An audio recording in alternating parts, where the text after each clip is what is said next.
was about to start singing Oompa Loompa Doompa Dee Doo.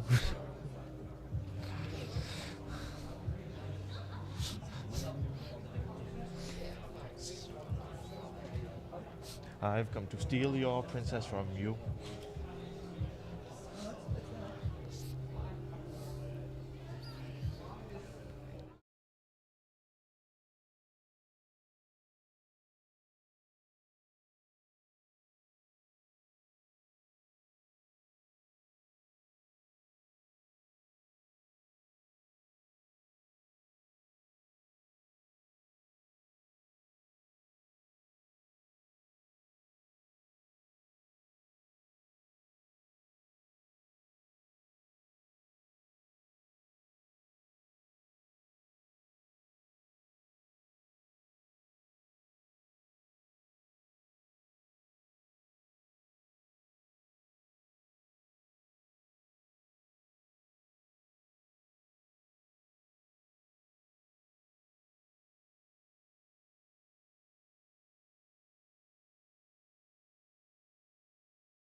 One, two, 1, 2, check, check. How we doing? You feeling good? Everybody sound? I hope so anyway. How's yours doing? Sound.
Hello everyone and welcome to the Winter HCFE Overwatch Cup for 2024. Yeah, really excited about this. Let's just get on with it. Yeah, I mean, previously we have done, what have we done? Valorant, Rocket League, and something else. Was it Call of Duty? I think so. Yeah, and over time we've just been able to slowly build up this event as we've been going along, and it's been such great fun being able to get inside this headspace of event management and really just show what esports really is. Have you got anything more to say about that? It's all leading up to this. This is the best one. Yeah, it has to be the best one. I mean, you get to see us again. Yeah. And you know, who doesn't love us anyway? Yeah, I know. But So now, should should we get into the matches that we've got today? Right. Yeah. So I believe first up we have the Phantoms versus the Hufflescruffs. Now, the Hufflescruffs are the reigning champs as far as I'm aware. Yeah, they did win. And previously on Valorant, they showed that they are a force to be reckoned with. However, we're doing Overwatch now. Yeah. It's a completely different ball game, and I can't wait to see what they do. Yeah, enough about Valorant. I saw last Yeah, year. so last year. Last year. Too old. But the Phantoms, they're quite an up-and-coming force because I have seen a little bit of their gameplay, especially when regarding their back line. The use of their supports with their DPS, could definitely be a threat. Yeah. I also believe that they are Division...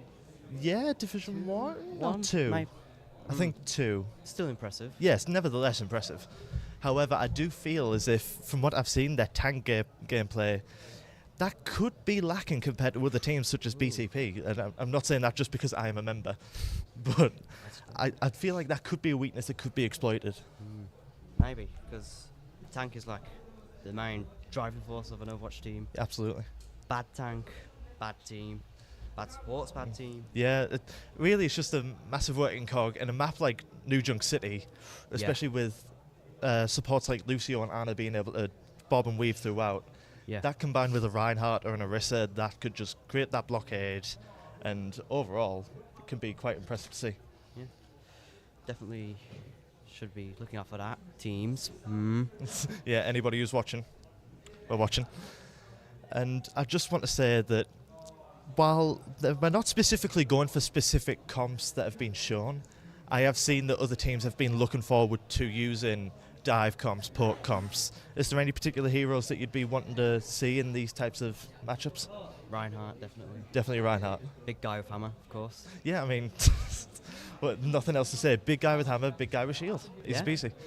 Just go through their defense. Personally, I'd quite like to see Sigma, just Ooh. because of his ability to focus more on the defense and help create sort of a decoy type situation around, say, a soldier going to the left, Sigma staying in the centre, and a couple of supports on the right. Just being able to get that pincer formation can really lock down an area. Yeah, definitely.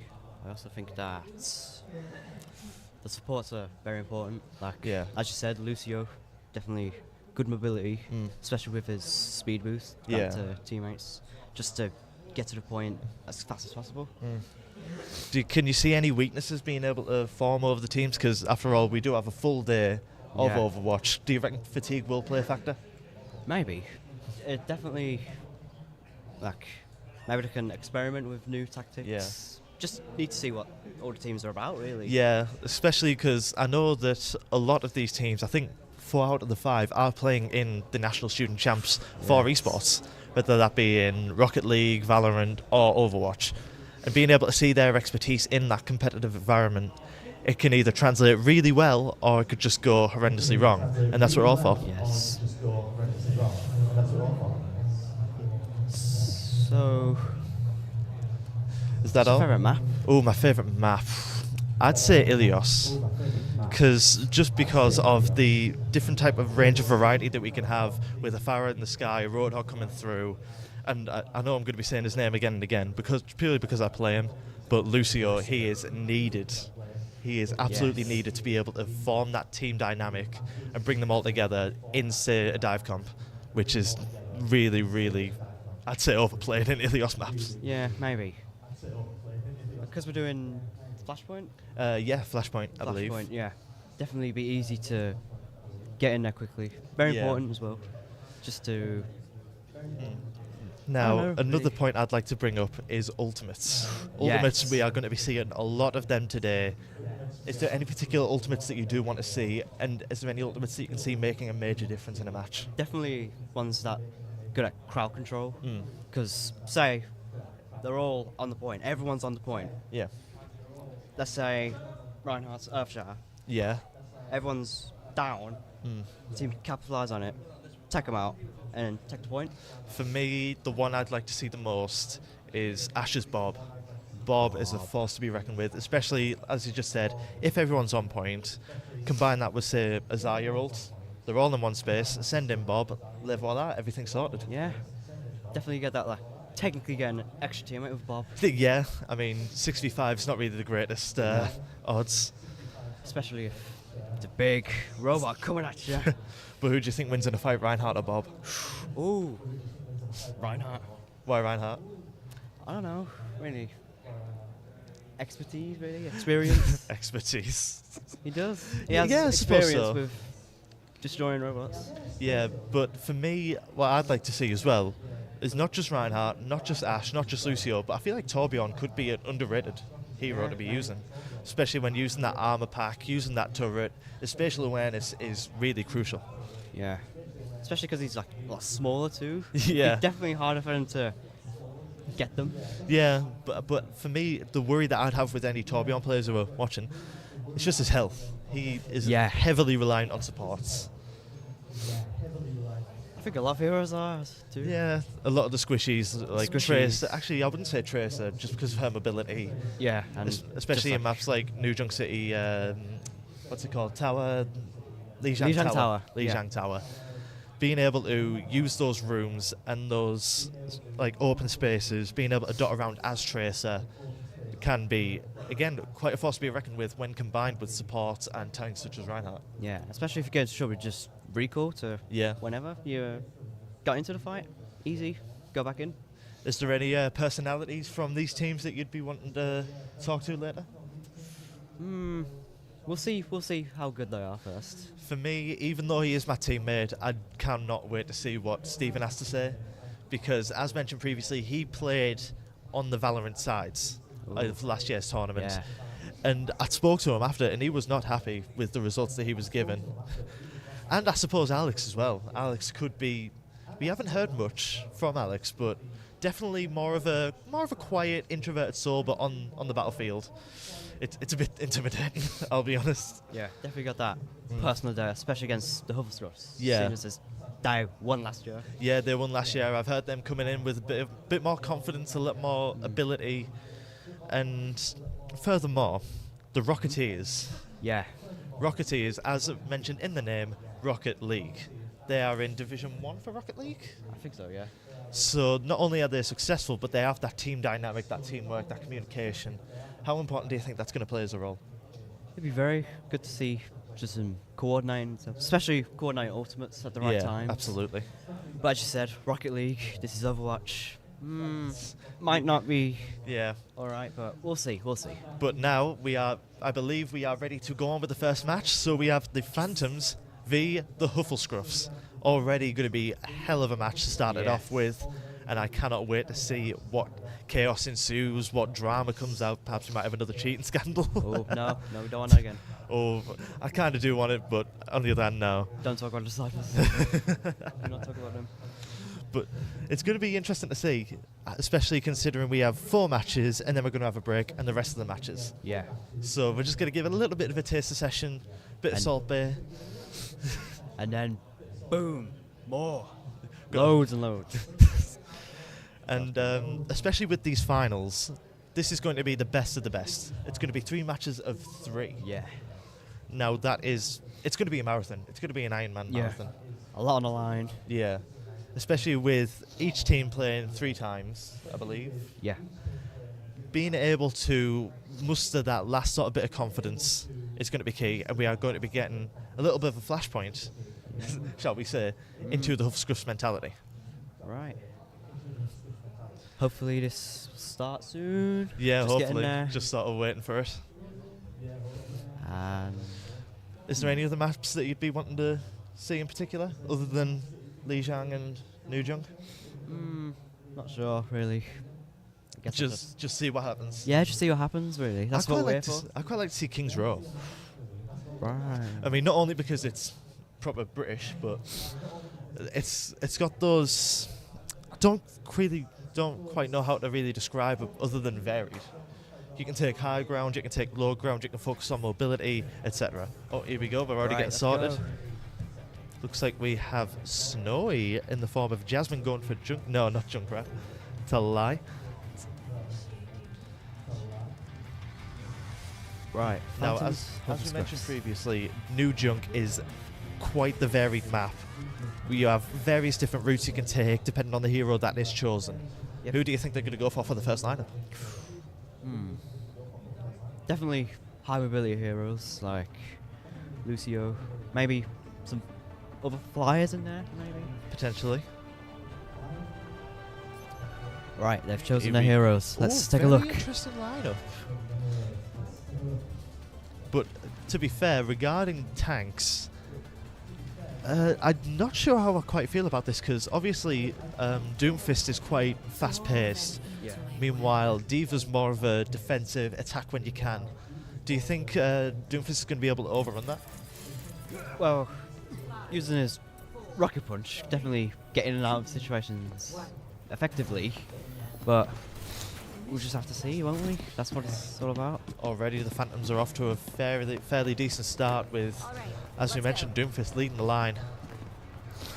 As we begin the very first conflict of the HCFE Winter Cup. And already Doomfist is charging in and he's been taken out already.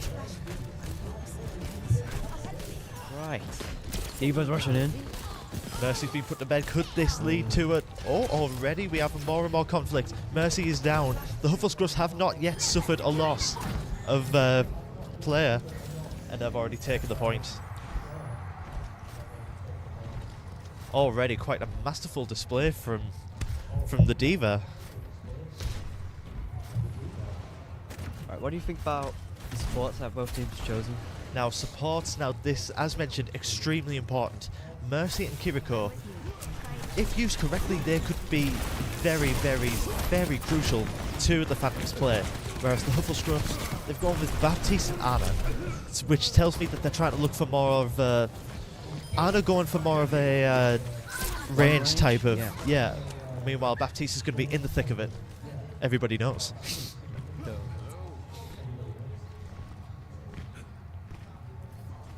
Hufflescruffs have regrouped. And they're looking to take a fight to the Phantoms. Really getting through there, nice. Already it's taken more of a sort of trench warfare, sort of deciding where their spots are going to be and just exchanging blows.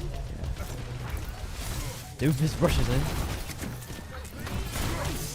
Already we've got 2 rocket punches in a row. He's already trying to create more of a distraction for his team to build up. But the supports are gone. The supports are gone, but someone's on point. Who is it? We have Junkrat. Oh, but he's already getting overwhelmed. Unlucky. And the Hufflescruffs take the first point. However, one of the key points that I'd like to put on for now is the Diva and Anna have their ultimates. Ooh, already. With Diva, not Diva, Doomfist starting to come up 98, 97%.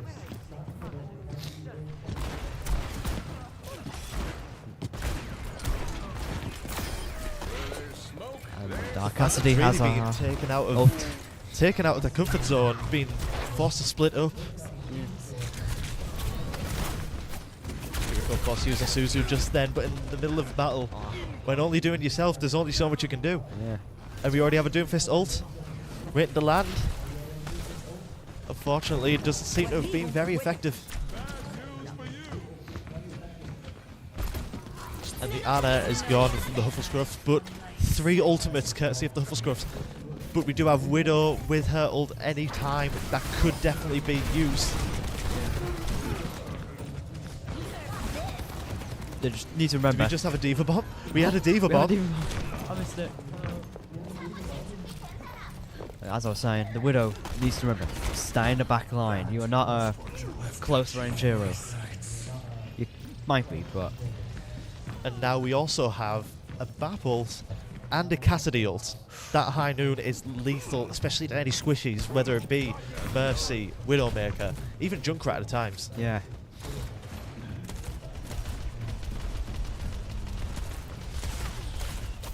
The Phantoms just cannot get a break.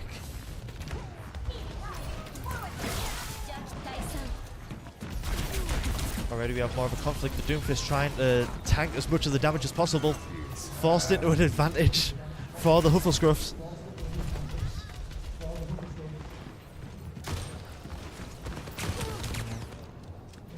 I like how the Hufflescruffs are using more of a zonal type of defense against the Phantoms, where they're all just trying to charge in at one. That just allows them to create those off angles, create those chances. Oh, we have a Lucio now. Oh, we already have a switch from Ana to Lucio. Now this is more of a comp that I am more familiar with.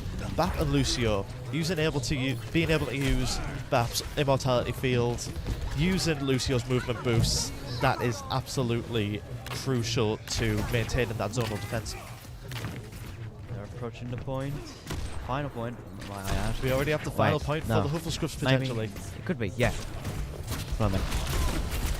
Widow being caught and taken out by the Diva. Wasn't really going to win that, were they? Junkrat on the run. Just barely able to get away. Never mind. Wow.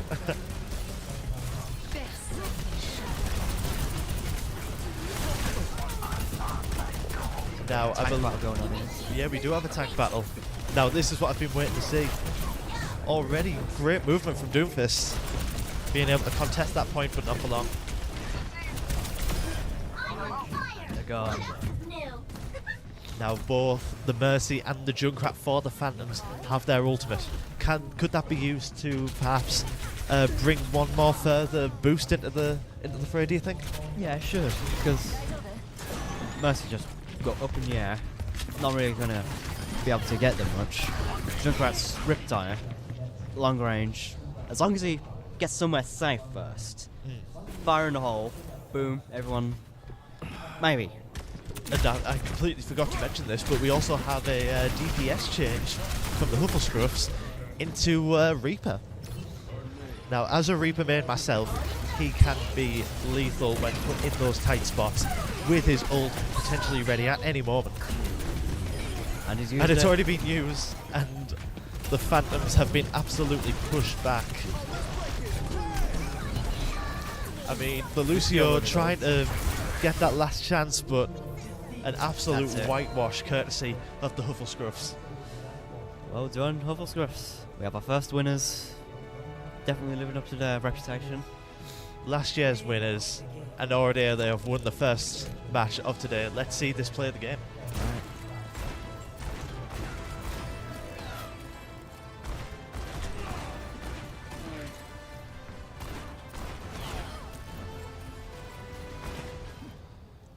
So what did you think of that match as a whole? Phantoms didn't have a chance. There was no chance right there. Just Hufflescruffs overpowering them, definitely. I mean, they usually do have those type of blitzkrieg tactics, being able to just lock on, stay, and just being able to maneuver around. Their maneuverability is, I would argue, the key to their success. Yeah. And not only that, but they are able to switch between the roles so quick, so fast that even we couldn't tell, Yeah, and we were observing. It just goes to show that they are absolutely a force to be reckoned with. Definitely. Definitely a team to look out for. So what match do we have next? So next we have the Rocketeers against Nothing But Nyash. And may I just say, before we go on to this next match, the Phantoms, what do you think went wrong? I don't really think they're coordinated well. Yeah, well, they might have, but I again, can the agree with that. Hufflescruffs overpowered From them. what we saw, they were taking more of a... they were trying to get these pincer attacks going with DPS and a tank going to the left and supporting the other DPS going to the right. But just because of the overwhelming force of the Diva from the Hufflescruffs, that just broke them off instantly. Yeah. They played right into their hands, really. But they have plenty of chances to come back into it. It's still very early in the day. And you never know. we could see a comeback We might. and a fall off from the Hufflescruffs. Oh, imagine that. That would not be good for Hufflescruffs. Especially to their reputation as the reigning champs. Maybe their egos. Yeah, egos could be high. Now, the Rocketeers against NBG. We have not seen anything from NBG. I believe they are newcomers Yeah, they are. to the esports space. However, I have been able to have some chats with the players on their team, and for me, they are, I'd say, the closest team in terms of outside of the game. They have that. They're already friends. They already hang out a lot, and for me, they're very communicative with regards to their comps, their heroes, and I think that's going to play a very major role against the Rocketeers. Yeah, as long as I plan effectively, communicate, stick together, that should be fine. Absolutely. And after all, this is only friendly, but the Rocketeers have had quite the competitive side. Do they? I have heard from their Rocket League experience, they tend to just drive in head first with very rare slight chance for error, really. Okay. Now let's begin. Oh, turns out it's actually a best of 3 matches, so it's still Phantoms v Hufflescruffs. Okay. Right. Already we're having some changes from the Hufflescruffs. Sticking with Lucio. But now we have a Genji. Ooh. The ninja. A Genji and a Tracer. Now this is movement personified. And we may have a Doomfist duel. Should be exciting.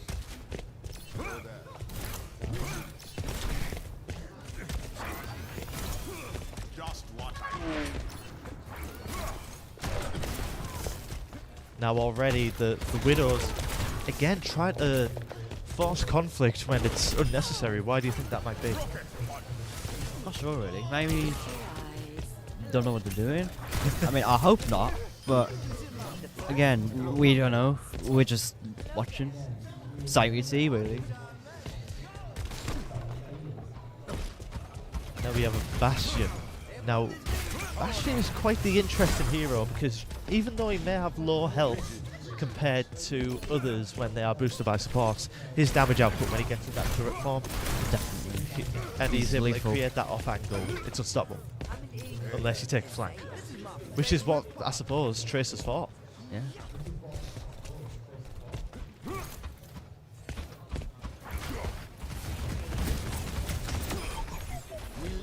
Decent kill from Doomfist. I've just realised this isn't even a match. I think this is just a skirmish. Well, it's good to see that they're able to experiment with different heroes, being able to sort of try and focus on that communication a bit more. And now that we are going in, 20 seconds to go, will we be able to see a Phantoms return? I hope Form. so. It'd definitely be exciting to see them come back from Yeah. that whitewash of a game. Now we have 3 seconds. Now let's have a look at these lineups. Right. Already we have some slight variations. I'm quite interested to see how for the Hufflescruffs, like as I mentioned, Ash and Cassidy, the two Americanos, Yeah. how will they work together? Just getting ready. Maybe discussing their tactics. Now And they're off. regarding tank conflicts, Roadhog v Diva, Ooh. how do you think that's going to play out? Roadhog, they'll both definitely be in your face, definitely. Because of Diva's high mobility and Roadhog's close range weapon. Yeah. Already the Hufflescruffs trying to take an off angle. Luckily we have a res Mercy from Mercy.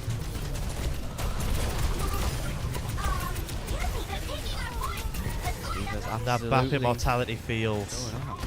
that is what it's used for, being able to lock down that angle. create that sort of barrier, that trench. And the Hufflecross are capturing the point again. Phantoms really need to do something, otherwise this won't end well.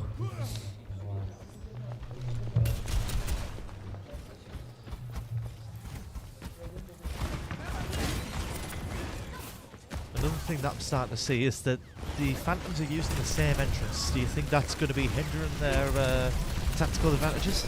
Yeah, definitely, because the Hufflecross will be expecting him to come out from there. And as you saw there, Diva just went behind him. However, we might have a flank courtesy of a Hanzo, never mind. But they were able to get the Ana out of the way. Being able to get one support out of two away from the rest of the tanks and the DPS, that it might seem small, but it could go a long way. Anything can make a difference, really. And Hufflecross are 80% done with the point. I would say this is the last chance for the Phantoms to push in, get on point. And we have a Baffle being able to get that increased damage from that off angle. And they've taken the point.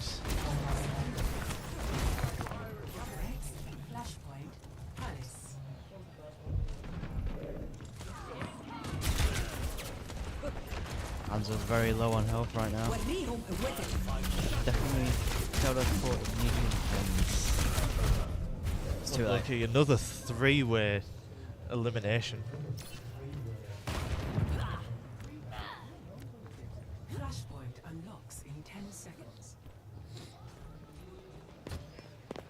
Now, from what we can see, Cassidy does have ult, whereas Bastion is very, very close. Who do you think has the better ult when it comes to these types of scenarios in these close runs? In close fights, it's definitely Cassidy, because as long as the other team don't realise it, it can go a long way.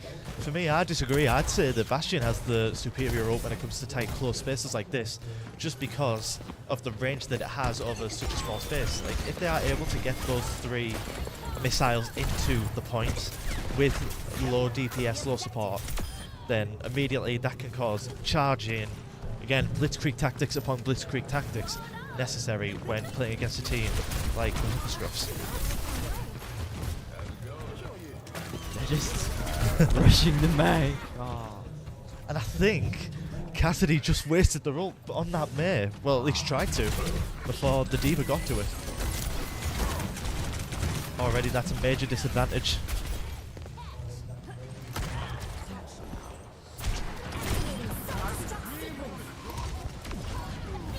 But we have a D.Va bomb getting rid of another support. That support annihilation is proving to be absolutely merciless from the Hufflecross as they take the second point. This could be the final point again. Phantoms really need to turn this around.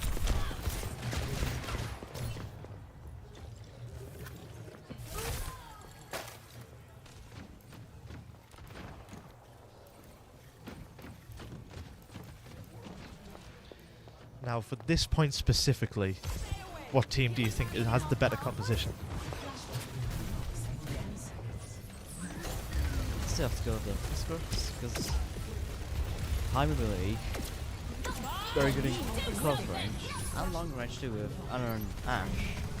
And most of them have their ultimates ready again. Yeah, I think I'm going to have to agree with you on that, especially with the ultimates that the Hufflecross have. And as just seen there, that immortality field just absolutely saved their chances of being killed by that May ult.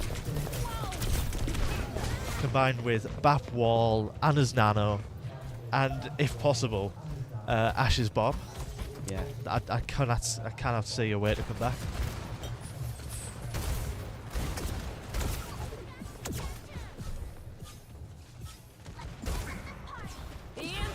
However, to be fair, the Phantoms are starting to get their ults charged up. Mercy just trying to hold on, see if she can able to use it. Unlucky. Very good aim from the hands up. Get that headshot, but not lucky enough to evade.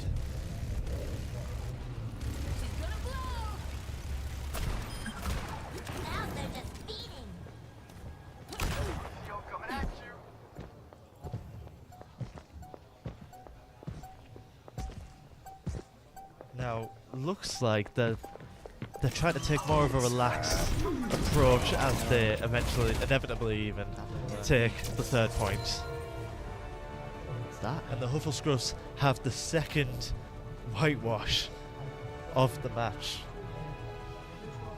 Play of the game. Let's watch play the game.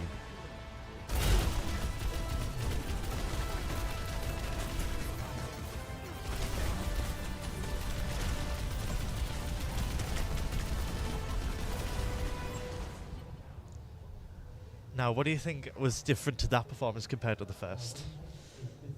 They definitely had more of a chance in that game, but still couldn't do anything really. For me, I feel like the difference was the tank. Like, the Phantoms did try a variety of tactics, whether it be with Roadhog or Doomfist, but ultimately I feel like D.Va was just able to, in a way, just not sneak past, but able to maneuver around the tank, get to the support, cut them off, and using those strategies, while it may be important now, do you reckon other teams will be able to take that formula and make it their own? Yeah, definitely.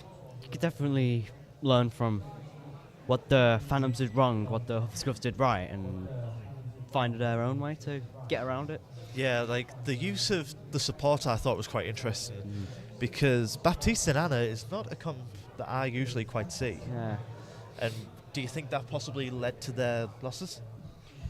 Might have, because if you're not used to something, maybe they weren't used to it, maybe just couldn't coordinate well enough. Perhaps. But as we just mentioned, it is only the start of the day. Yeah. Many more matches to come, many more kills, many more reels, many more players of the game. Yeah. What did you think of that last one? Like I said, absolute whitewash. There's no two ways about it. The Hufflescruffs are absolutely maintaining their dominance from last year, and it shows. It absolutely shows. Absolutely. Because while kills might look good, Yeah. on paper it might not be effective because you got to stay on the objective.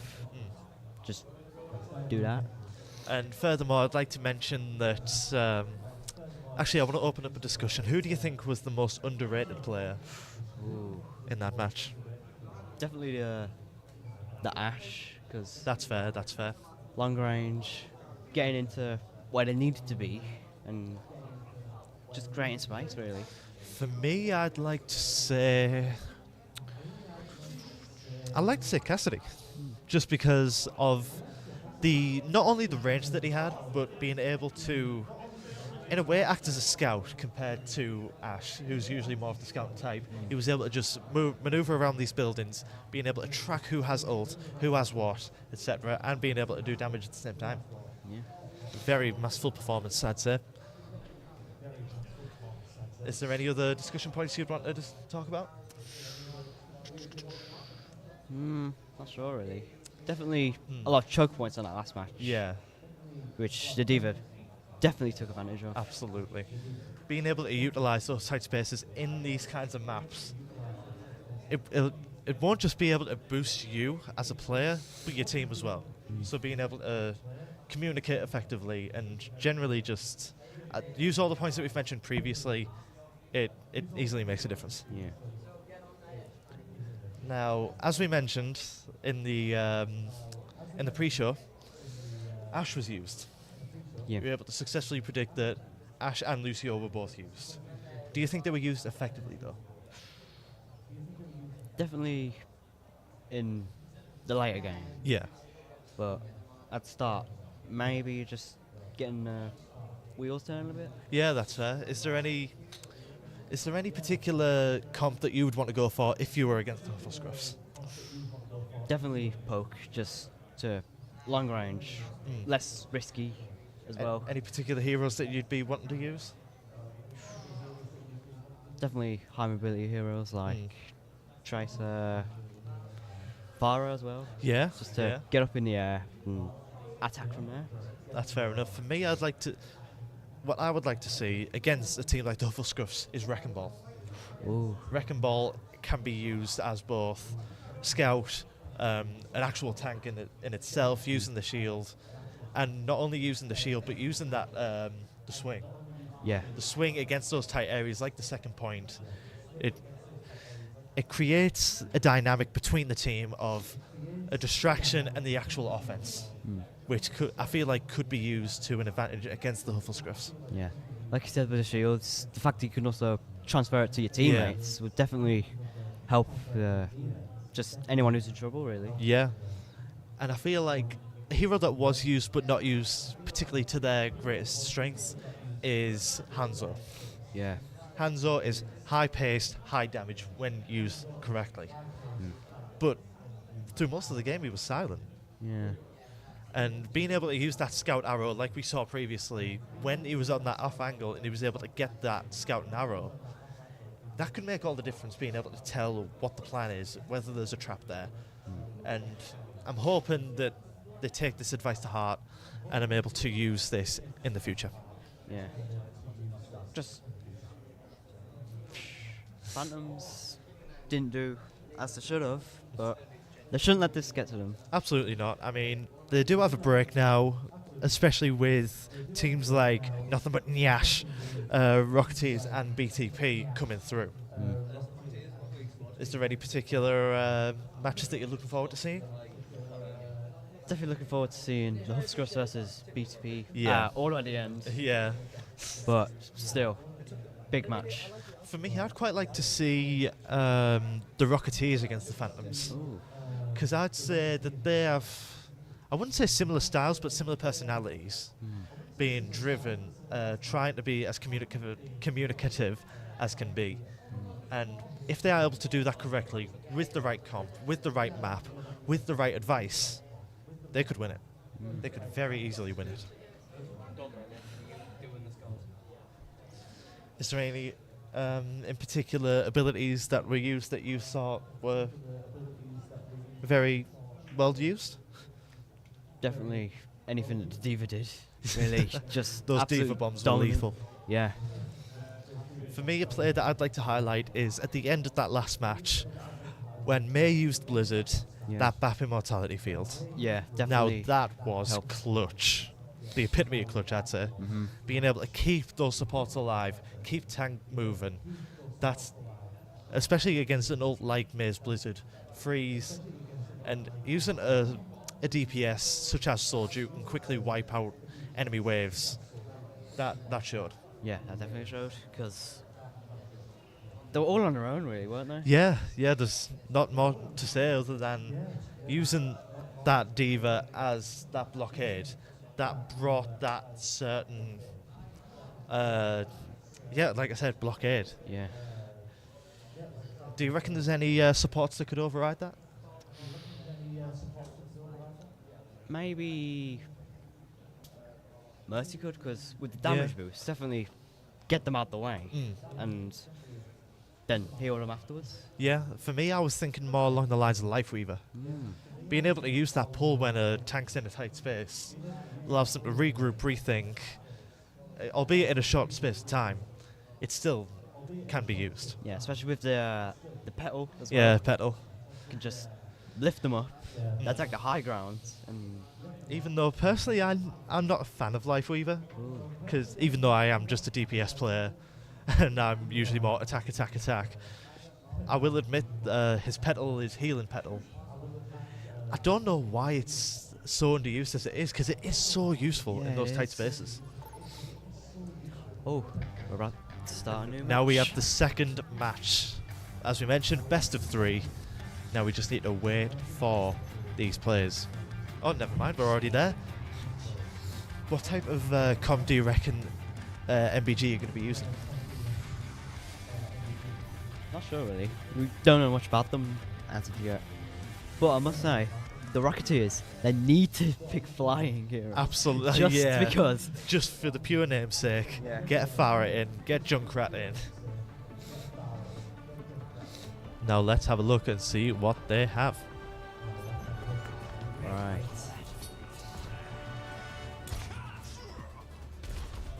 Now this is not what I was expecting at all from Rocketeers. Using both Moira and Ana, I suppose it could be quite useful when creating that balance of offense and defense. but it's going to be interesting to see how they work together as supports, ultimately. And with MBG as well, picking Moira and Kiriko, maybe? Might be different things. I'm not sure. Just have to see. Really. Yeah. That's what That's I all keep it's saying all that, about. but it's true. Our first battle, I guess. Already we're seeing more of a difference in gameplay with MBG trying to slowly build their way up towards an offense compared to the Hoofenscruffs who just went straight in. Yeah. Definitely more of a laid back approach from both teams. Already very well done from the Doomfist, being able to maintain that defense, being able to use that mobility to go in between the points.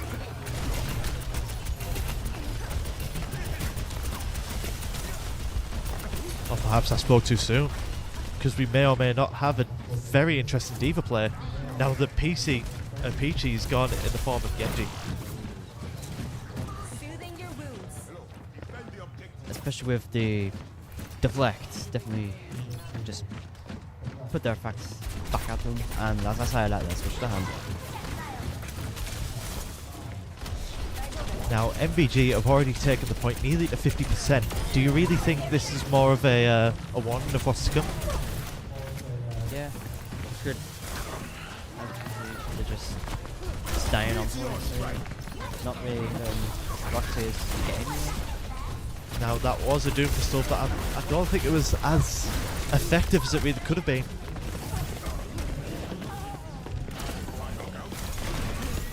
Rocketeer is being put on the back foot. Both the Hanzo and the Moira are out for now. Using the Diva Bomb at a crucial point to be able to create an opening. Bastion is gone.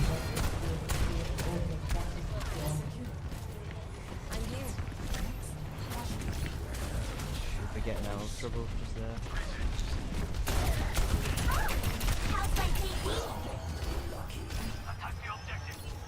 Now the Rocketeers could be forming a comeback. Even though they may have lost the first point, there is always chance for the second.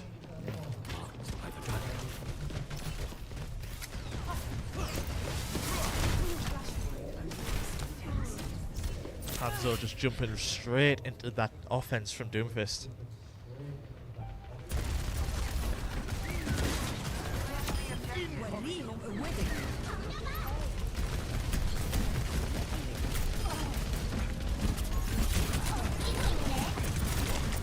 Now, what would your advice be for the Rocketeers at this moment in time? 'Cause at the moment, they've just been absolutely forced away, exiled, if you will, from that point. Yeah, just like regroup, take your time, and just hope for the best, I guess. That's really all you can do. But as you said, NBG doing excellent. I did not expect this from a newcomer. Now, already they are making a statement. Can the Rocketeers pull it back?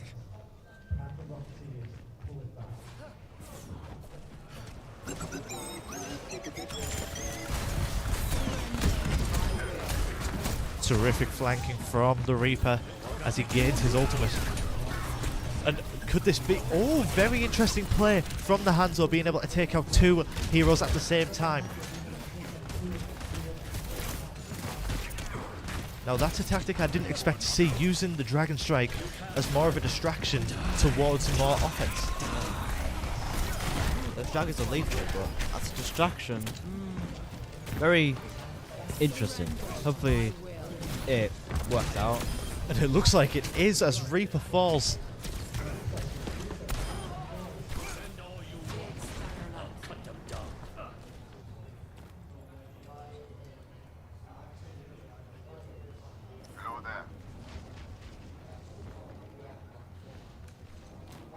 Not really much action right now.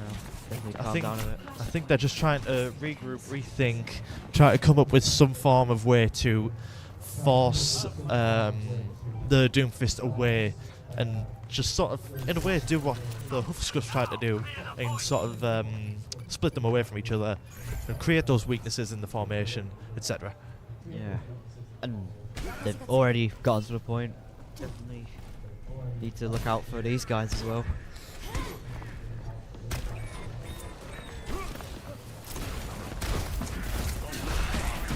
As Doomfist walks straight into a trap. No, they have walked into his. You're not trapped. I'm not trapped with you. You're trapped with me. And already going in for an ult. Takes out the Moira. Leaving the Ramatra all on his own. And Ana is left to the mercy of the Doomfist, of which I'm assuming he has very little.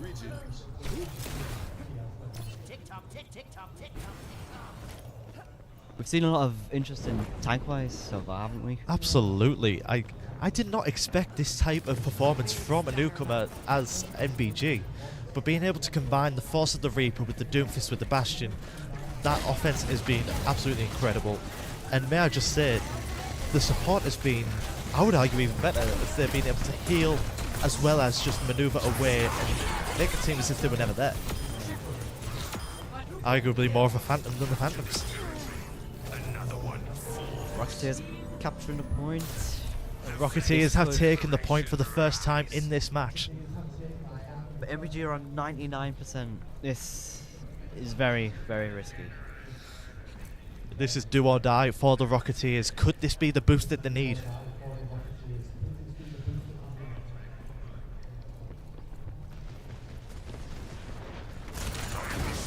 Right. Taking the fight to him. Now Ramatra going for a similar tactic from what the Doomfist had by closing off that gap, taking all the damage head on with as many support as they can.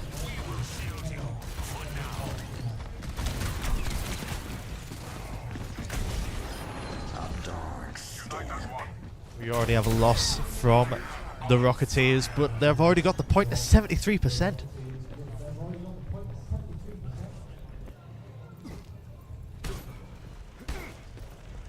Do you reckon there's a way for MBG to bring that to the point?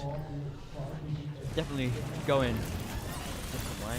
Like you've seen there, splitting up, attacking from different angles. Great sleep from the Ana. Flashing off guy. But is it enough? Now this is arguably the closest point that we've ever seen, with the Rocketeers taking names left, right and centre. And they have taken the first point. Already we're starting to see a spark from the Rocketeers. Will this push MBG back enough? This definitely gives them the confidence to keep going. Now I believe we have a change courtesy of NBG with Lucio entering the fray, using that wall run to very great advantage.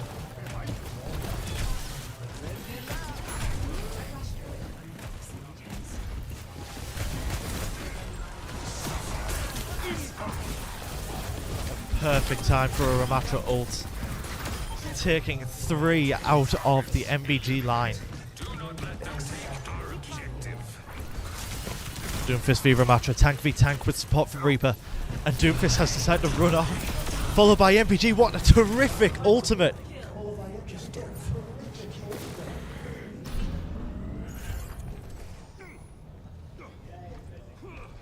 Now I would say this is the Rocketeers' chance to sort of take from NBG, as they were able to be fair, both teams were able to use their ultimates as one, but I feel like NBG just had that little bit of willpower to just hang on, get that maneuverability around the arena. Yeah. They're attacking the wall. Conflict.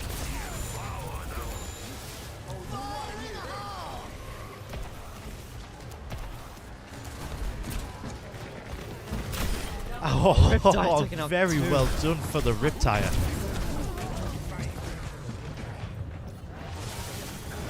Now Reaper is low. Will he be able to survive? Wherever he may be. Good movement from Doomfist.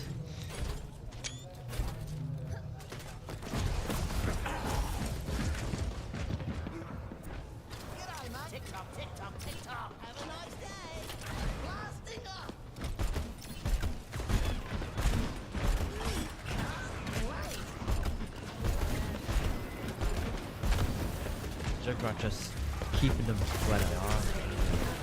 Moira trying to fight back, but against 3 heroes, there's not much Moira can do other than really run away.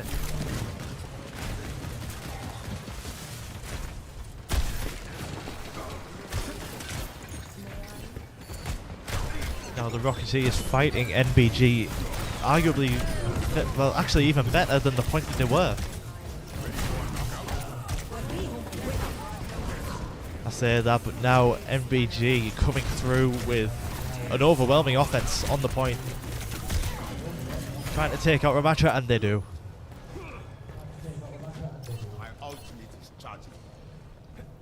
Rocketeers just need one more push, one more chance, just to... Do you think they're going to be able to make it?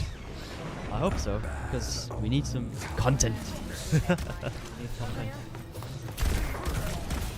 Looks like we have two of the Rocketeers contesting on point against what seems to be the full NBG team. And Reaper is taken out. Will Diva be next to follow? Baby Mex beat. I believe that might be it for the Rocketeers. What a match that was. GG, I guess. That was NBG definitely making some sort of impact. Absolutely. It's terrific to see such an unknown team make such a major impact.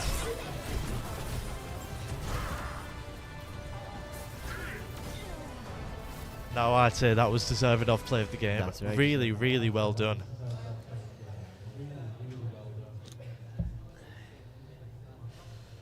So what do you think of that? What a matchup. I can't say enough good about it. It had twists, it had turns, it had great plays, it had everything that we want to see from this tournament. What did you think of it? I could say tank diff, but they were basically the same, really, weren't Yeah. they? Just Doomfist rushing in, getting kill streak, Ramatra as well. However, I would like to point out what I'd say was quite a major difference is that I'd say that the Rocketeers had stronger ults than NBG. Yeah, definitely with the Reaper, with his Death Blossom, Yeah. taking out 4, was it? Yeah, it was about 3 or 4. We had the Ram with his ultimate. We had the Riptire.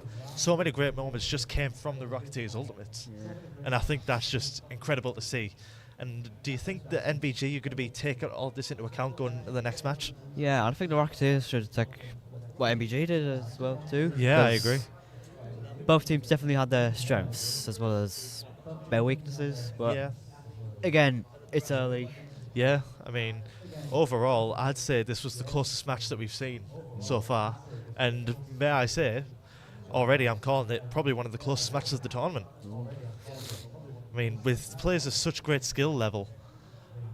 Oh, it appears we have one technical difficulty with one player's game crashing, which means you're just going to have to listen to us for a bit while longer. Yeah. Now, how do you think they used the map to that advantage? Definitely used the choke points with the Junkrat. Definitely keeping them where they were. Now, what I'd like to point out is the Junkrat's knowledge of their enemies' movements, because I didn't particularly comment on it during the match, but they were able to use their trap extremely effectively. Yeah. Definitely. Having that predictability in your team is a major, major risk, and especially with a player like that being able to read it, that will only show in the scoreline. Yeah. Well, hopefully we can get even more great plays, great ultimates from these guys. Now moving into Savasa. Now this was quite a decider for the Hufflescruffs. Do you think we'll be having a similar match to the Hufflescruffs, or will it be more of a close contest? I feel like if the Rocketeers did what they did well last game, should definitely be a force to be reckoned with. Now I'm quite excited to see whether they'll stick with the same heroes, or will they go for slight variations or a full switch. Let's find out. Ready for battle. Now what do you think of the Rocketeers switch-ups that we've been able to see?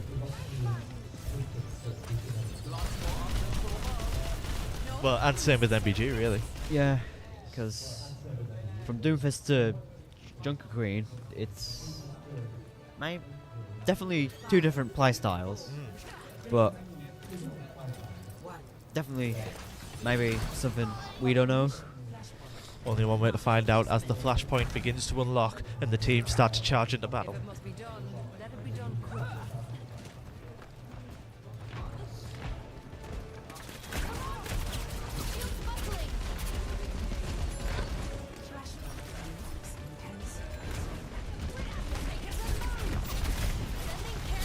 Already more of a conflict being shown by using that petal, gaining that high ground in an already enclosed space is absolutely necessary to being able to, in a way, scout for players, create plays, etc.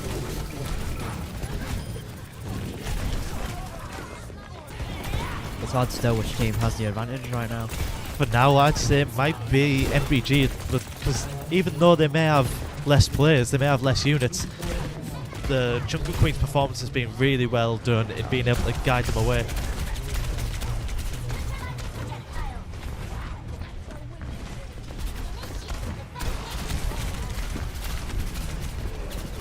Even though this could very well change with the Rocketeers putting MBG on the back foot as well as on the point. And we could have a Diva Bomb. Very well done to take away MBG's main support line.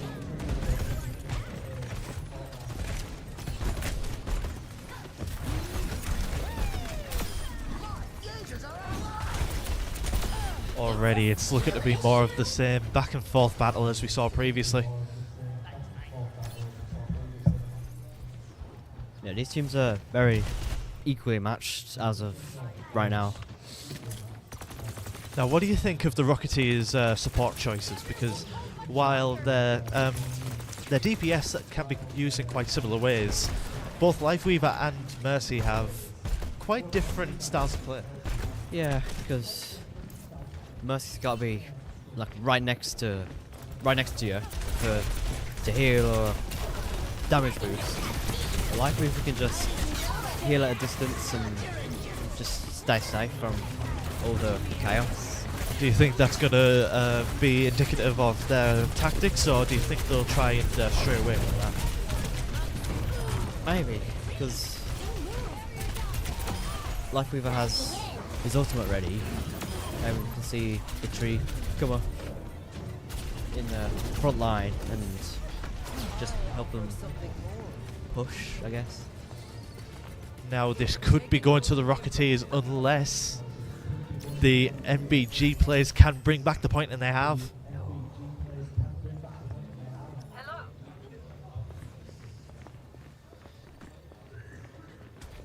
I can protect you. Happens to the best of us. Now already MBG are taking more of a defensive standpoint, trying to get as many players on the point as possible, make sure they're maximising that defence, and in a way, do you think they'll be able to plan a trap from here? Yeah, definitely, because I've noticed that the Rocketeers maybe they're kind of coming in from different angles.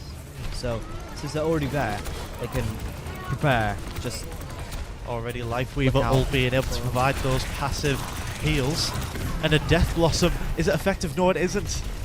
that's a shame.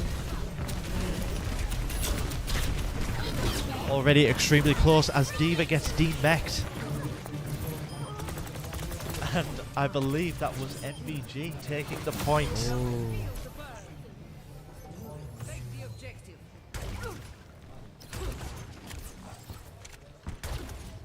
Now, what do you have to say about the overall performances just from that first conflict? Both teams did really well, really. Both just went in when they needed to, went out when they needed to, and just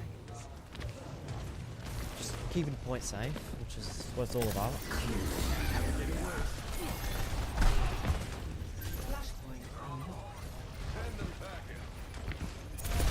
Now, MBG again trying to take more of that defensive standpoint. Do you think that's going to be a key sort of tactic in their overall long game plans? Yeah, it should be, because especially considering how Rocketeers keep Oh, what a great ult from Xayah. What an overwhelming force they've become just from one. And the full team has been eliminated from one Xayah ult being the catalyst. Again, the Rocketeers just pushed in. MBG were ready. And that's just how it went, really. Do you think we'll be expecting some changes from either of the teams, or do you think they're both quite confident in their abilities as they are? I feel like they're both confident in what they're doing, because it's definitely worked for both teams, really. But I guess at this point, it's really MBG's game. We might have another ult. Yes, that was a Cassidy High Noon taking out both supports and the Reaper. Very well done. As the Rocketeers have taken the point again from a back foot perspective. 99% again. This is really going down to the wire.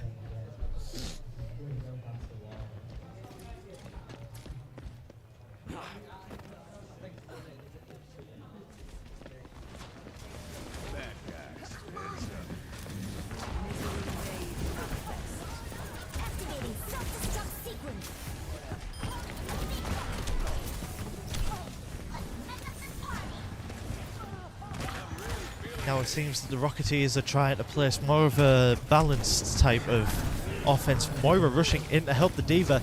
I think that might have been a mistake, as not only have they just completely abandoned the point, but they've also gone for a tank who has immediately just retreated, leaving them in a bad space. Especially as a support. Definitely not a good idea to rush tank on your own. I think the Rocketeers might have gotten away with that one, but that could very well be a weakness that could be exploited. Yeah, could definitely come back to bite them later. You have to keep doing it.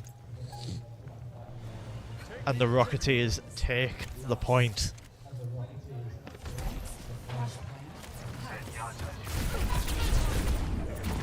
So score now. So now I believe it is 1-1.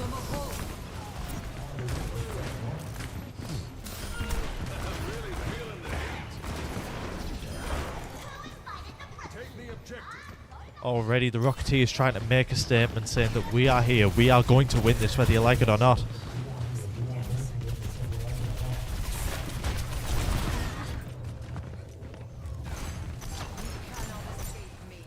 Now it looks like we've had some changes from MBG going to Zenyatta rather than Brigitte.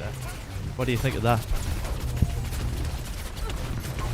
Well, using Discord Orb can definitely help, because their supports won't be able to do anything against that.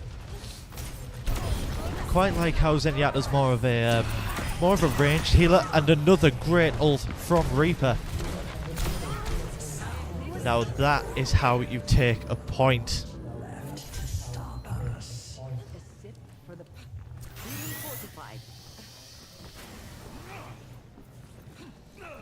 Take the objective.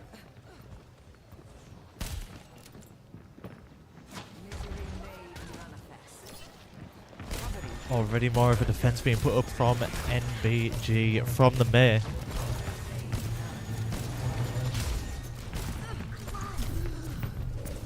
And sort of acting more of a... Oh, never mind, this could be a terrific ult if used correctly. 2 ults in a row, taking out 3 of the... And never mind, the entire NBG team has been slaughtered on point, giving the advantage back to the Rocketeers.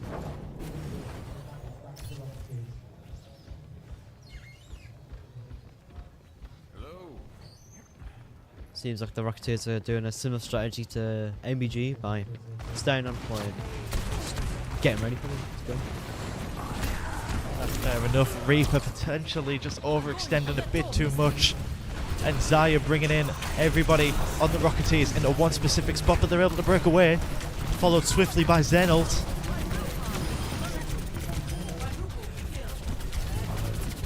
While not an immediate success, I believe, the Rocketeers have been again put on the back foot as NBG bring it through to get the point again. I must recharge.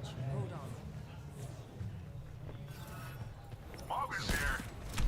With just 3% left, do you reckon the Rocketeers will be able to bring back just for that 3% if they can? Just for that 3%, yeah, because it's definitely a short amount of time needed to get that.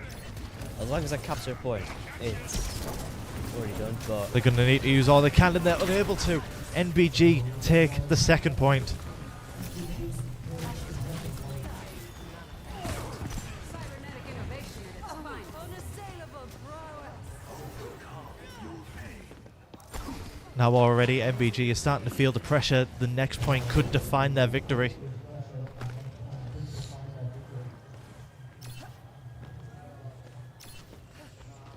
Do you think we'll be expecting any changes now, or do you think they'll just be able to stay with the same comp, stay just as confident?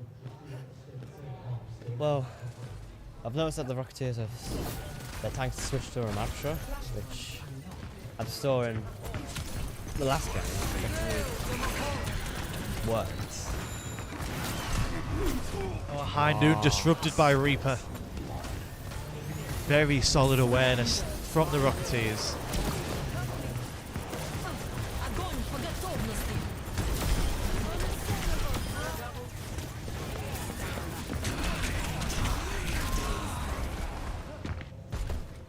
Now, what do you have to say about that Reaper ult, courtesy from NBG, being able to not only get rid of the current offense being put on them, but also give them enough time to bring a defense towards the forefront? Yeah, definitely bought enough time for them to just get ready for whatever was coming next, and on the side, getting rid of 3 of their enemies. After using, well, that shield. As they charge in, ultimate ready at any moment. Will it be activated? It has. But so has Zenyatta's, being able to keep that team on the forefront.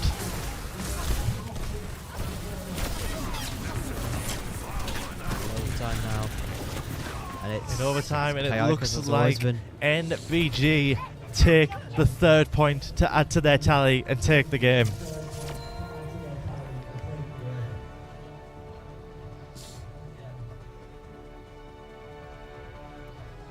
Again, more effective teamwork from MBG.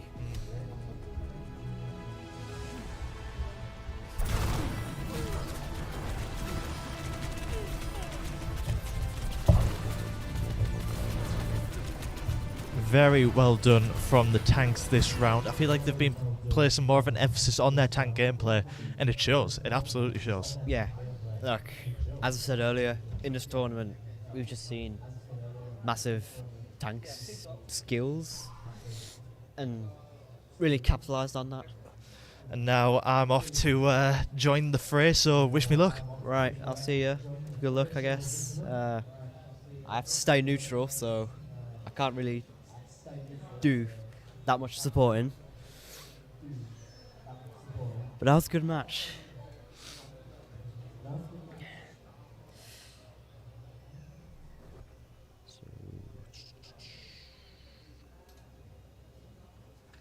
So our next match is BTP against MBG. Let's hope for more time, shall we?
I've just been informed that instead of doing a best of 5, it's now a best of 3. So definitely get more time to get more matches in.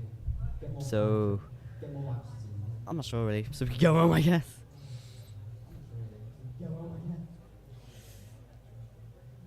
Anyway, we're just getting ready for our next match. I haven't gone anywhere, don't worry.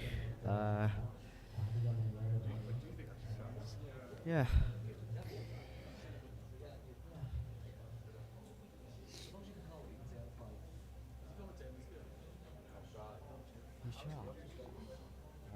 Okay, so I've just been joined by another shoutcaster. Please introduce yourself to our lovely audience. It's Harris Taylor. Hello, Harris. Hello. What do you know about Overwatch? The hero names. Good enough for me.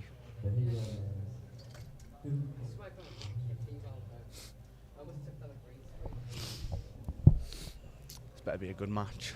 Determine who I'll be versing and their skill level. Yeah, it's definitely a big match, considering MBG did so well in their last match, and the fact that B2B really have that like chemistry with each other. So, what about your game? I'm the only one who got a kill.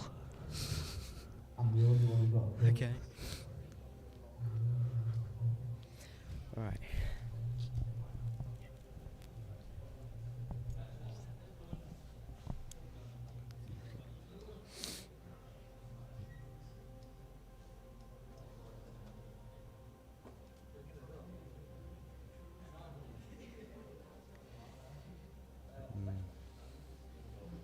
Chairs are pretty comfy.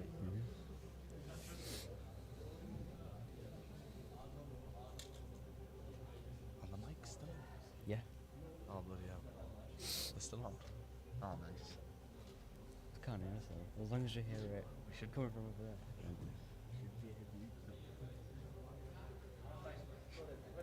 Alright, we're ready to go. Let's get on with our next begin. match.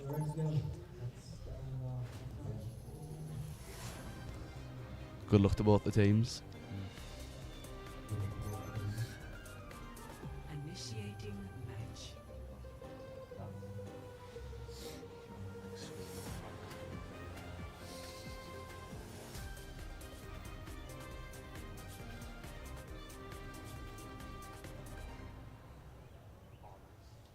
It's the team that smashed me.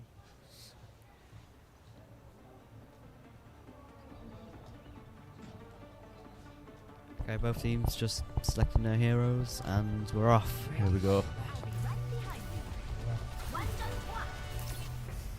Let's go! I've got a few new inventions to try. Rocketeers have a lot of movement-based Let's characters. sneak in a trip to the beach after this.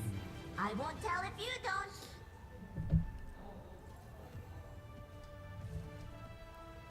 5, 4, See what happens. 3, Yeah. 2, 1. Round 1. Capture the objective.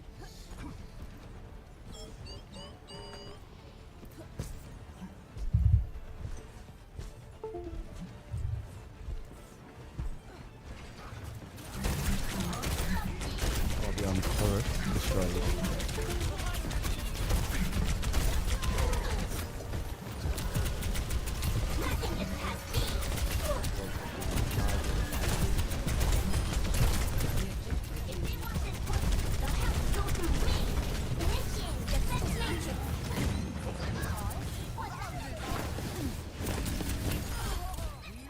Points been captured by our Rocketeers.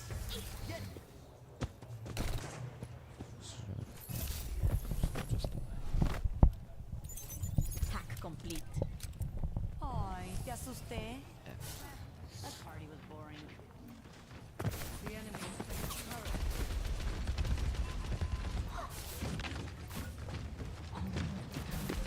Roadhog getting involved with the Somza and Diva.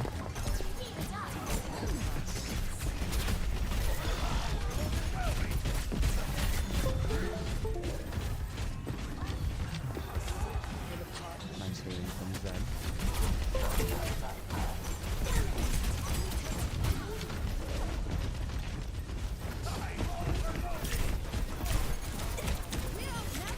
Got rid of the turret. Definitely would have been a problem having that.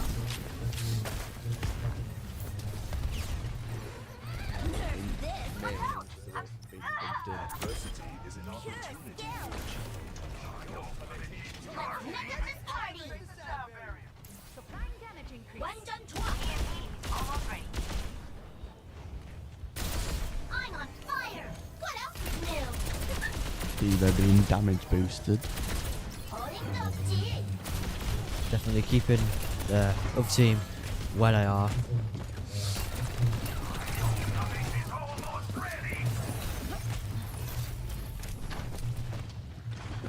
Sombra on the flank. One eye, one arm, countless wings.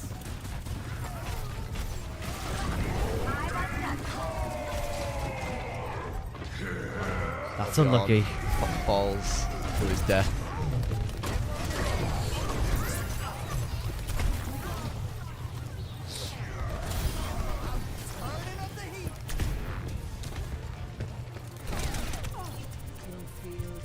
And that's that. First round to the Rocketeers. First point been secured. 1-0.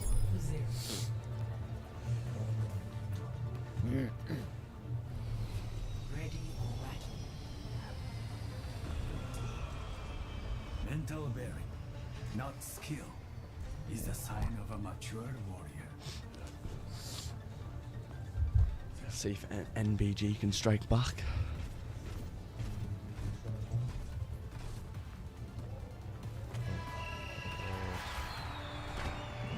Great shot from with the basketball there. 1. Round 2. Capture the objective. That party was boring. You should try my meatball. Make your maker proud.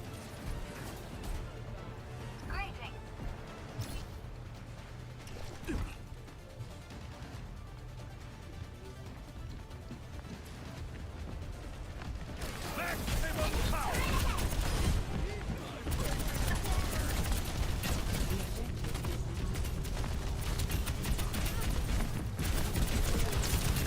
The NBG have changed their heroes around to find a different strategy.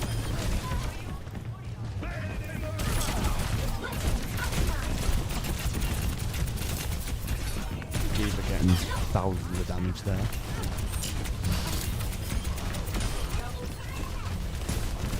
Rushing in, getting them where they want them to be.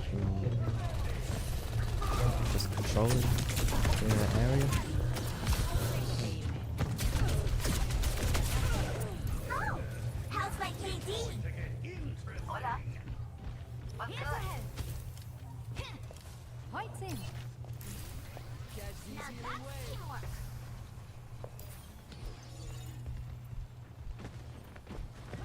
Enemy turret.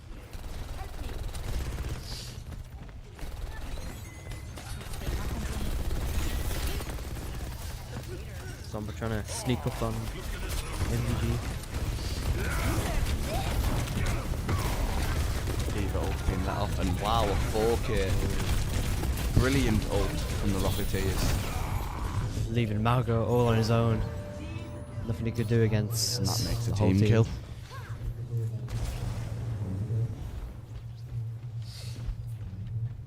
Monstering you. Weapons optimized.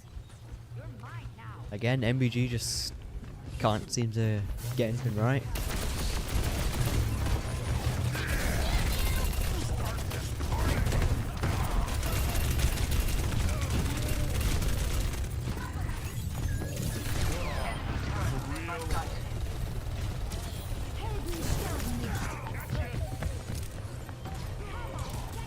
Nice res from Mercy. Double kill from Sombra. And the point has been captured again. And BTP wins. Be fair. Alright, let's take a look at this play of the game. Will it be the ultimate? Yeah. just wiping out almost everyone. And they're just crying on that lonely Malga. Okay.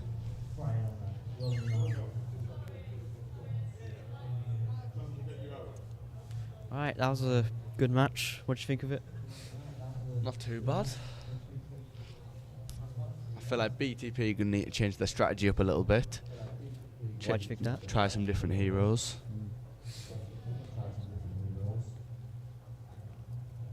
Well, we're just getting ready for the next one, which is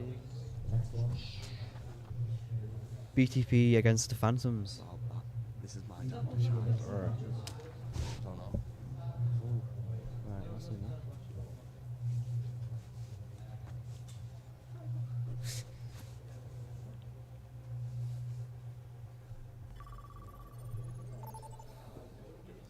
Right, we're just about ready for our next match.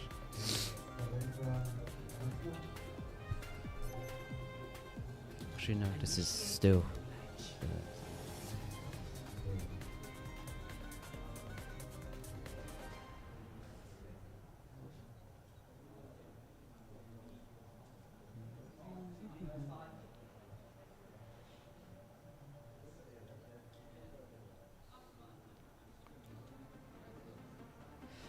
Both teams just selecting their heroes.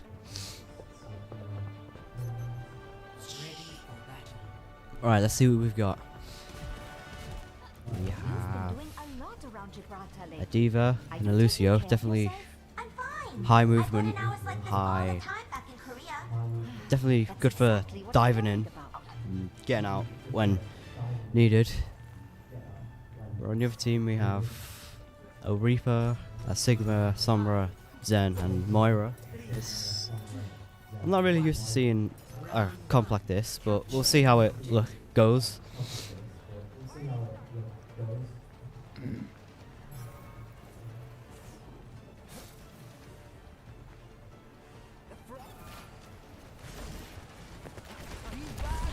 First battle has commenced.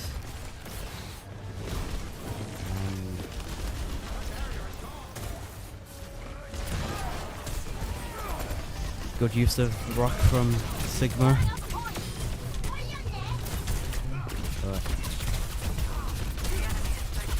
Got a little bit of a tank battle going on. And Sigma's come out on top.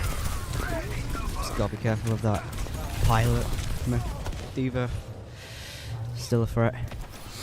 Not much, but it counts.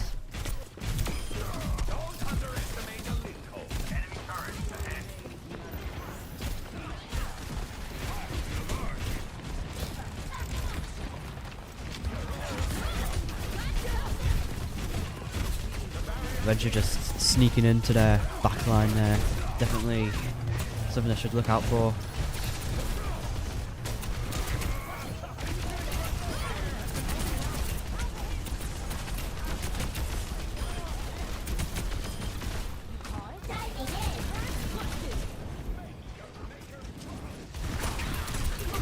Good kill streak from our Diva player.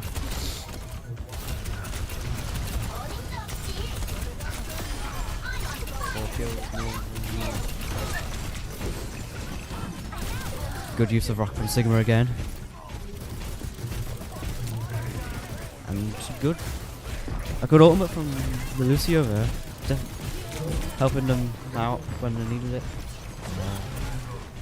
Then just sneaking, took out someone.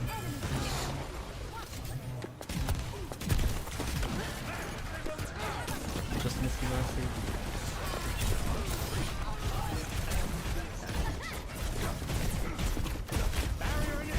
Sigma went off the shield to protect their teammates. Turret needs to go down. It's down. The point's being captured. It's contested. We will come out on top.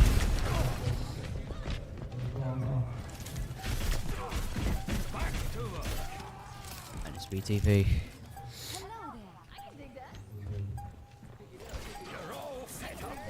And that's that. Objective secure, 1-0. Well played from BTP. Hopefully our other team can change their tactics a bit, change how they get heroes, I guess. Maybe we can see some new competition and we have a switch to Soldier 76. Piece of cake. Could be troublesome, depending on... Piece of cake. Piece of cake. I can dig that. Piece of cake. I can. We're here to be heard. 5, 4, 3, 2, 1. Round 2. Capture the objective. Oh, I didn't realise the Sigma has switched to Reinhardt. What could this be? What could this mean for their strategy?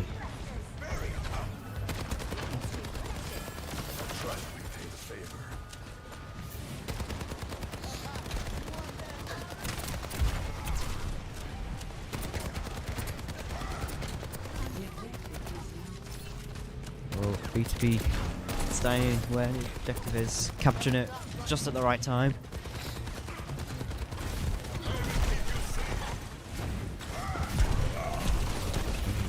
Effective charge from the Rhine player there, and they've been punished.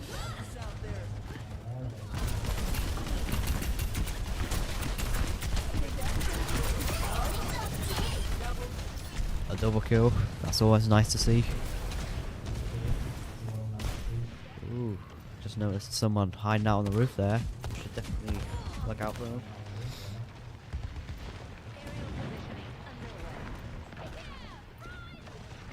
We have even more hero switches now. They should really pick one and stick to it.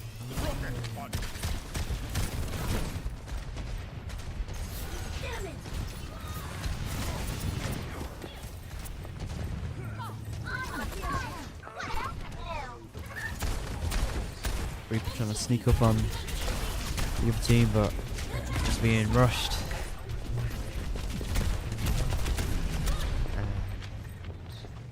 Entered the right corner, trying to get out of there.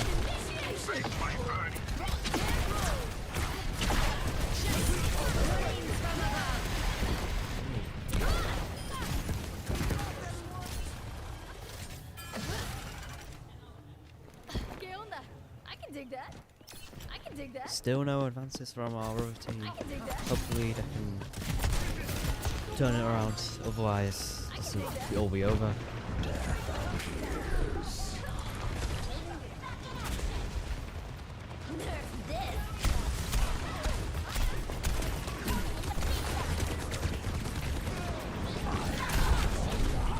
Good teleport by Reaper, but there's no one there to help him. And they fell down. That's not good. That's very bad. Entered overtime and doesn't really. Yep, there it is. 2-0. BTP wins.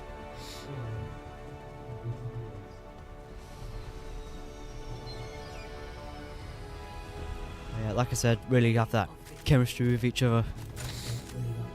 Let's take a look.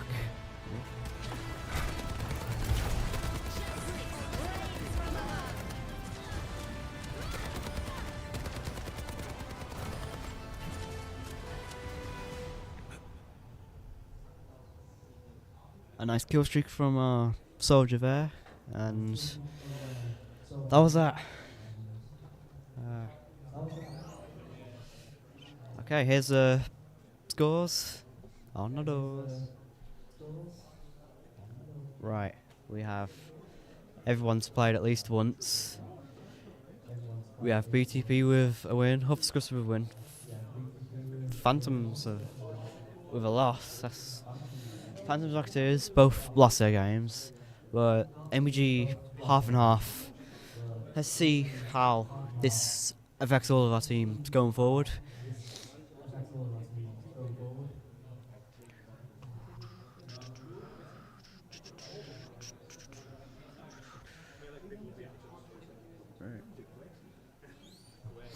What now? What now?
Alright, we're just loading into our next game.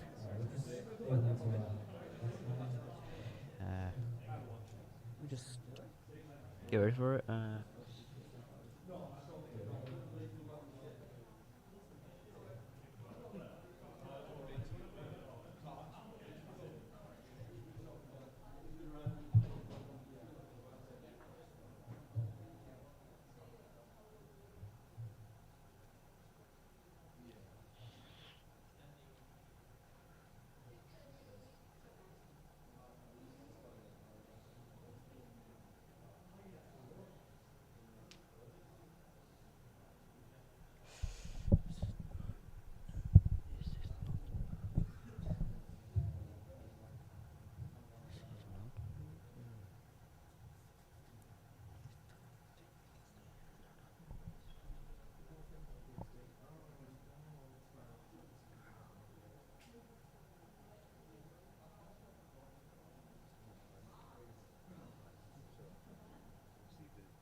Just receiving confirmation whether we're ready or not. Are we?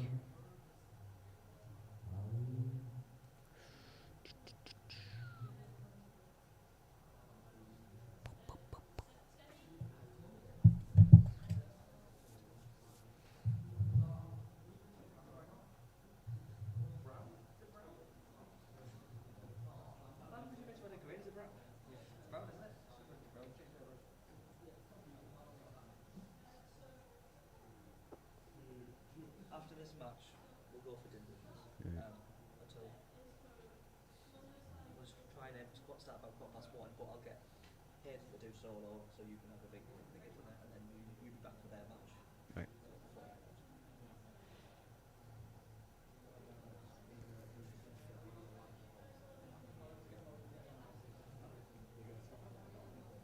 No, we've got a beer and that's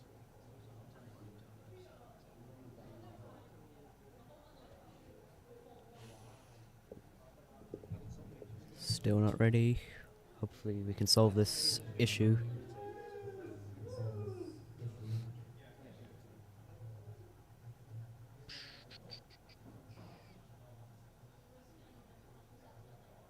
This is a problem.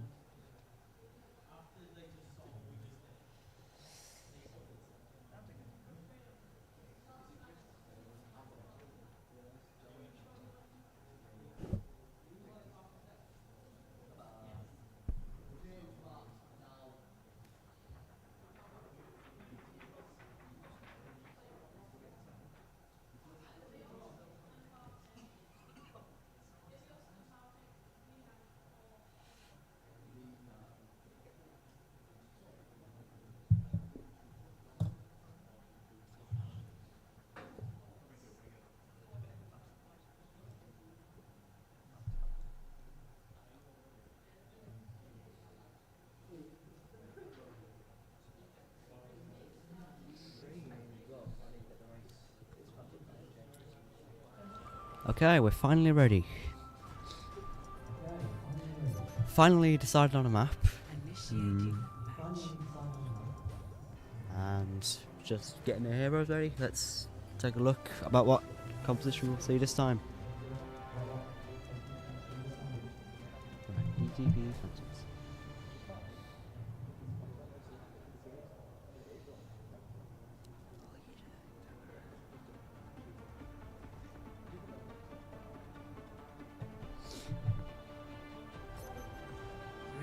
Alright, we're ready.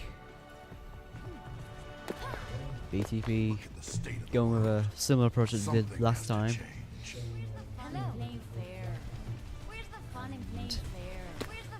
Phantoms going with Junkrat, Widow, Doomfist, Mercy, and Kiriko. This should be interesting. 5, 4, 3, 2, 1. Round 1. Here we go. Here to support. Trouble's here. Oh ho hey. I found Both teams engaged in fire already.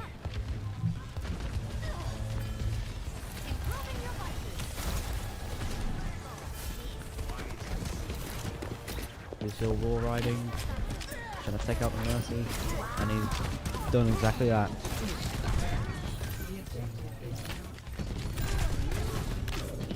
And capturing the point. Capturing it. It's theirs.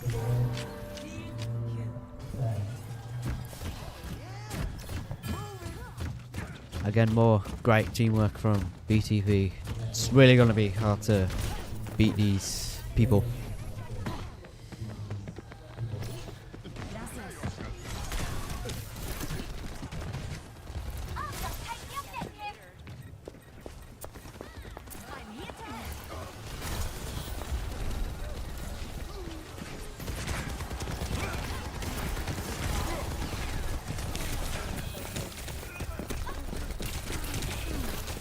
Good play from the Sombra, getting some kills, getting some hacks in as well.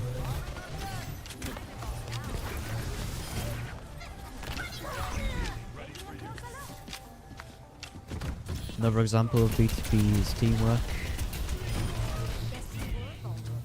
And also just take on a Junkrat. Really pushing Phantoms, really. Just limiting them to their own spawn. It's Where's your jetpack? Phantoms really need to find some turning point, otherwise this'll just be a whitewash, as we've seen before with other teams.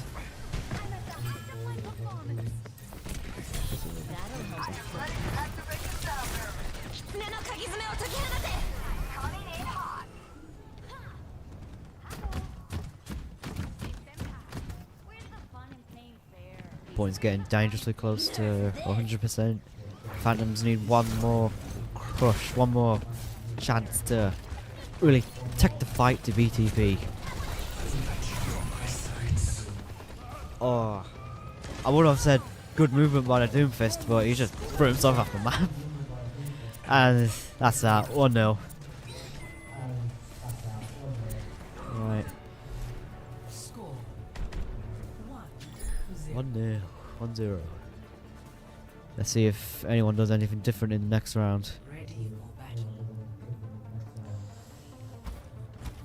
Stay close. Perhaps a change of strategy could benefit the Phantoms, because BTP just seem to stick together, move as a unit. What's yours? They call me Junkrat. Not as good. They're just playing basketball. Not as good. One.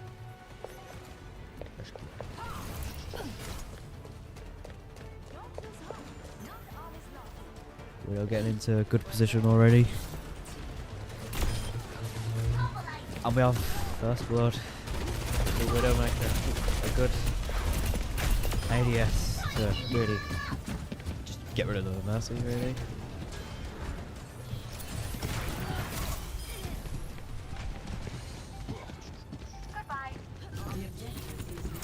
Soldier capturing the point, eliminating Junkrat.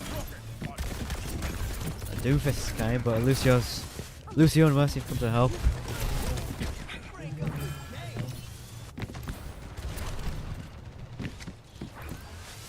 Yeah, the whole team's on point again. Exactly what I've been saying. They just stick together.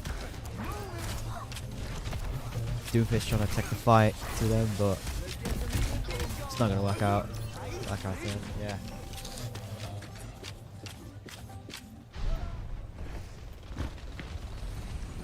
Reaper teleporting in. Trying to catch him by surprise.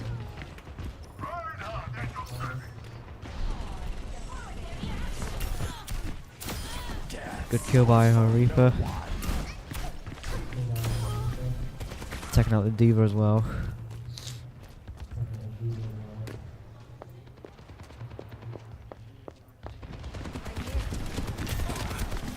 Trying to get to the point. Trying to get as close as possible to capturing the point. And I've overhacked. This is good.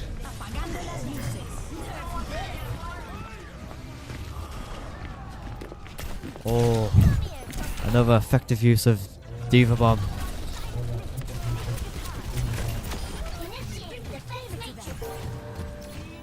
And that's a team kill.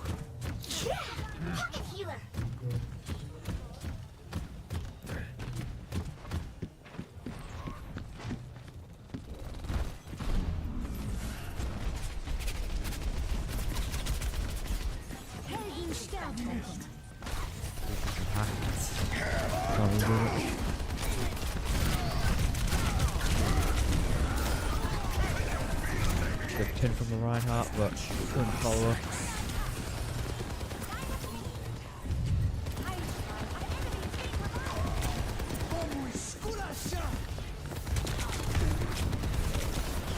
Yeah, the Mercy couldn't really do much there, could they? And we're in overtime. Anytime now. This will be over. Unless... no. BTP wins again.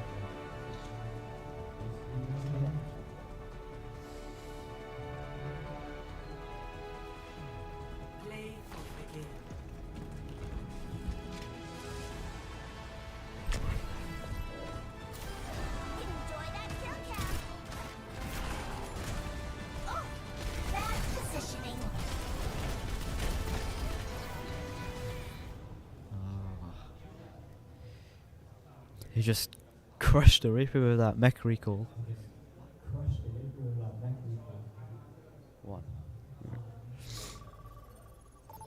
One more match. Let's hope they can. This could be it, but we'll see. Initiating match.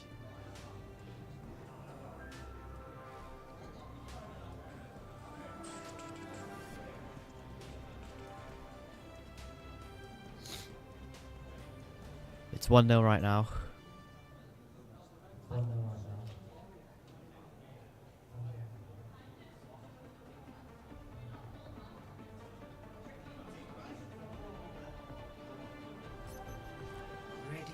I'm very pleased to announce that we've surpassed 100 views. This is great news. 100 people listening to me.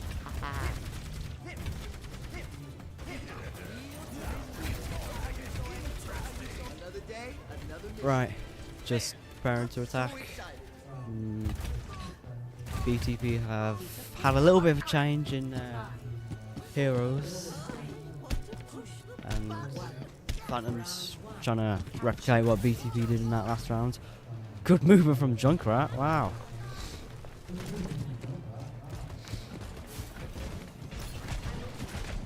Getting into that front line quickly, establishing some forward push.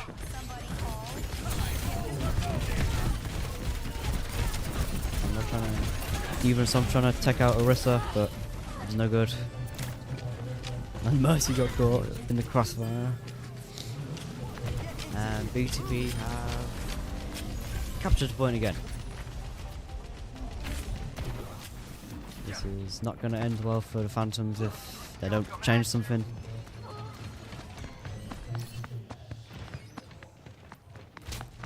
As I was trying to flank.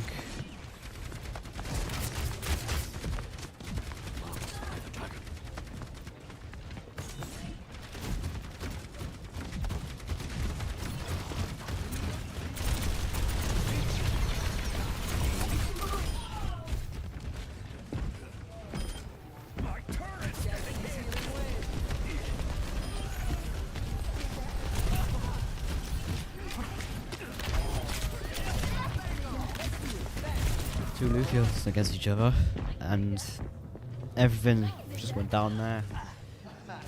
BTV just wiped them out.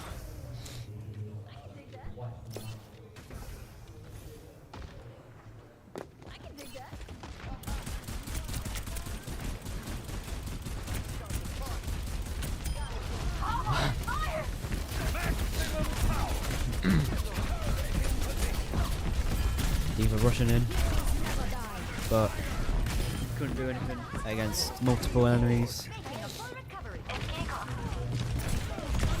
Jumper has his ultimate ready. Needs to find the right place and the right time to activate it. Otherwise, it could end badly.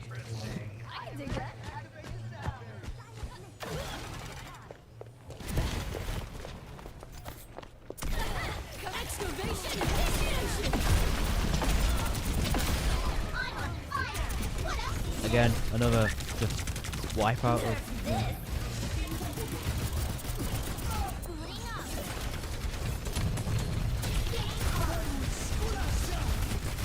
So just activated a sound barrier. Oh, objective secured. I didn't even realise. And that's that. 2-0. Wait, 1-0. 1-0. 1-0. Yeah.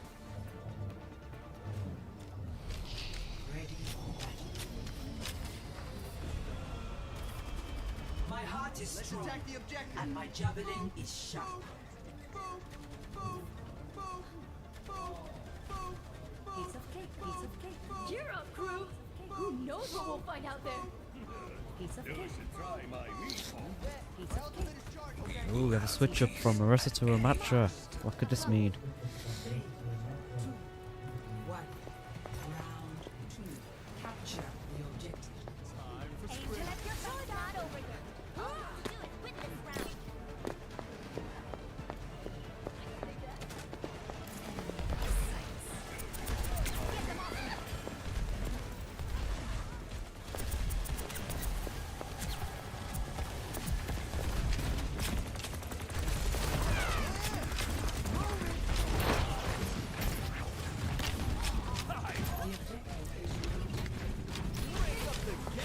BTP capturing the point again. Not really much the Phantoms can do. The match has been revived. This could spell trouble for that defenseless Widow. Just couldn't do anything. Didn't realise. Too late. Nice try, I guess. And we have a switch up to the Reaper. Definitely trying to fix something, but it was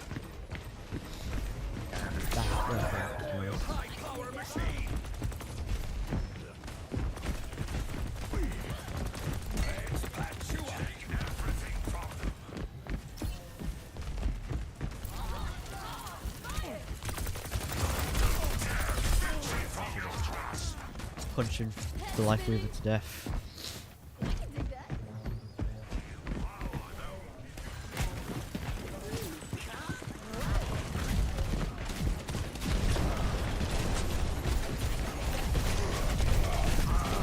Why not? Just run into that one. Charge into it, even.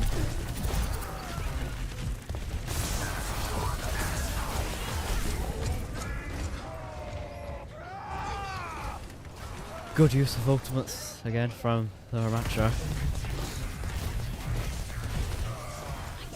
Phantom's chance to win are really starting to fade.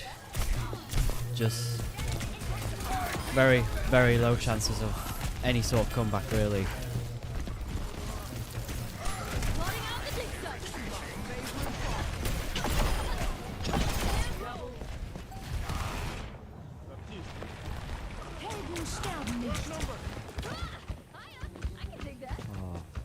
The Baptiste's just been pushed inside spawn.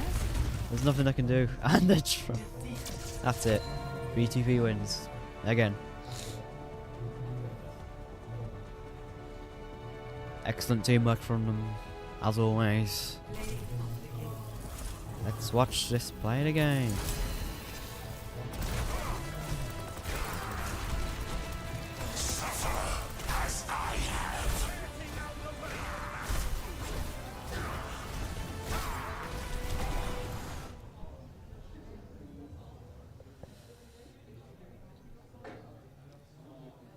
And the scores have been updated. BTP now have 2 wins, and unfortunately the Phantoms have 2 losses. This is no good.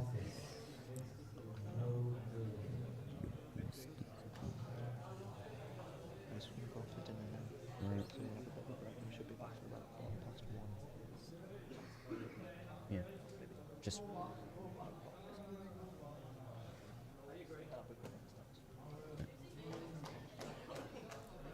Okay, so we're just gonna go for a little break right now. We will be back. Don't go anywhere. We'll come back better than ever. More matches, more action. Yeah. I'll see you guys there.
Hi guys, welcome to the next round in the Overwatch tournament.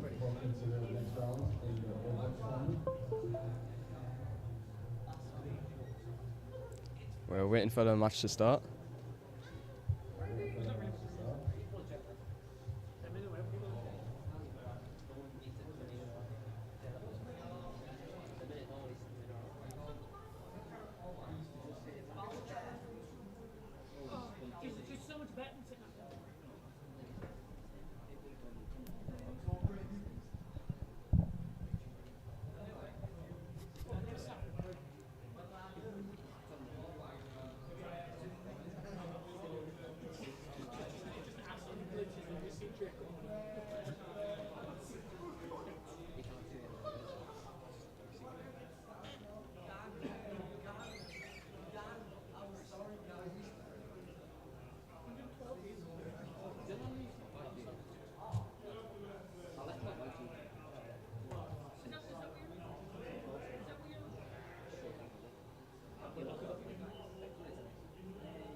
Initiating match.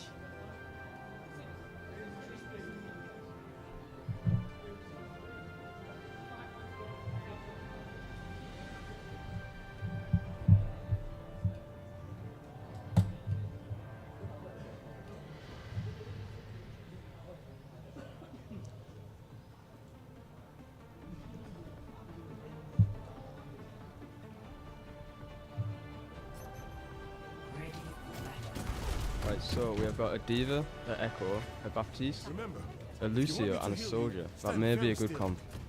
But also, avoid the bullets. On the other team we have Mercy, a Reaper, Moira, Soldier and Roadhog. Another very good comp. 5, 4, Match is about to begin. 2, 1.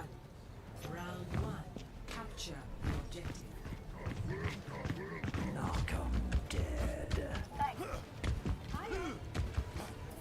Officer screen very aggressive at the start of the match.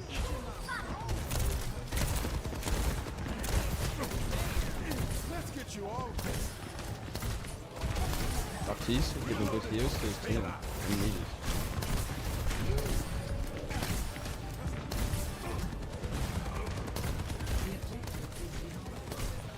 Baptiste may be in a tricky position right now. Good hit from Roadhog.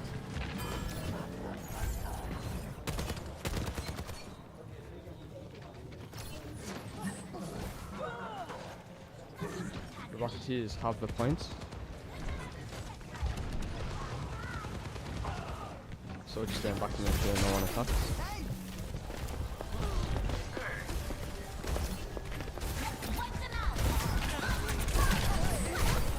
Good Roadhog. The Roadhog with a good hook. Roadhog has died.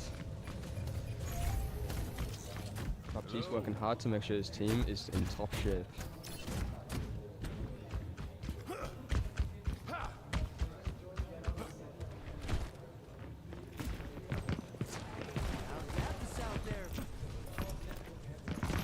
Overscuffs have took control of the point and are making sure the Rocketeers cannot escape.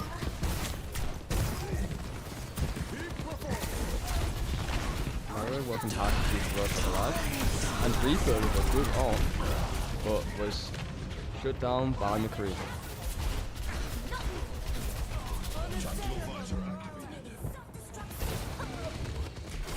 Really good D.Va ult, that was needed. Snowy with a free kill.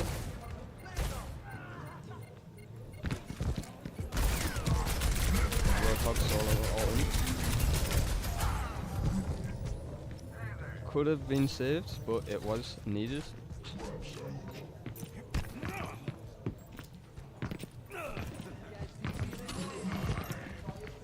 Roadhog's hook was cancelled by the wall.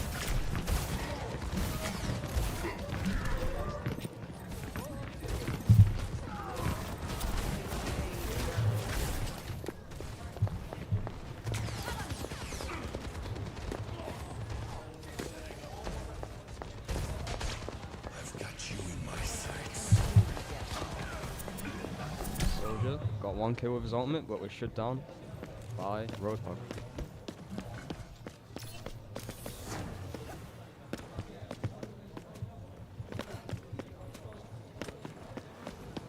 Roadhog, Reaper and Moira are holding the angles so the team cannot push forward. Moira has an ult, she might use it at this current time. Reaper, Roadhog was slept, but he's okay. Anna killed by Roadhog. Baptiste and Soldier, not Baptiste and Moira used their ult. Rocketeers are doing really well and have most control over the match so far. First round goes to the Rocketeers.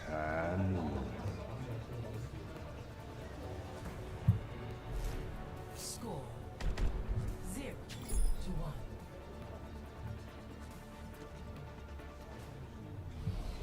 Ready for battle.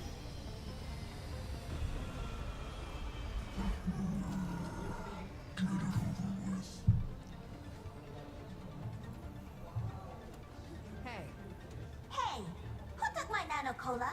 That stuff's no good. Someone needs to fill this. Have some water instead. You just wanted The to Hubble drink it Scuffs have yourself. changed character. They have swapped out for Sojourn. Sojourn would be good against Roadhog, and she could easily avoid his hooks with dash ability. The Rocketeers haven't changed their characters, which is good because they won last match and they're feeling quite confident, I believe.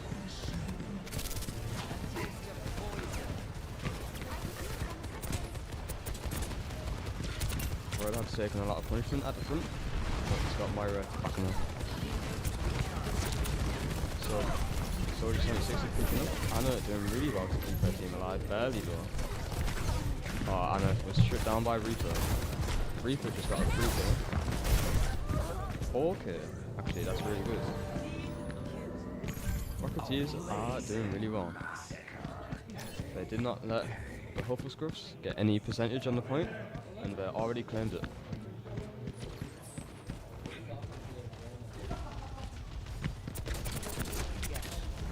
Soldier 76 in the keeping behind his team so he can do the most optimum damage.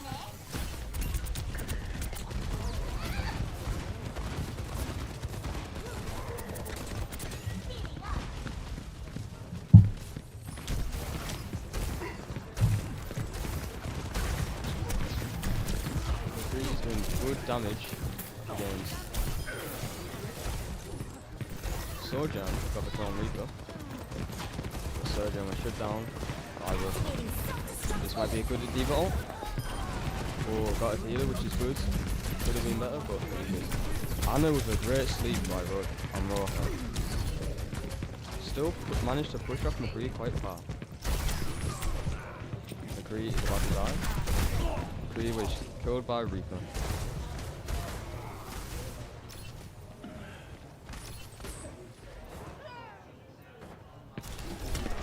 Most of the Huffle Scruffs are near spawn, and Orion Heart is fighting Eddie. A great hook by Roadhog. Orion Heart's pushing hard. He was nano boosted by Moira.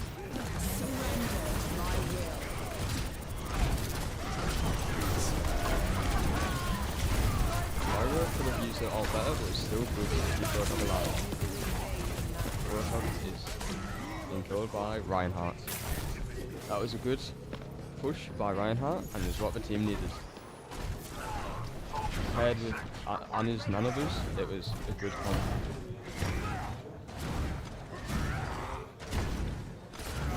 Reinhardt's trying to swing in the corner to try and get hits through the wall. But Soldier with his ultimate. It was okay. It got them spaced out, which is what was needed. Oh, Reinhardt with his shatter. Good shatter by Reinhardt. Really, really good.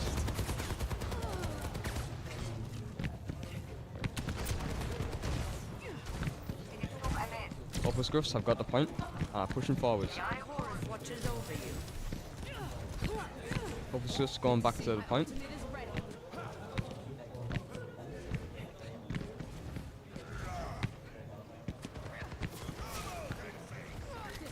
Soldier 76 is trying to find all the angles.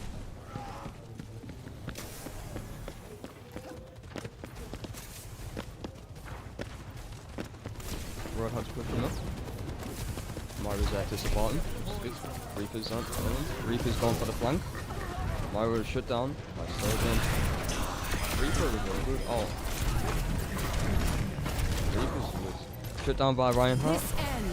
Sojourn's ultimate into. Sojourn didn't get any kills with her ultimate and was shut down by Soldier 76. Roadhog with another ultimate. Pushing people back. Lucio's going for a flank. Lucio's just contesting.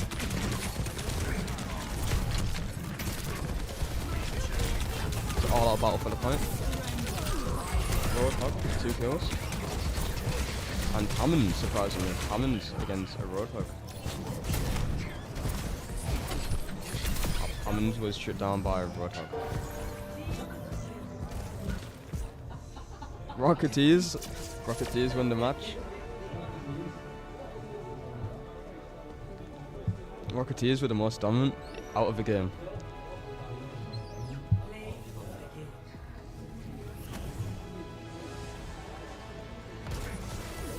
Great play of the game by Myra.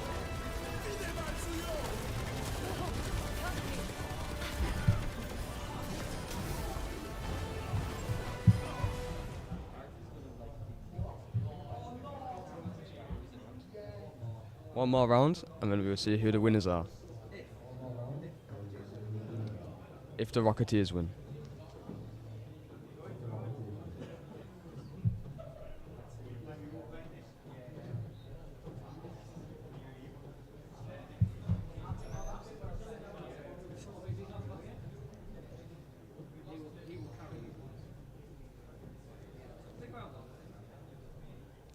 So how was that match then?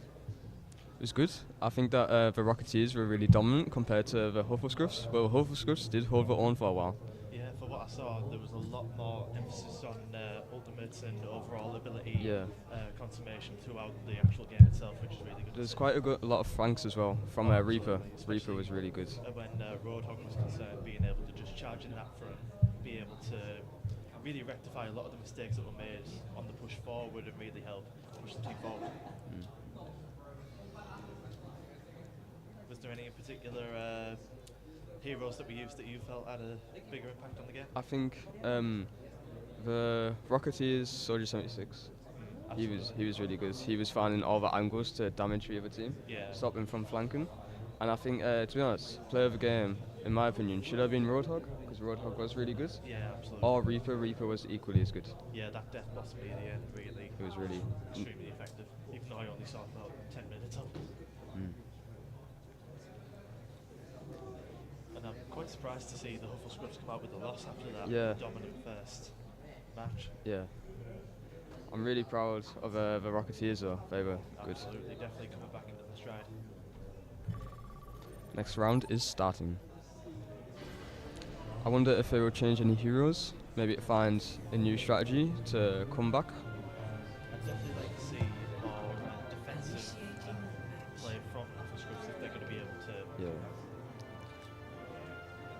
I believe that the Hufflescruffs will change character. Any ideas on who it will be? I believe Malga. Well, Why would you say Malga?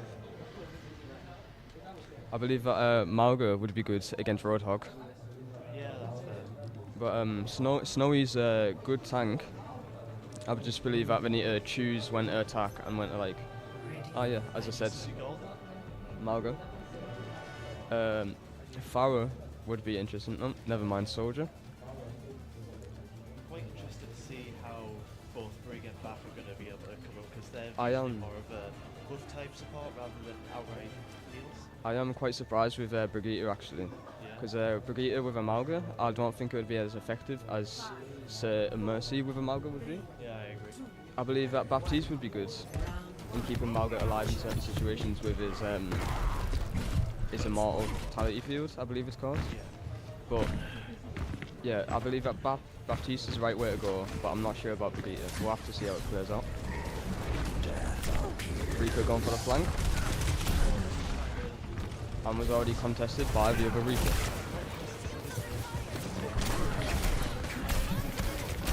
Oh. Yeah. Malga is working hard to keep the enemy team there. Yeah, that's the thing with Malga. Malga counters Roadhog quite a lot. It's almost a team wipe. But Roadhog's on his way back. Just really trying to prove the confidence in. We're not going. It's only the start. It's only the start, exactly. Baptiste is watching the flank there to make sure that Reaper or Soldier doesn't come out. I believe that if I was playing McCree, I would try and get a bit closer because McCree has a lot of damage fall off, but he is keeping pressure on the enemy team. Stay inside the field. Vegeta is doing quite good. Yeah. Moira really low. Moira dead. Yeah, they are doing really well. Both teams are trying the hardest to win.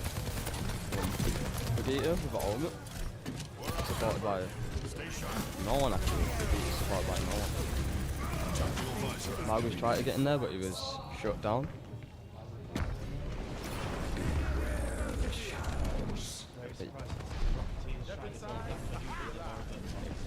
Yeah, they're more aggressive. But that might be the best strategy to regroup, get good fields, find a strategy. Baptiste with his ultimate ready. So it's... Oh, everyone. 3 ultimates there. 4 ultimates there. Another ultimate. 4 back. Yeah, 4 casualties just from 1. 7 Ruffle Scruffs, 1 point ahead. It's really good. It's great first round from the Hufflepuffs. They showed that there's something to prove. They showed that they're not going to be bullied by the Rocketeers. And all it takes is just a couple little tweaks here and there, and it makes all the difference. Brigitte is holding it on. I was actually quite surprised with that. Yeah, especially when more healing type supports, whether it be Zenyatta or even Moira. Beings born of they'll be much more science, effective, seeking but clearly answers in improved as faith. well. Rocketeers have switched to Malga, which is quite interesting. We'll see how a Malga versus a Malga will turn out. See, there are plenty of custom games, but never in. Never in the actual match. Exactly. The Rocketeers have also switched out for Mercy and Anna. How do you think that's going to be a good there?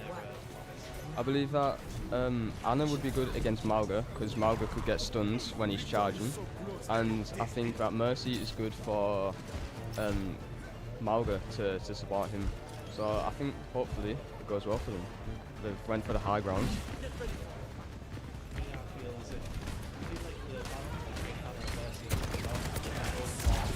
Oh, damage.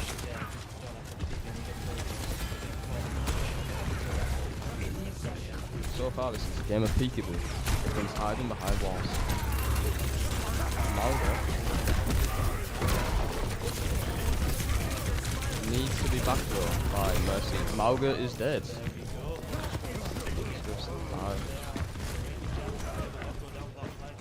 Mercy's trying to look for the right space to revive her teammates.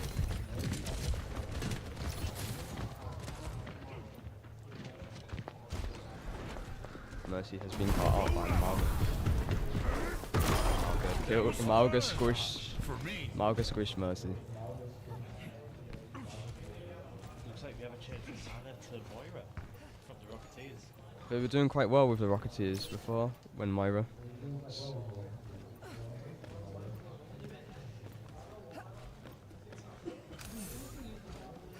You cannot escape me. Mending you. Both long range and short range.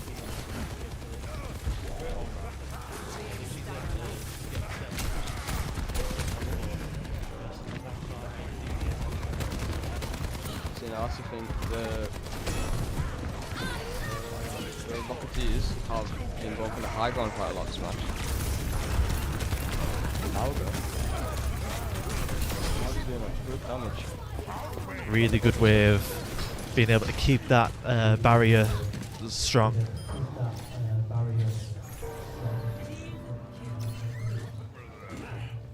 Yeah, the Hufflescruffs have been the most dominant this round, as in last round as well, which is good. Just what we like to see.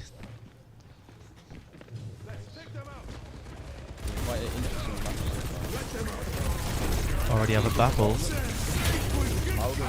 Very good. Great combination being able to combine these ults. But is it enough? Absolutely not. Hufflescruff's coming back with a vengeance.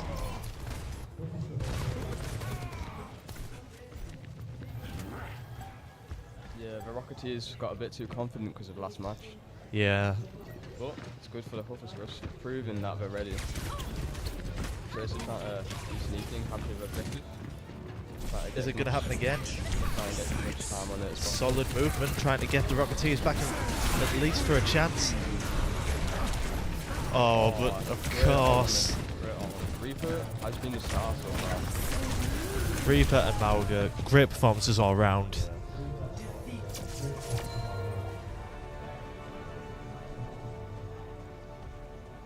So now, if I was the Rocketeers, I would focus on flanking in the back line.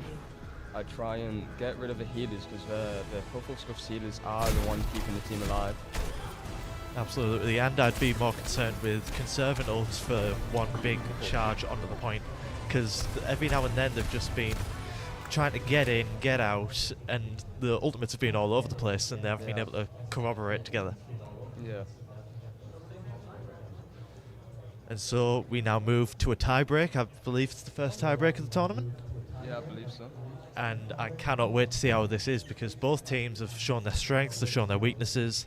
It's just a matter of whether or not they can bring it on board. We've shown how we've improved each match and like trying to find the best strategy to win. But the Hufflescruffs have come back.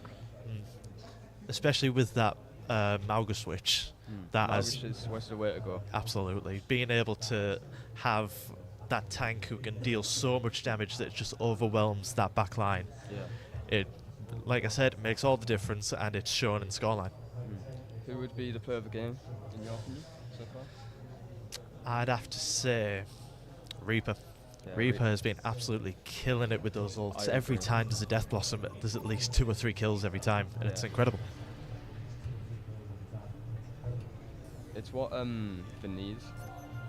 I think the Hufflescruffs will be going Mauga again, and Reaper. I'm not sure about the healers, they might switch that up. Very interested to see how the Rocketeers try and combat this, whether it would be with Lucio or maybe even an Ashe if she can get a decent enough range. But you gotta think as well, though, that the Hufflescruffs DPS are also making sure that there's no flanks. Like that is true. Soldier was. The Soldier was checking all the angles, making sure that there was going to be no Widowmakers or Lucios coming in. Very interesting, going for more explosive damage. Yeah. On the Rocketeers. See, now we've got Hanzo, who's a long range fighter, and then they've got Drinkrat, who's medium to short range fighter. Yeah. Which is good.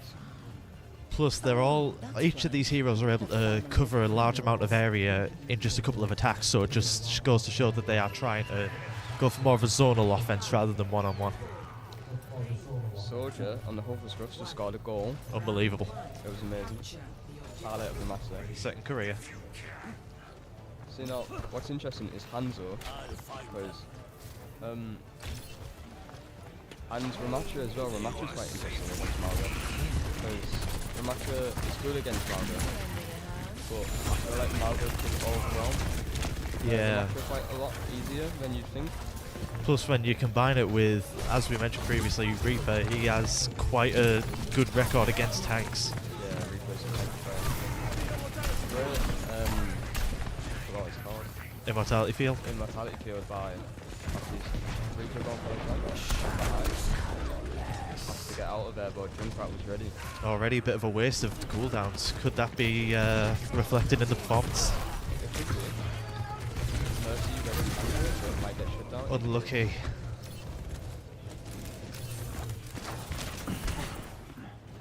Moira sent on the back foot. Both the Swiffs are in front for ultimate wise. They're closer to getting the ultimates than the Rocketeers. And again, I think that just harkens back to the discussion about them being a much more balanced team rather than the Rocketeers. Yeah, Rocketeers are more explosive damage when you've got Hanzo, who's like a long range fighter against the soldier, which doesn't really make sense in my opinion. And you've got a Junkrat versus a Moira. Moira's really good against that. Moira can get him off and walk away when he's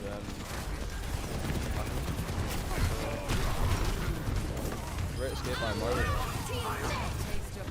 Now the Rocketeers could start building up their ultimates here. If they are able to get on point, this could begin the change of the match.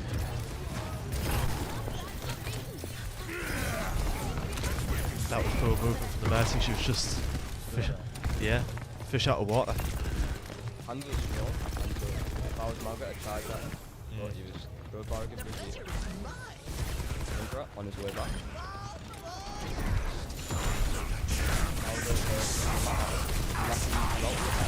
But he's trying to back away. Yeah, I don't know why he's trying to stay there. You know, they might try to wall off the team, but if I was him, I would have used it to full flexibility and just went for it. I agree. Oh, Mauga's back. Is it possible for Ram to get on point? Absolutely. Oh, so close. Great ultimate at the end there by Reaper. Didn't really count because it was in slow-mo, but got 2 kills. Hopeful Swiffs are being the most dominant. They've got a really good comp with Soldier, with stopping the flanking. Mauga and Reaper are working really well together, and the healers are doing great to keep the team alive. Just goes to show their resilience. I mean, Rain and Champs, just one little slip and then they're back in, they're back focused. It was just a slip up at the first round. Didn't know what the Rocketeers were capable of, and now we found out. Found a way to beat them, which is really good. But anything could happen in this final round. Now we have another change courtesy of the Rocketeers going for Zenyatta. Zenyatta could be good against if he keeps away from Mauga and charges with his orbs and fires in at Mauga, but we'll have to see. Again, Zenyatta's more of a has a lot more DPS capabilities, so I think the Rocketeers will be trying to use that as a means of sort of throwing off the Hufflescruff's rhythm. What are there is we're all in a room. I think he was struggling to focus his healing orb on his teammates at the right time because they were all in front of him. Yeah. He was trying to heal, but then he kept on selecting the wrong players, so that's quite tough. That's what you got to think about Zenyatta. You have to stay away Zenyatta. Yeah. Like not being in a big group because stuff like that happens.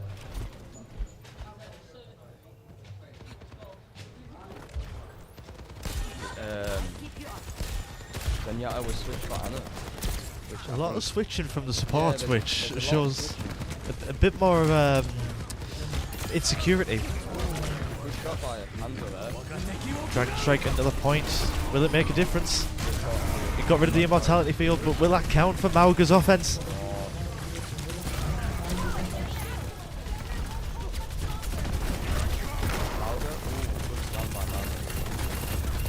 I'd like to see that the Rocketeers are trying to push further and further into the point, but I don't think they're going to be able to contest for much longer.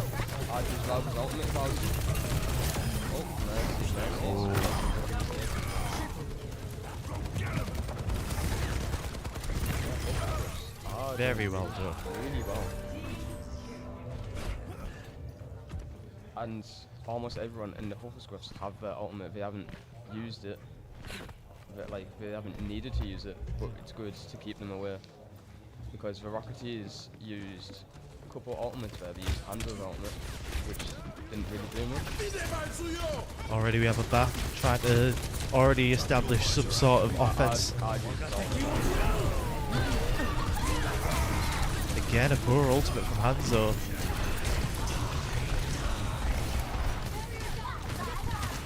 The Huffle Scruffs are able to maintain this quite a strong defense.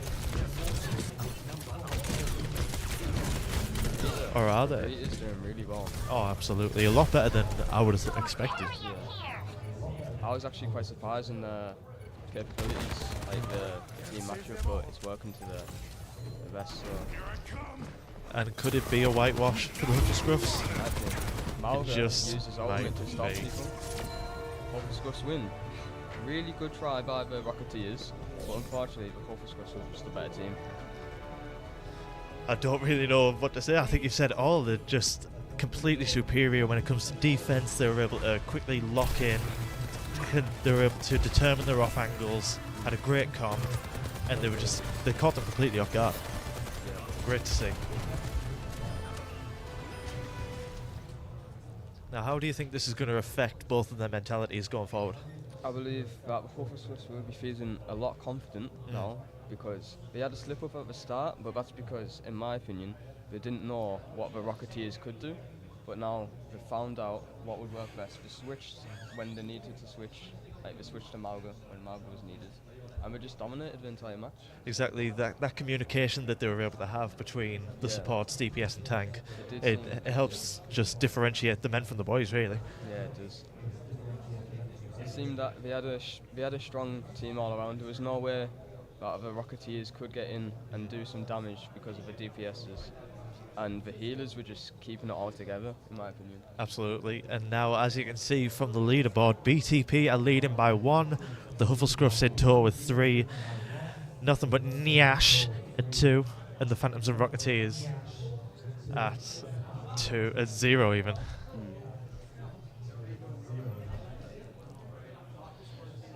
Now, I believe the next match is Nothing But Nyash against the Phantoms. So I will be playing in that match, so I'm going to have to go when I'm needed. Good luck, either way. So, hopefully, my team would be able to learn from this and see what we can do against the Huffle Scruffs, because the Huffle Scruffs have been really deadly so far in this tournament. Absolutely. They're in 2nd place, which is good. I'm just hoping that BTP can hold on to that first place. Yeah, but I believe that Huffle Scruffs are showing what they are made out of. Yeah, never underestimate a champ. No. And then again, we might have a comeback from the Phantoms. After all, we do have a couple more matches to go. We do. We've got 3 more matches for the Phantoms. And another point that I'd like to mention is that despite the Rocketeers' attempts of trying to create more of a dive comp, they've always ended up just being split by tank. Yeah. That's probably their main concern, is being able to keep an eye on the tank as well as keep an eye on their own support. Because I feel like that's where they're starting to lack. I believe that they got separated quite easily. People were trying their own things. Like Hanzo could have saved his ult a couple of times. Yeah. Instead of just firing it when no one was there. He thought that people would have went on the objective. Yeah. But they just stayed clear away from it, which is a bit of a waste, but it was worth a try. Yeah, you could see the theory behind it, Yeah. but it was just a matter of putting it into practice. Yeah. It was like if he managed to aim at where the team would have been instead of like believing that they were all on objective. Anyway, I'm gonna have to go because I'm on. Wish me luck. Good luck, Freddie. And now, in order to introduce Dylan back, welcome back. Hello again, everyone. So, what did you think of that from an outsider's perspective? That was good. I liked how the Huffle Scruffs were able to get back into it. Just really Good. show why they're those guys. Now, what do you think of the leaderboard now that you can see it? Right. Obviously, BTP doing very well, going very strong. But Unfortunately for Phantom's Rocketeers, they still haven't managed to get a victory yet, which hopefully they can change, but Yeah. time will tell, I guess. And what I'd like to, now that I've started to see more of a pattern between these teams, is that MBG and Hufflescruffs usually tend to go for more of a tank-centric offense. Meanwhile, the Phantom's Rocketeers try to lean more towards keeping defensive, try and focus on the supports being the main focus, and BTP try to be more of an all-rounder. Yeah. And it's just very interesting to see how these different tactics and strategies are going to be coming into play in the coming matches. Is there any particular heroes that you'd want to see going into this, should we say, second half of the tournament? I liked when they were playing Malga, because Malga just brings that chaos that I love. It's just, when you have Malga, this just goes through their defense. But there is ways around it. Just have to really think. Just requires a bit of experimentation. Yeah. But the question is, will any of the teams have enough time to experiment without risking it all? That is true. And now's not the time to experiment. Now's the time to really find a strategy and double down on it. Because I believe each of the teams has 2 more matches, or 3? I think 2. Yeah, they do it too. Yeah.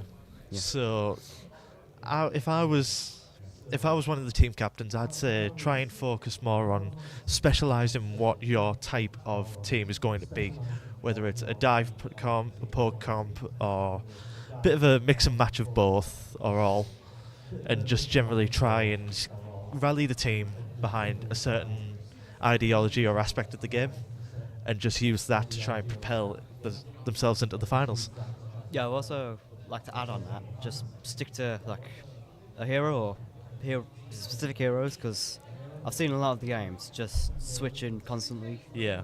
Couldn't really find any rhythm to their plays. Yeah, and I've just noticed that as well, a lot of the same heroes have been showing up a lot, like Moiras, Reapers, every now and then Narissa or 2. And do you think that's planned, or do you think all the teams have been caught off guard by the same heroes being used? Maybe there's like, maybe this is the tactic that they need. Just sticking to one or however many and just going with it. Yeah, that's fair enough. I mean, the best you can do is just try and focus on your own weaknesses in order to build up your own strengths. And that's an aspect of the game that the Hufflescruffs have really nailed to a T. Yeah. So what do we have next? I believe it is nothing but Nyash against the Phantoms. Now, MBG. Is there anything you want to really state for the record? Whether it's your support or your damnation? I'll support them. They're really just like, I don't know, just warmed up to me, I guess. Because they came in, we don't know them, and they just delivered that first match. Unfortunately, they lost one of them, but... I mean, everybody loves an underdog. Exactly. But the Phantoms as well, they really need a win. Absolutely, especially in this stage of the tournament. I'm sure morale's a little bit lower than others, and if they are able to get this win, then it'll only boost them up. The only way's up from here. Now let's see how they line up.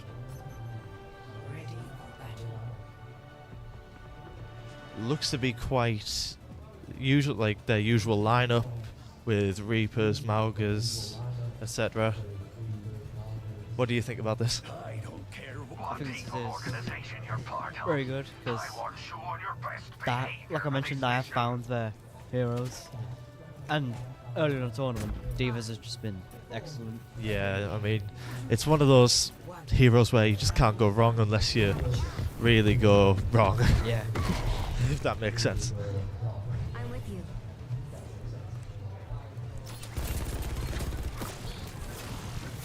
Already Diva's trying to charge in alongside the rest of the team. Junkrat mainly focus it. Oh, trap the Malga. Will that stop him though?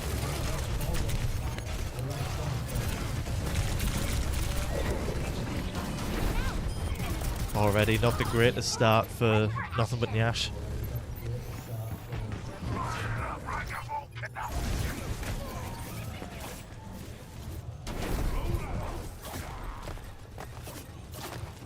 Under my protection.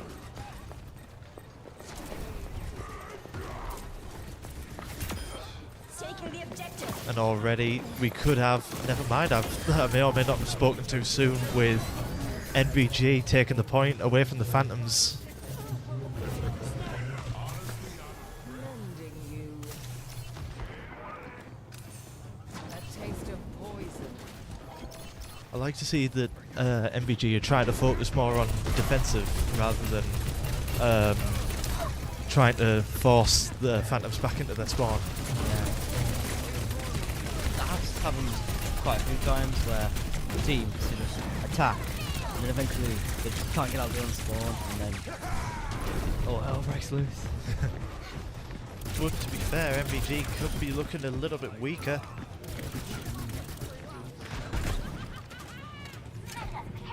Will the Phantoms be able to consolidate?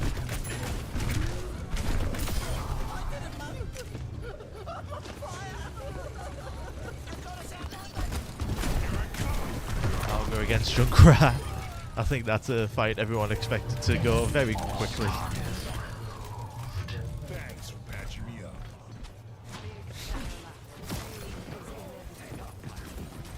Now what I also quite like to see is that the Phantoms are trying more of a team approach regarding their ultimates. Yeah. Is there anything I have to say about this particular issue? I think they're just learning how to coordinate with each other a lot more, really just improve their overall skills, which definitely helped them at least contest this point. Yeah, that's fair. Then again, NBG not letting them NBG, get there. they are still staying strong.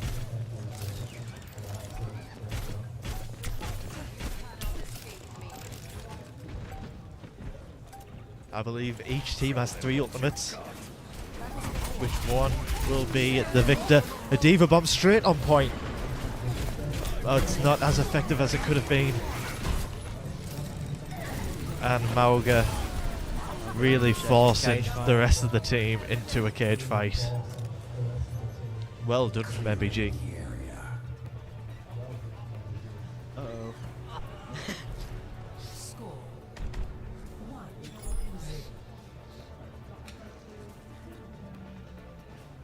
Now, what do you think of that first round performance? That was good. MBG really just Phantoms took a point. MBG was like, nah, that's our job. And then rushed in and then didn't let them get it. And like we said, they're sticking to their guns, they know what they want, they know what they can do, and they're just able to maneuver around that so well.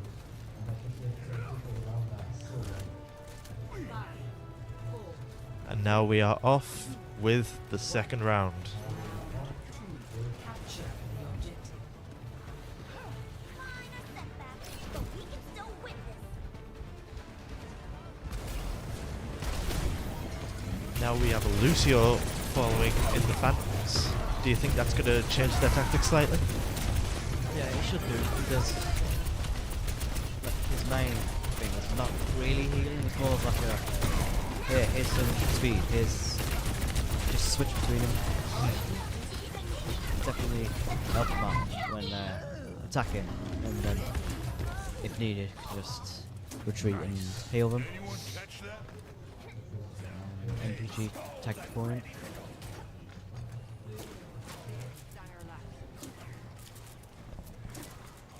Now, what I do quite like to note is that Kiriko and Moira being the supports for NBG. Do you think that'll help? Do you think they'll be focusing more on tank or more on DPS? I think they'll be focusing on the tank with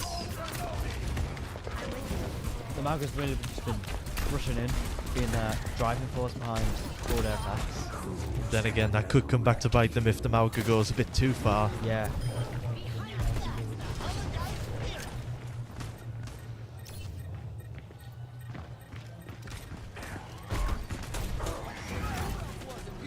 to be fair, the Phantoms have been able to reclaim the point.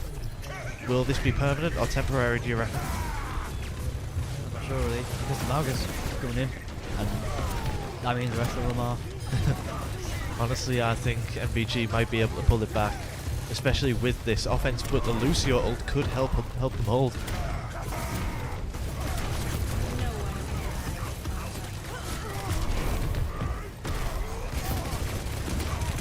Very strong gameplay from Mauga.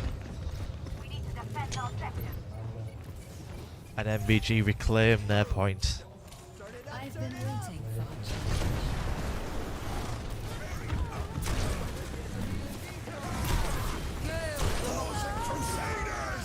It looks like they're doing more of a offensive approach this round because just not letting them Absolutely. get that far.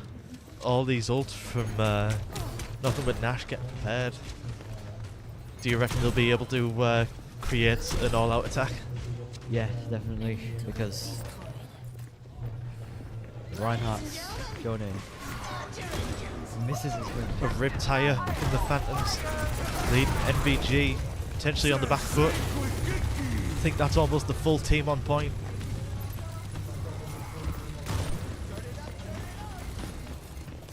Contesting, and yet MBG's percentage keeps rising.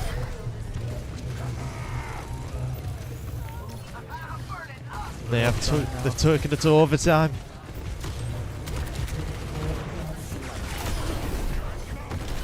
Viper eliminates the Reaper. But Mauga's there, and I don't think the Phantoms can do really all that much. But then again, we just had a Lucio ult. And a revive from Mercy.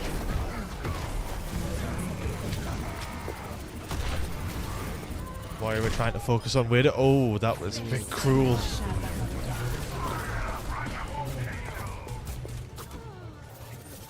And the second point goes to NBG, allowing them to take the first match.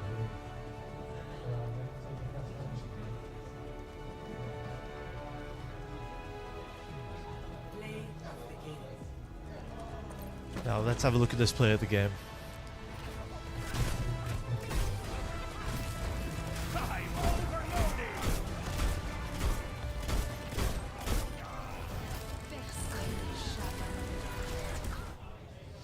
Now, who would you say was your play of the game, at least for that round?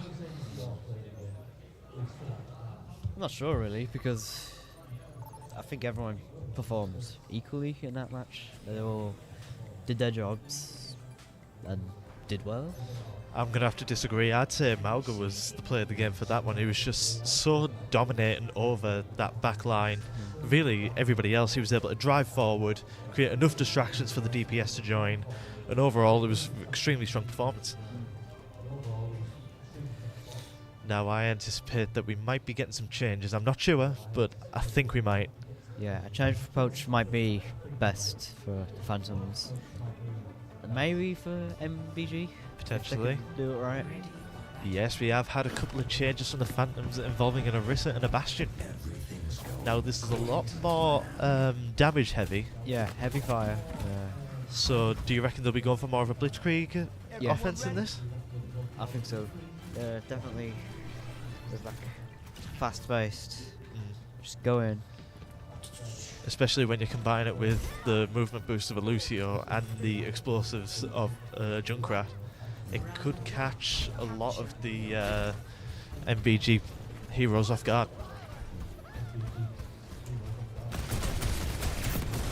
That has already happened.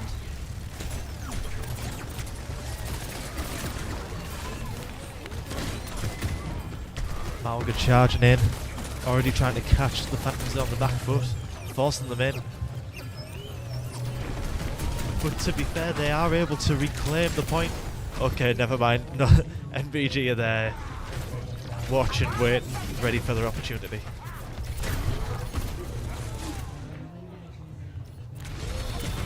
Everywhere is just casualties, casualties. What do you expect when you have Mauga and Orisa? That is fair. Two of the most controversial heroes in the community. Now I like the fact that NBG are trying to use Torbjorn a lot more as a tactical hero rather than just purely offensive. Really shows their expertise when it comes to this type of formation.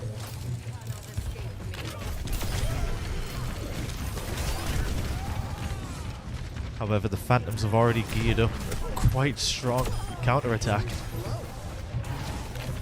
Careful, we're outnumbered. Group up.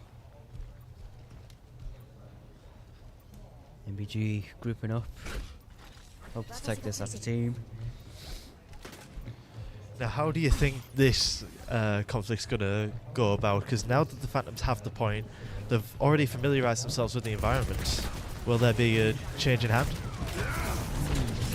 Maybe. It depends because Malga has his ult already, and a lot of them are really close, so if they can do that right, then Oh, very well done from Mauga. Terrific gameplay. Now it's Mauga via Rissa. It looks like Mauga has been able to consolidate and NBG take the point.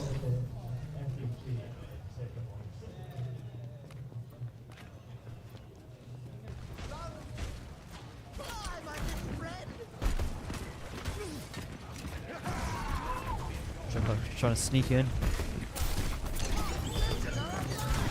Now I'm a bit concerned as to why he didn't use the Riptide there, because if I was him I would have said that was a perfect opportunity. Perfect opportunity.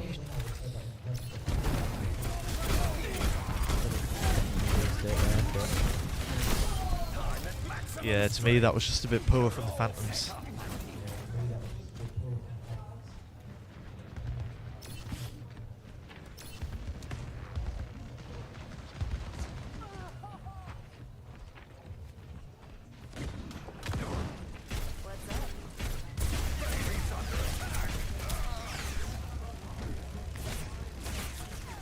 Now MBG trying to hold on just for a little bit longer with ult in hand.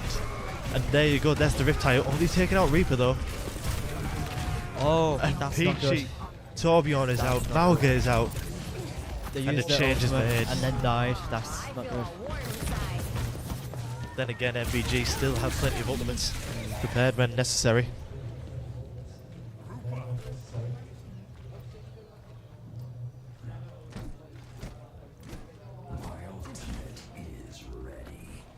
I'm with you. Now, if you were on the Phantoms, do you reckon you'd make a change, Dylan? Maybe, because Sigma, so Already overwhelming offense. be more effective in crowd control. And just like that, NBG have returned. And I believe that should be the first round over. Very, very well done.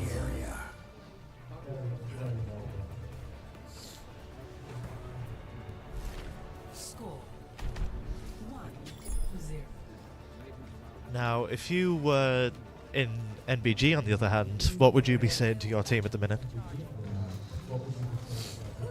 Just keep doing what you're doing. Don't make any silly mistakes, really, because anything gone wrong can just lead to a domino effect, and then it's all over. Would you advocate for any changes in hero, or keep it as it is? Not right now.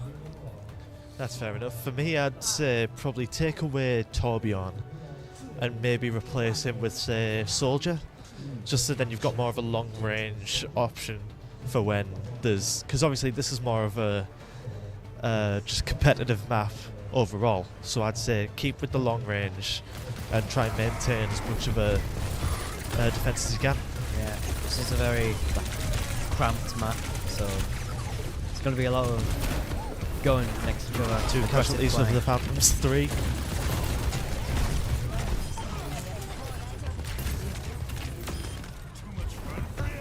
And Mauga charging into the point, looking for Sigma. Found him. That he has. Get the blood flowing. Hey, thanks.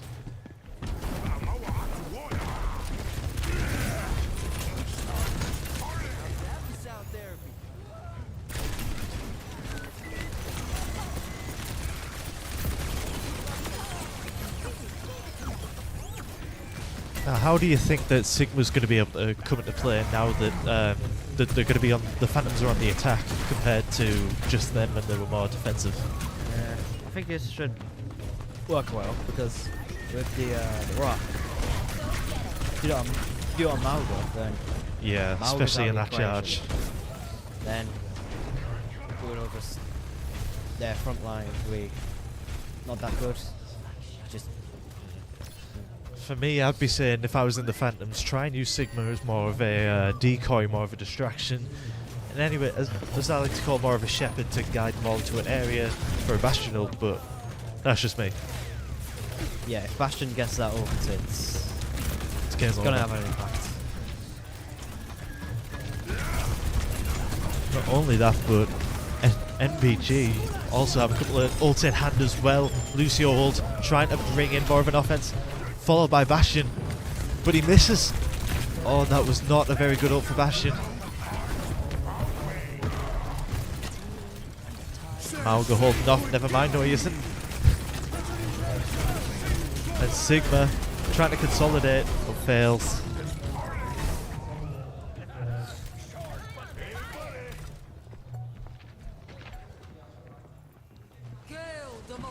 I'd say the Phantoms have like one more chance.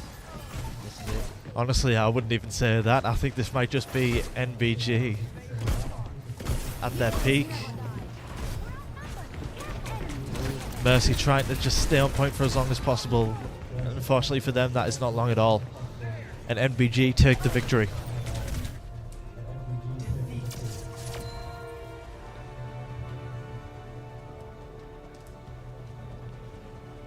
Overall, really well done from NBG, and I regret to say, but the Phantoms again just starting to slip up.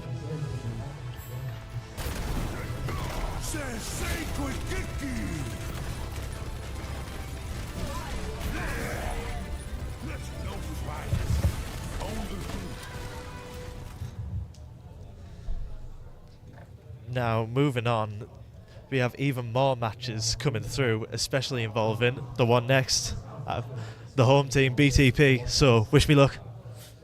Bye. Right.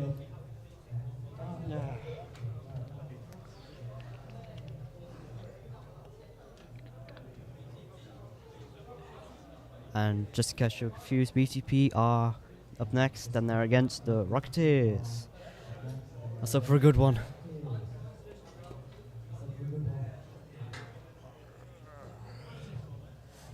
Yeah.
Alright, here's our updated leaderboard with MBG on 4 points. Phantom still can't do anything.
Just making sure we're ready.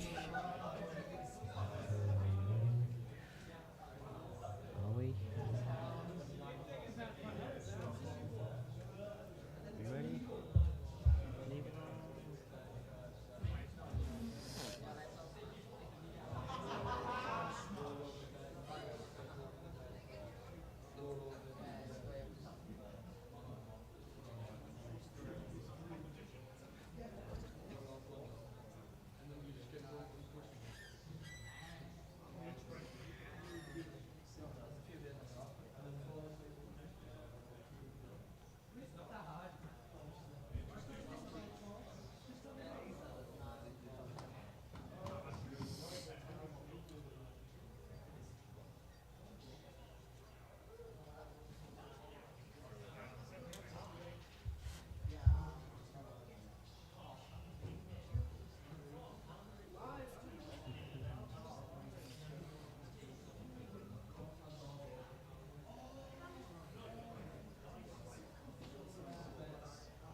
Okay, we are ready.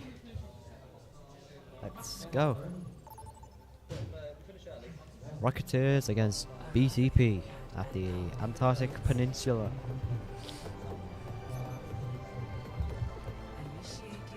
Let's see how this goes.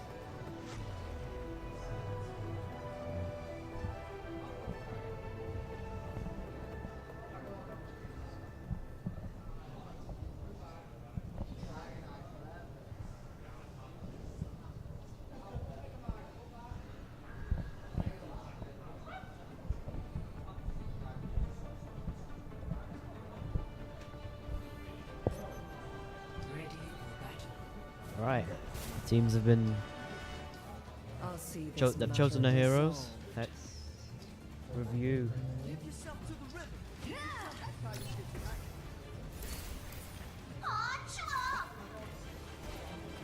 Okay, BTP definitely going with a more mobility-based team strategy with Lucio, Genji, Mercy, Diva. Not really sure about Torbjorn, but we'll see. If it must be done, let it be done quickly. Rocketeers splitting up, trying to attack as many routes as they can to catch them off guard.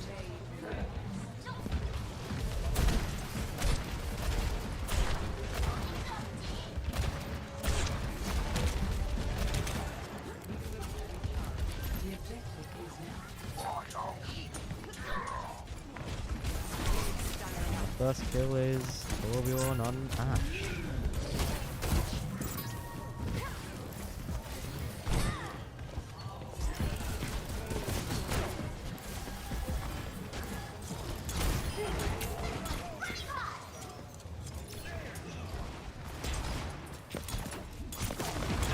Just sneaking in.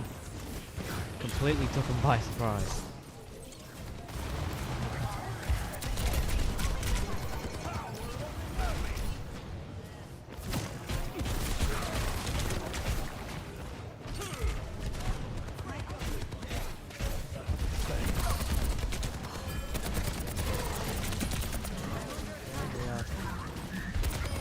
BTV half point, then keeping it playing.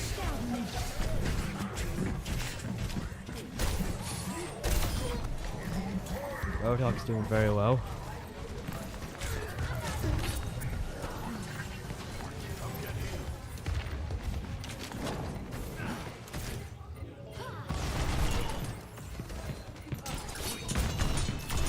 Deflecting all of the shots. And Cassie never stood a chance.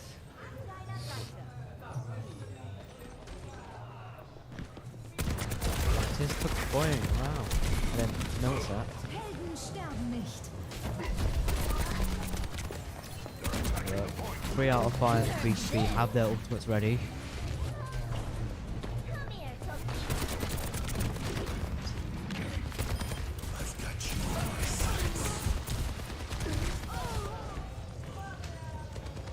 Roadhog took out loads. So did Soldier.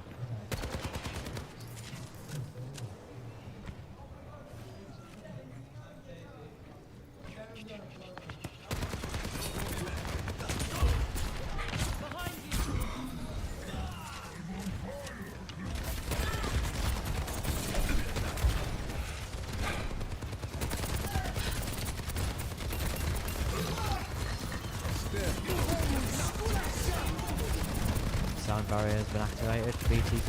This can definitely help them push forward.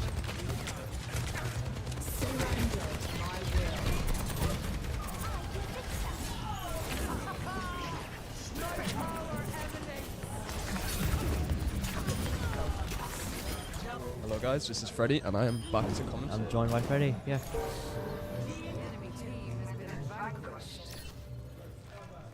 Rocketeers are defending a point now. Just not going to let BTV get there. For me, I think this is a good point with Moira and Mercy with the word. I'm not sure about number 3, but the Storage 76 Roadhog's struggling with the target right now. And he uses a book and gets speared by a research. Goes Mercy by Shadow. Oh, that's a good thing. Moira keeps working alive.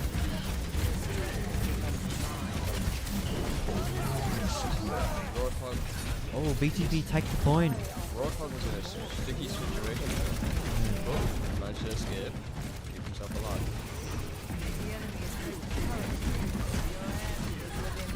Moira, fighting the entire team by herself.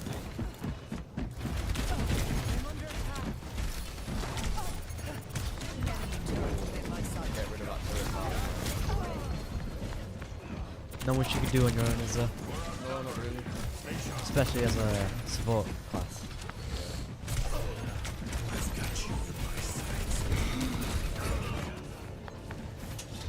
All the time he's coming. Oh, it goes to... And BTP, just really close. Just a 1% difference between the two of them. That's... Rocketeers definitely have something to fight for in the next round. I wonder if we're going to change any characters. Stay close.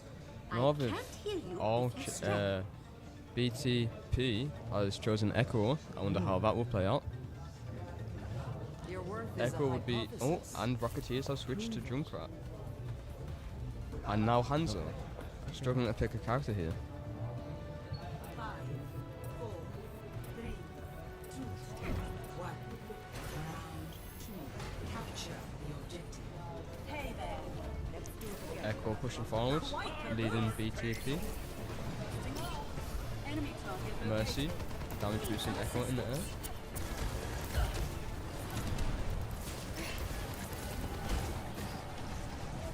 Mercy keeping Echo alive. Echo pushing up. Echo's been really aggressive so far. Oh, Echo wow, was that's shut happening. down. They're capturing the point.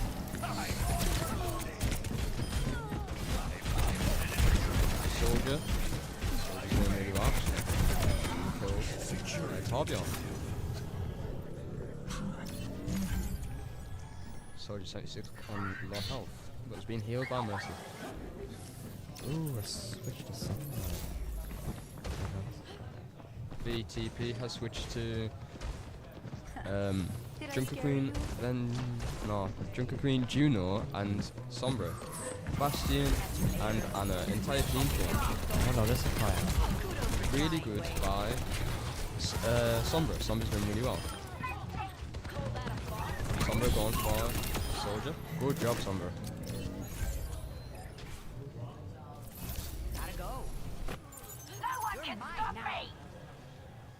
Sombra looking for space to be. There's been a lot of team changes here. Yeah, Rocket- really can't find. The right strategy. Yeah. Rocketeers have now switched to Reaper and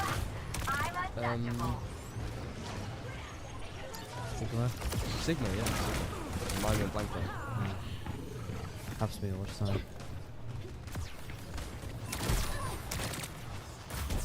BTP is currently holding the ground, doing really well for themselves. Venture fighting to keep their team alive. But it seems that Bastion was killed. Reaper versus Junker Queen. It's quite interesting to see the battle of the shotguns. Reaper versus Junker Queen. Oh, it's close.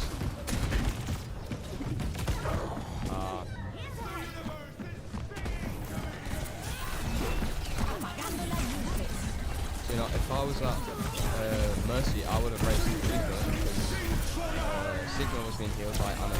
But Sigma with a great ult there. Good use.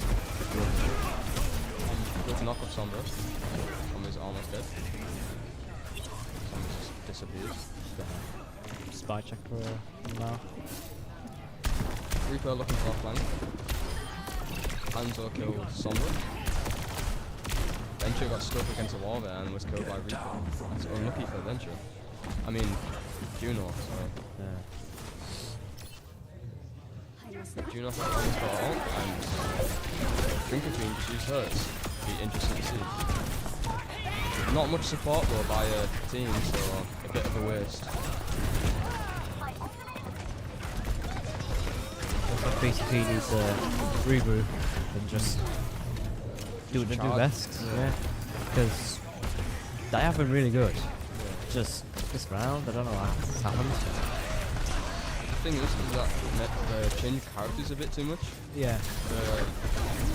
Like, Junkrat has changed.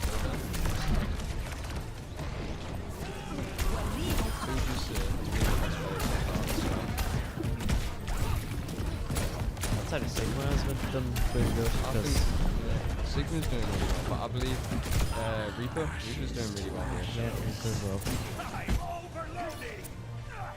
And Rocketeers take a point back, 1-1. Interesting match so far. Score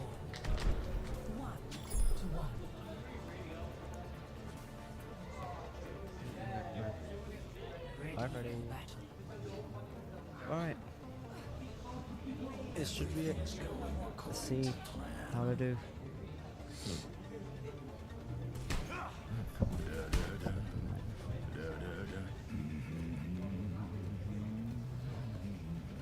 BTP has changed to Ramatra, which is quite interesting to see.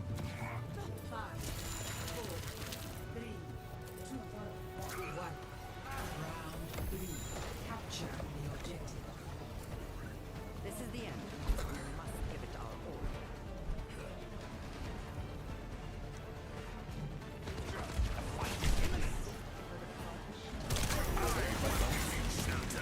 Ramatra holding off the entire team at some point. Ramatra got stunned, being healed by Juno.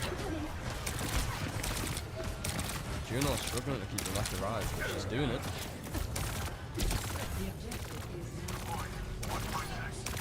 So now, with Juno, her projectiles are individual, so she has to kind of manage who she shoots at a time. She can't heal like constantly. She also has to rely on her aim, which is quite hard. Juno. Especially when flying around. Yeah, it's quite.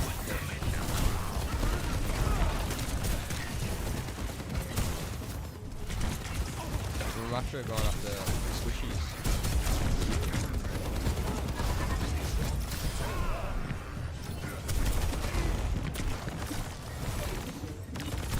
Juno, followed by Sigma.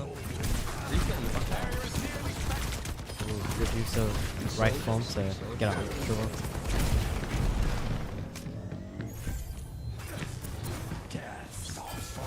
Soldier managed to escape that.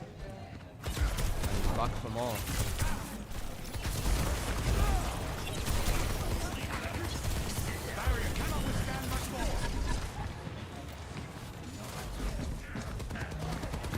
Macho going for the flank. Spotted by Reaper.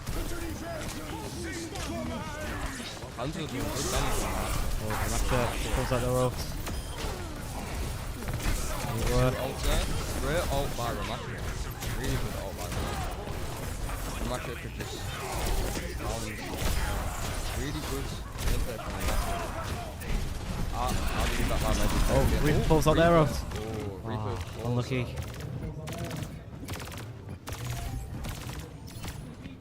But VTP have recaptured the point and looking to keep it that way. Oh, we have a change to Soldier. Let's see how this works. Juno and Soldier have their ultimate. So does the Rocketeers. Moira has their ultimate. See how that goes.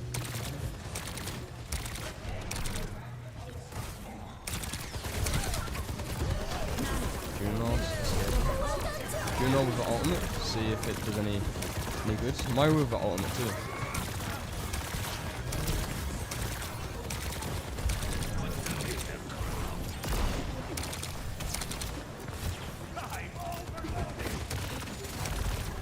Juno keeping away from the enemies. Ramacho out of line of sight from Juno though. Mistake. Ramacho died. Juno. Rocketeers still need to make that push. Great place for Torbjorn to it though. Torbjorn to it's doing really good. Point is still BTPs. Ah, good. And it's over. Good. BTP wins. Oh no. Did you reckon player of the game would have been? I'm not sure. Roadhog. Ah, okay. Surprising. Let's see. Good hook from Roadhog.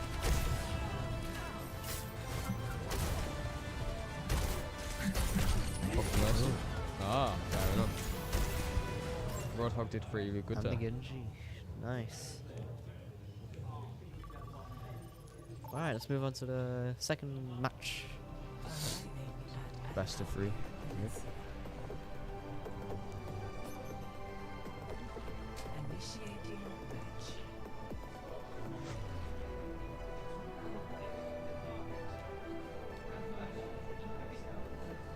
you think there's going to be any changes in how to do their compositions? I hope so. I hope that the Rocketeers find a way to maybe come up with a dive strategy. I think that might be good against Juno. Get behind her. And hopefully they'll get rid of Torbjorn turret, because Torbjorn's turret is doing quite a lot there. Rocketeers have switched to Bastion, which is surprising. 5 miles compared to the ice caps back home. Because Bastion could feed Sigma's absorption ability. We'll have to see how it goes. Yeah. If they can use Bastion's ultimate correctly, then it could lead to devastating consequences for VTV. Yeah, it could do.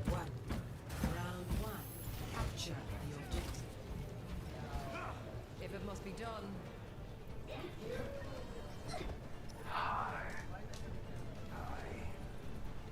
Sigma gone a different route than normal. Trying to maybe go past them or behind them. Reaper's gonna go for the flank. Yeah, Reaper's definitely gonna go for a flank here. Catch him by surprise. He's right above them at the moment, so we'll have to see how that goes. But he was stopped by Sigma's absorbing ability. Gets out of there clean though. Goes after a soldier.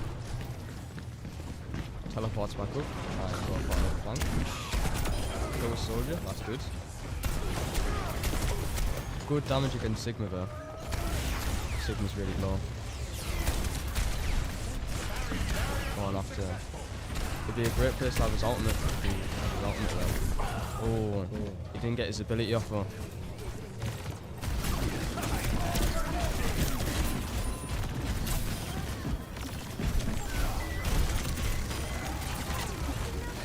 So far, BTP is dominating at the moment.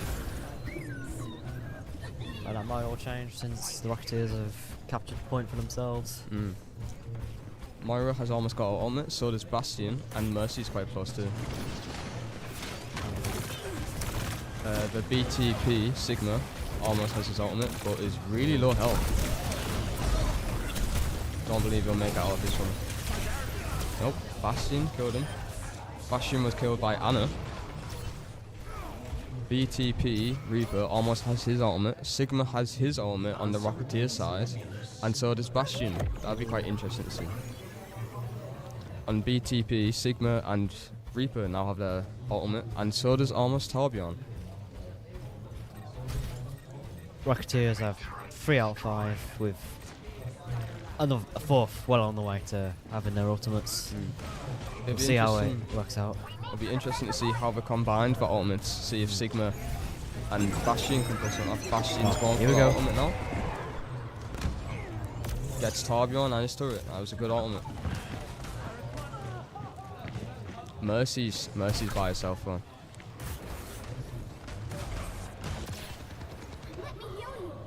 Juno.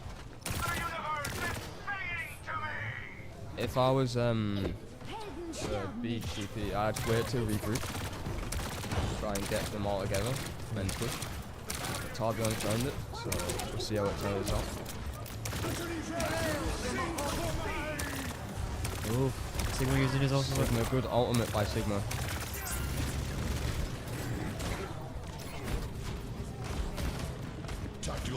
He still has the point.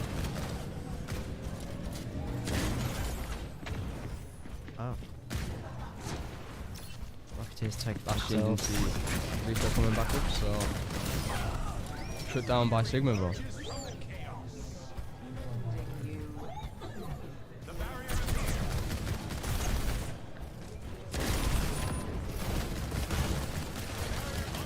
I was Bastion, I'd switch to his turret farm.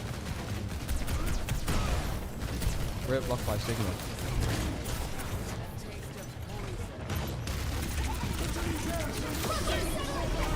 Oh, Bastion almost got out of that, but he was just barely in the range. Yeah.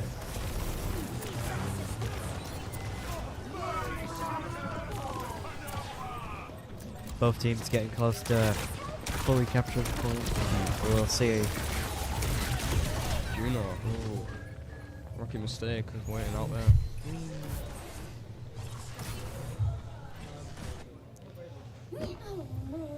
Rocketeers have got control of the point, but BTP is not close off from winning.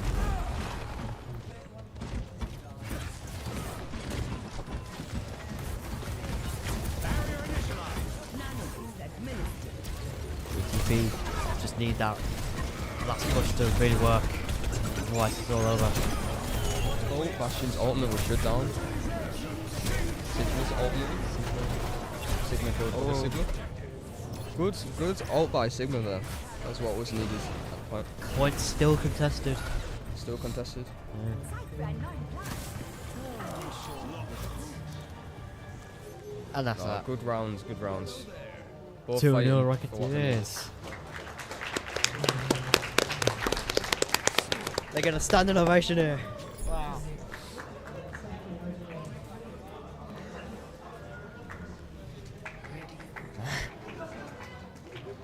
Okay then. No unnecessary risks.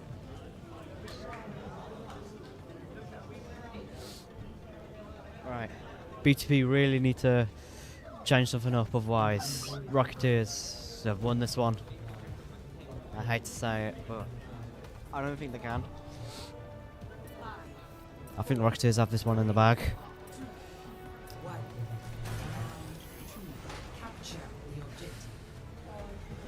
This is our opportunity. Let's not let it go to waste. I got something wrong.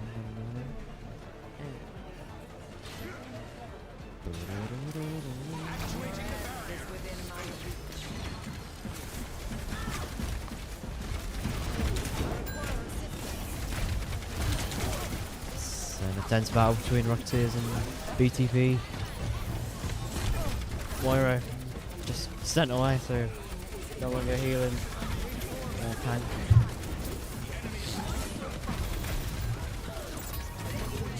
Sigma's in trouble. Ah.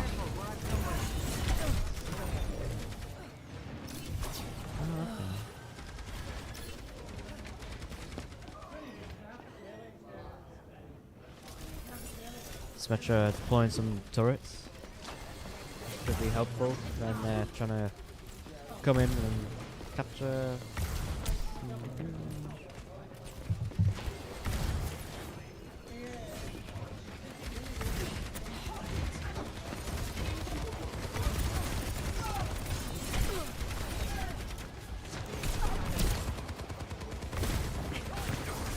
Be holding their ground. Oh, barrier up. More turrets.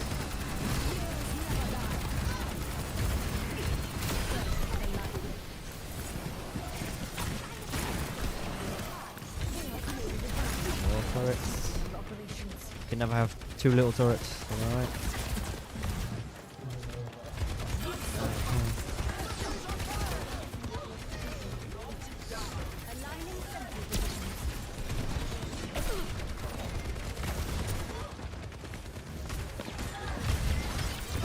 They've been good. They've been sticking together on the point and just not letting Rocketeers get anywhere.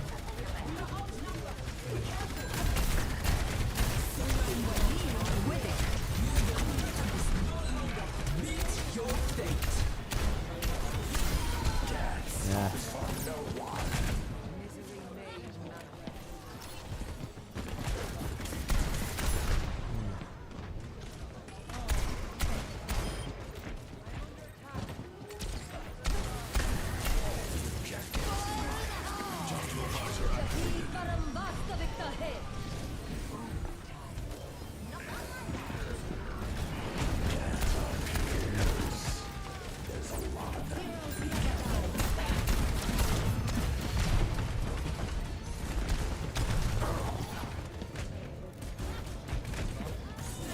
Good round.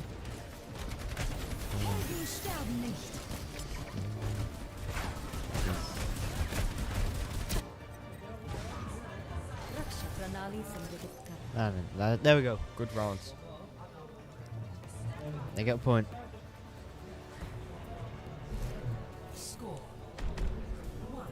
Ooh, this is it.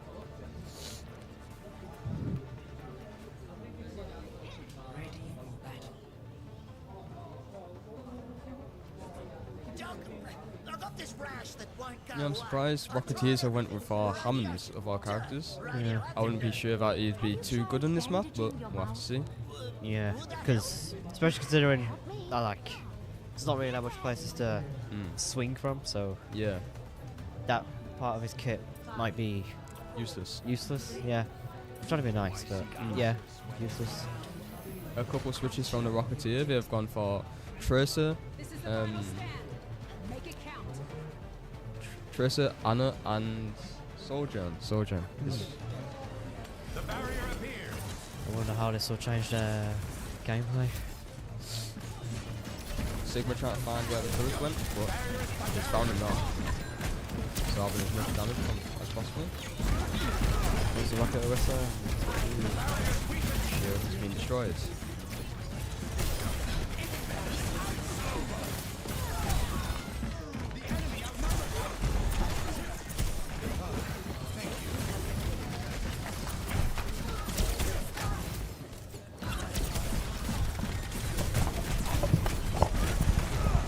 Adjusting the microphone.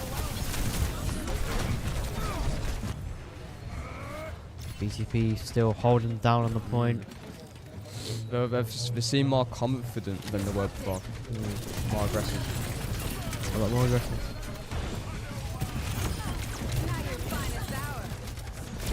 Sojourn pushing up, but Sojourn was shut down by Dreamcraft, surprisingly.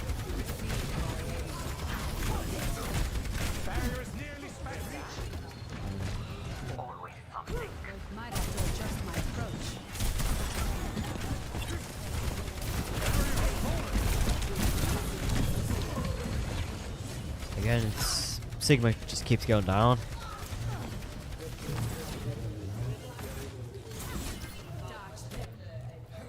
Through hardships to the stars.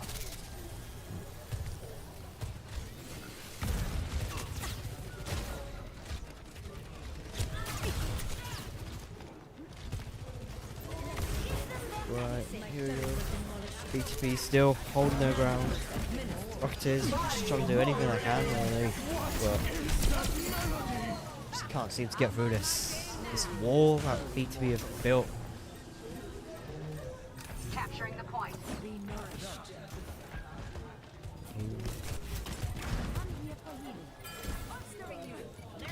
Junkrat's ultimate is ready. It might be very useful considering Rocketeers just captured the point. Oh, Barrier is nearly smashed.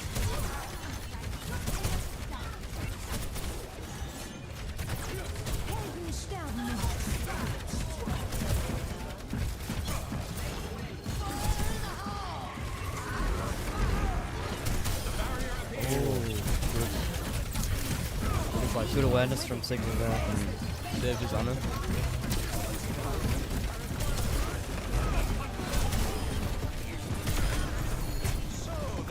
think the Junkrat will be too happy about that. No, but he's pushing Mercy with the race of honor. He's got the point again. Sigma there was overwhelmed by the enemy team.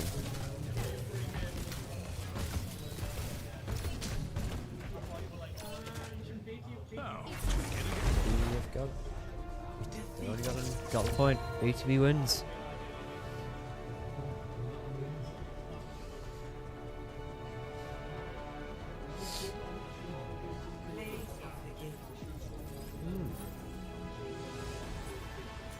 यही परम वास्तविकता है।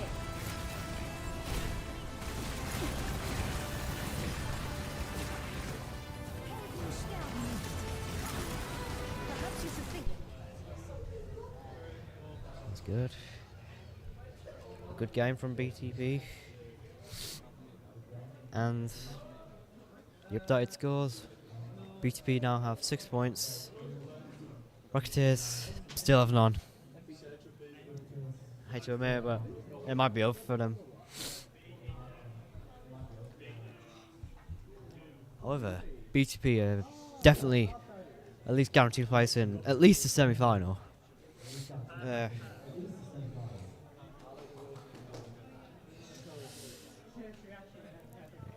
crowd really got behind Rocketeers when they got that point there, but I guess it is what it is.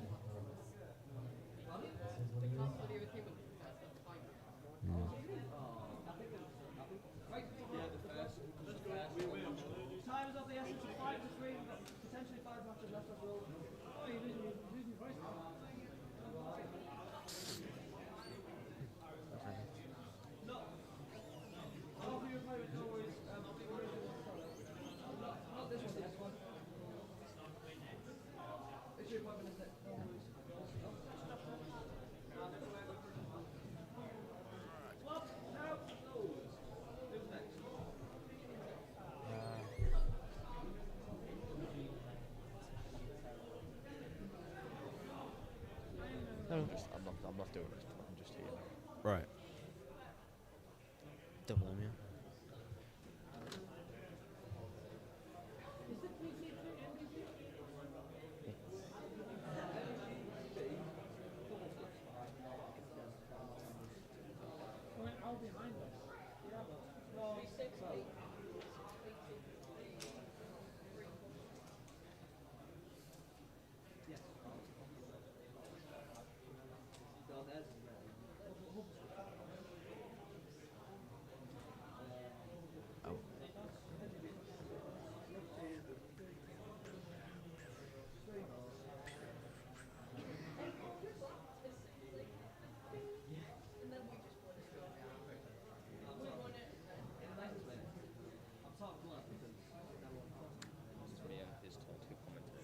Right.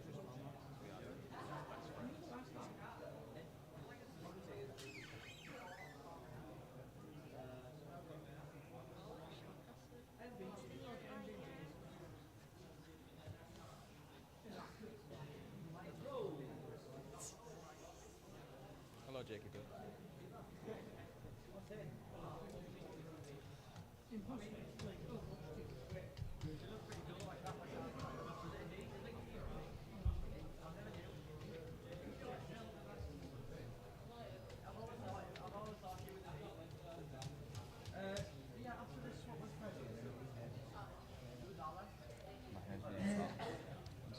bad. I shouldn't wear this. Can you talk? No, I'll be alright. I'll be alright. No, that's fine. I'll push through. How's my hair looking? I'll just have to turn it on.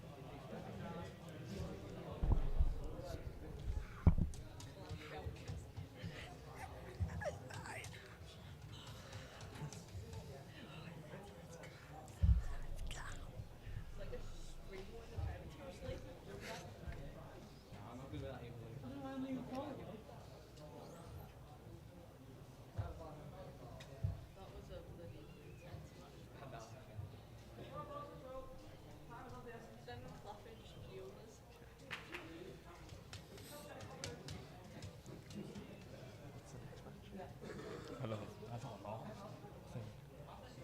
I think it's FBG and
Okay, because I've got a match. Yes, I do. This is Podcast Buddies. True. Live stream. I don't even know, probably. Right, so now we have nothing but Nyash And against the Huffle Scruffs. Do you have any predictions for the match early on? I haven't seen nothing but Nyash play yet, so I'm hoping that they come through. But the Huffle Scruffs for the last couple of matches has been quite dominant. That is true, but for me, considering Nothing But Nash have literally only just entered the space, they have definitely proved themselves. They've shown that they definitely have potential, especially in the upcoming matches. Yeah. But for me, other than my team, the Huffle Scruffs are my favourite. That's fair. That's fair enough. Now let's have a look. Yeah, again, looks like they're just going for the sticking to their guns. Yeah. I mean, what else can you do with these last couple of matches? Look at these guns and ask me again. Now, what I find quite interesting is that they're again using Mauga and Reaper, and they seem to be the main sort of offensive, the offensive sort of driving force between NBG. For some reason, Baptiste was lagging behind a bit, but he's caught up. Yeah, he's gotten out the slump. He's shaking his crosshair because he's a bit angry with himself. Well, now's the time to redeem it. They're going an interesting route, the Huffle Scruffs. We're not going to fit for that. Mauga, big slam there. Do you think they already planned that flank beforehand, or do you think it was more of a spur of the moment thing? I think it was more in the moment. Yeah, it seemed a lot more improvised than. I think they were just following the leader, to be honest. That's fair enough. Already MBG pushing the Huffle Scruffs away. Could this follow the trend of Huffle Scruffs losing the first round? MBG take the point, but it's quickly contested. No, the Huffle Scruffs. Soldier 76 on the Huffle Scruff, already 82% on his ultimate. And even better, Baptiste already in the early 70s. This could be an early ult. Could be. Basically a team wipe already.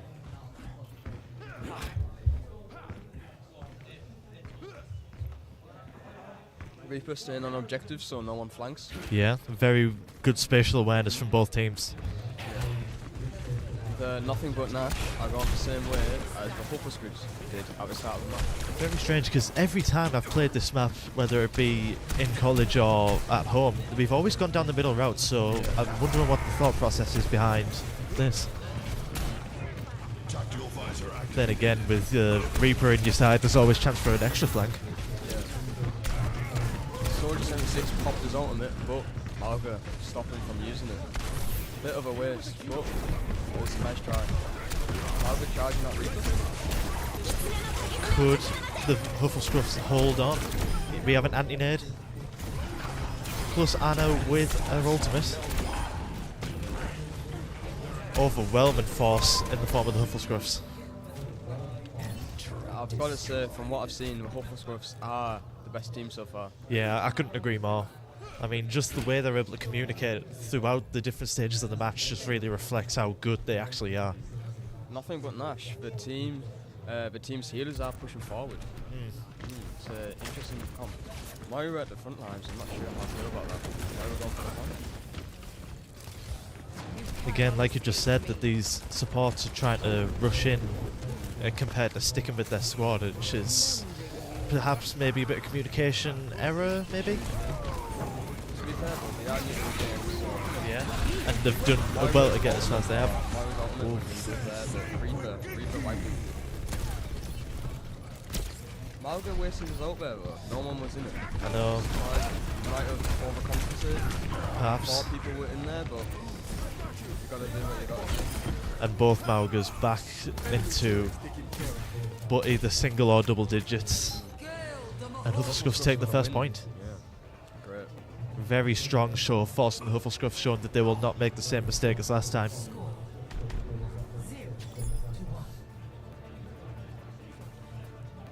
No, but Huffle Scruffs are coming out on top for every match they play as well. Absolutely. If you were part of the Huffle Scruffs, would you be thinking about making any changes? To be honest, no, not really, because for the last couple of matches we've had the same team so far, and it's working well for me. It's working really well. That's fair. For me, I'd be thinking more about just a slight change of tactics, and like as you can see, MBG going from Mauga to Doomfist, which has already been proven to be very, very strong in this competition. As a Doomfist man, I understand the capabilities of Doomfist, but I also understand the risk of Doomfist as well. Yeah. Especially against heroes like Baptiste when on his day of Reaper. Especially against Anna. Yeah. Anna with the sleep dart is really, really dangerous. If you charging up a slam with Doomfist and you get Sleep Dart and you just left the outlet open, you can't use your ability, and especially if you've got an empowered fist, and it's worse because once you charge it up, you don't keep it once you've been set, so it's quite risky. That's fair. Bit of strange play from MBG Reaper. I mean, especially trying to go for that flank and instead of trying to stay hidden on point, going for the team. Not quite sure what the thought process was, but I mean, I'm sure it will be rectified soon. MBG has switched to Orisa of all characters. Now, this could be a defining point in this match, especially since Orisa is one of the most damage-centric tanks. Malga is focusing on Orisa. Got it to half mid.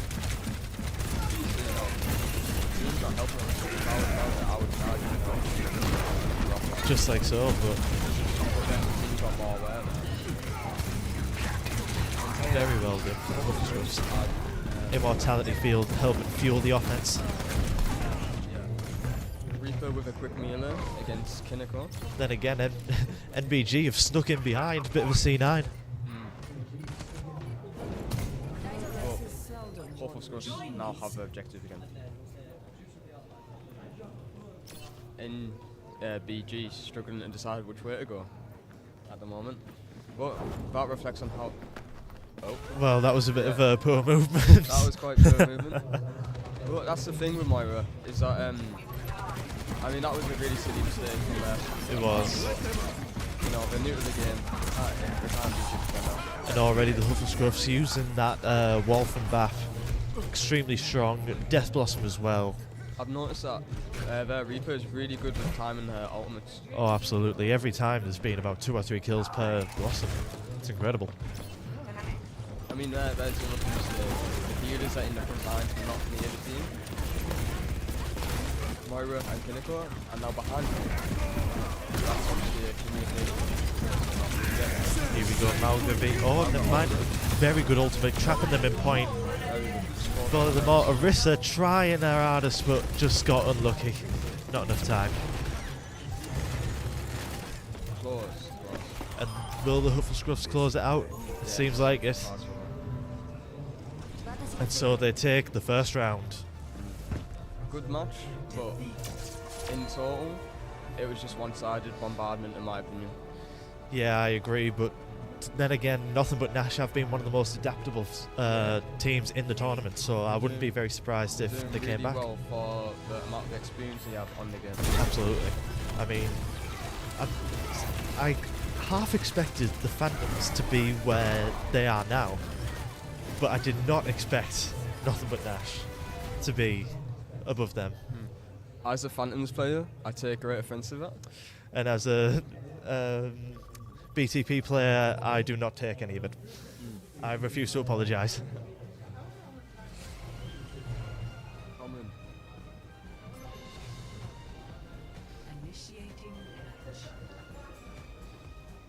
Now, it is quite similar. I think it is the exact same map now. It's just a matter of whether or not Nothing But Nash will be going with the same comp, or whether the Huffle Scruffs will be going with the same comp.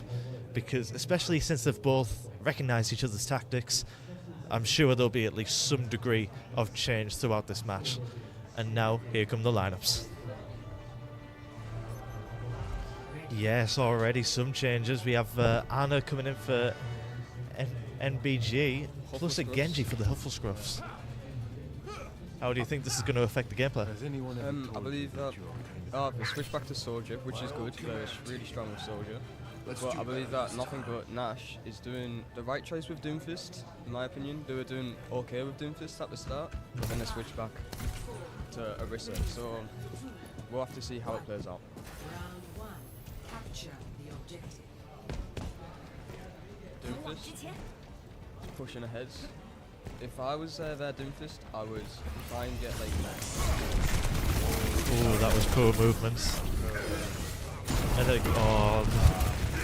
they were able to capitalise. Bap is gone. Will Anna be next? Yes. The thing with Doomfist is that once you play him enough, you understand how far he can go.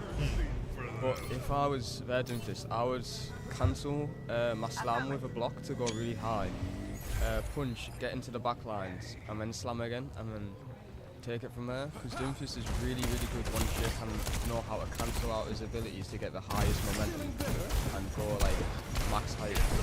Well, you've heard it here. There's all the ins and outs you need to know. Furthermore, NBG have had some changes, changing from Ana to Lifeweaver and adding in a Roadhog. Now, this is definitely going to be interesting regarding tank v tank, because I feel like Roadhog has a lot more Control. Yeah, he has a lot more control, while Mauga's a lot more varied. So it's going to be interesting to see the two play styles interact. I'm not fully sure, but can Roadhog hook Mauga out of his charge? I'm not sure. Perhaps we'll find out. Because Mauga doesn't get stunned by Sigma's Rock. No. Oh, good escape by Reaper. Very good. Very good. I reckon he was spamming the button. MBG being put on the back foot, potentially trying to flank with Reaper, but from the looks of things, it has not gone completely to plan. For some reason, Zenyatta is flanking, which is quite surprising. Zenyatta is now dead. Nate is by himself. That's unlucky for them. Looks like the Hufflescruffs are trying to go for a more united offense, where if there's one person on the right, they will all go to that specific location, and it's resulted in them having all of their ults at the same time. I believe that the Nothing But Nash is trying the hardest, but they just don't understand the strategy. Too many times that healers have been flanking by themselves, or like at the front when they shouldn't have been. Especially regarding this map, there's so many twists and turns in the entrance to the actual point itself. It could be hard to get lost. Reaper just bullied me there, waited for her, and got nano boosted as well. Very well done from the Hufflescruffs. Quite worried if I'm going to play against him. But it's good to be a spectator so I can understand their playstyle. And after this, I'm going to try and improve my team and see what we can do. Already we've got some Reaper karaoke. Might as well entertain us. Something too stupid. So bad. Just the right amount. Now, the Hufflescruffs have gone with a Mercy. Now, as seen previously, Mercy has been quite an easy target in previous matches. Do you think that'll be the case here? No, I don't think so, but because the Hufflescruffs have switched the Mercy to Zenyatta. Oh. And they've also switched out Soldier 76 for Bastion, which is quite surprising because Bastion's really good against D.Va. Bastion can get rid of D.Va's shields, projectile shields quite easily. Reaper's really got good damage to D.Va. Then again, MBG have almost had a complete formation change up with, and it seems to be quite complementative of each other. Yeah. I think that they're starting to find out what they're good at, if that makes sense. Understand the game. But maybe it's too late as the Hufflescruffs take the point.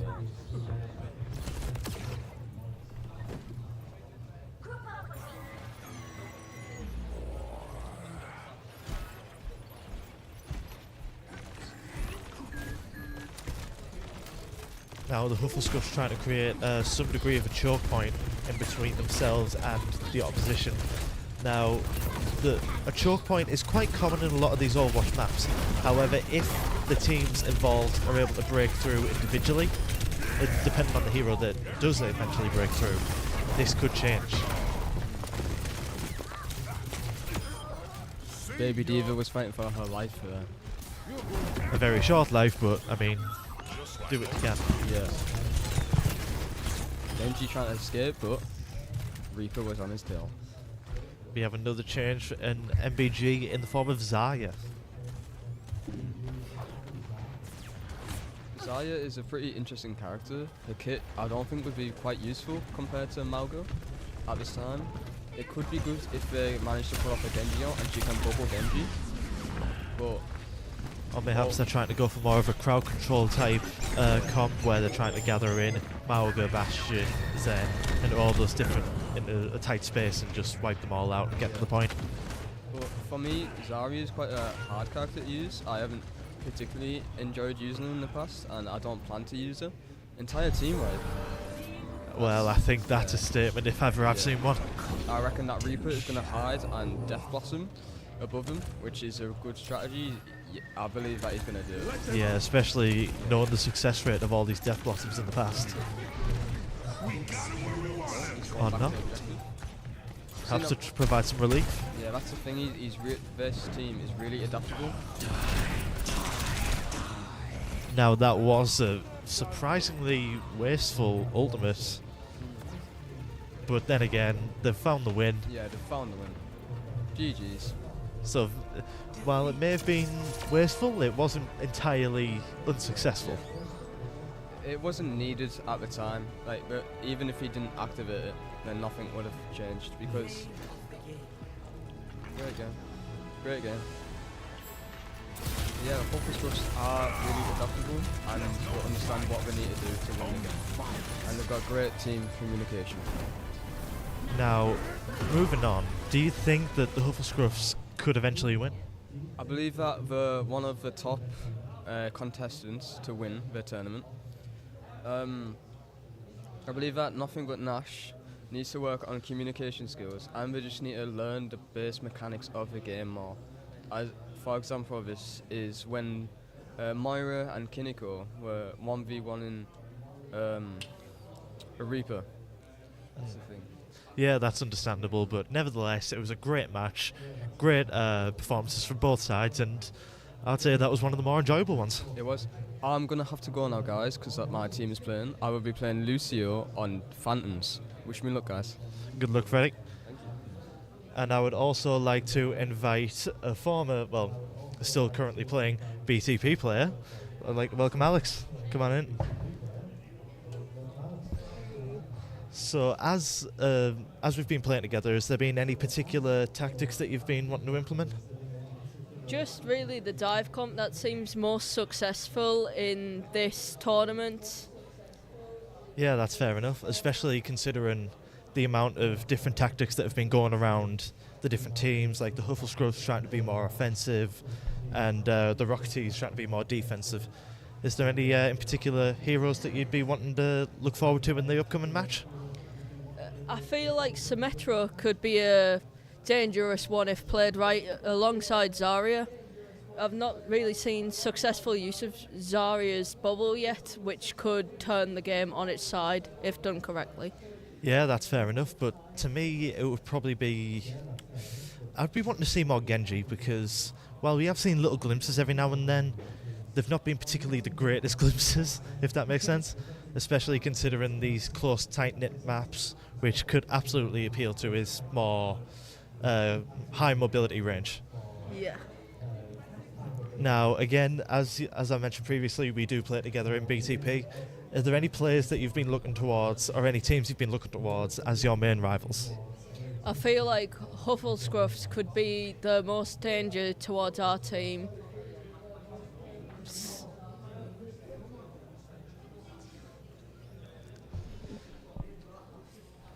And another thing that I'd like to mention is the Rocketeers and the Phantoms. They have not had the greatest run. Is there anything you can really contribute to that? Just hope that the Phantoms can get their first win. Yeah. I mean, Freddie seemed quite eager to actually have the taste of victory. But let's hope that's not a false hope. Or do we hope?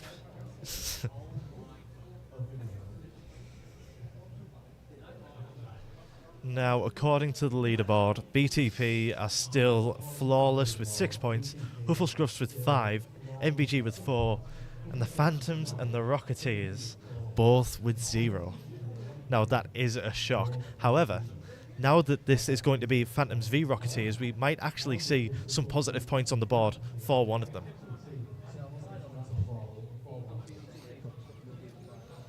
And we have also just had confirmation that the Hufflescruffs and BTP will be the final match before the semi-finals. Oh, it'll just be the final match at all?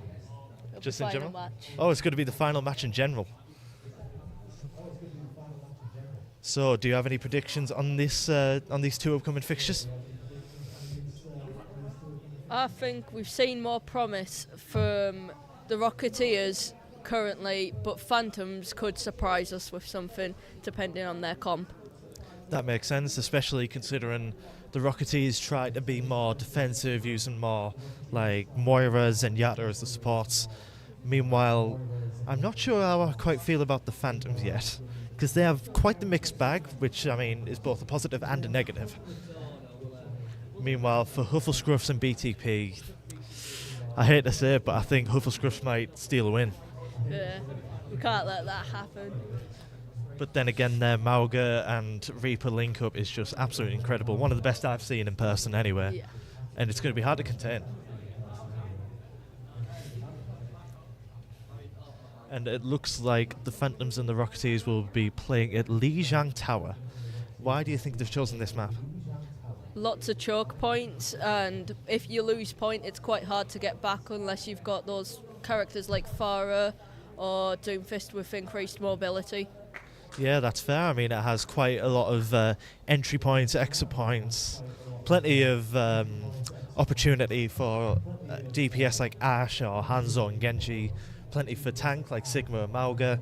Overall, I'd say it's probably the most adaptable map out of the lot.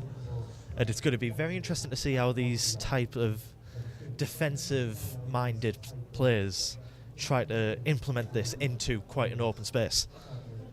Also love to see some boops on this map because it's got really high potential. Love to see a Lucio or maybe a Reinhardt charge. Potentially, yeah. Then again, we wouldn't want to take away from Steven now, would we? Yeah. Yeah.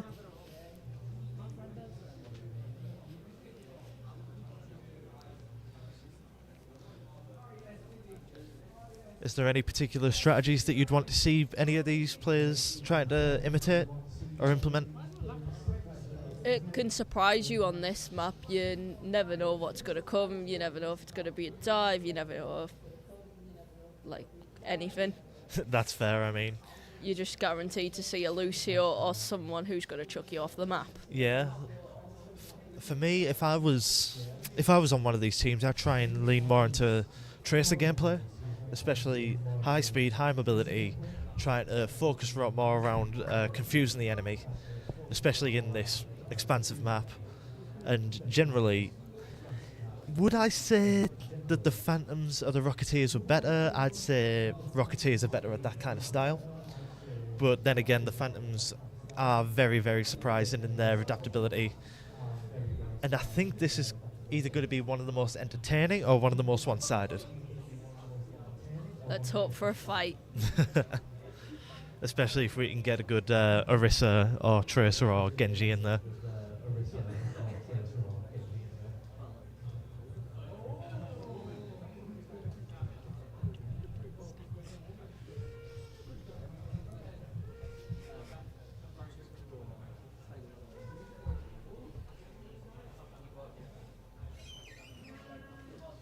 Now I believe any minute now we will be starting the match. Here we go.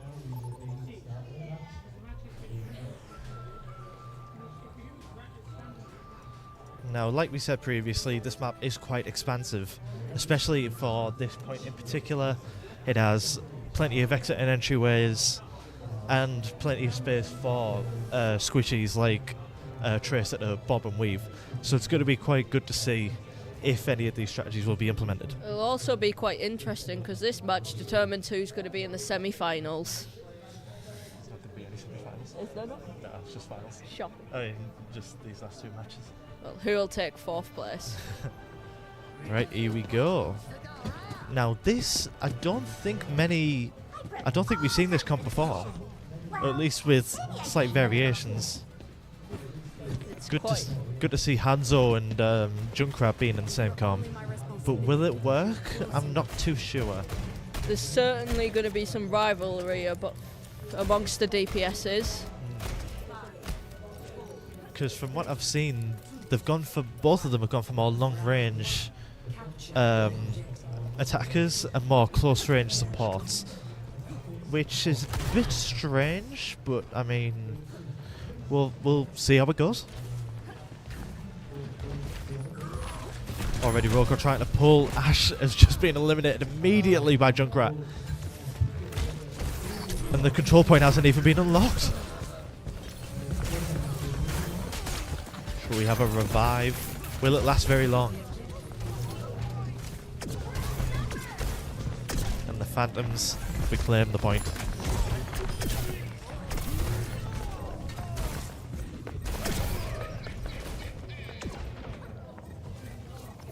Already Rocketeer is starting to show that despite their losses in the past, they are more than willing to focus up, prepare, and expect the unexpected.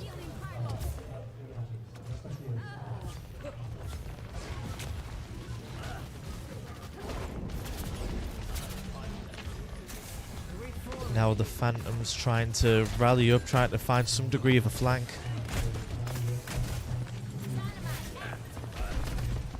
Someone touching point. Hanzo goes down. Ash slowly following. Oh no. He's managed to get to her just in time. Definitely more of a mixed bag than we thought.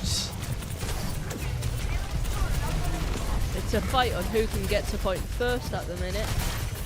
So far it looks like the Rocketeers are just about, no they are not, beating the Phantoms. Have brought it through.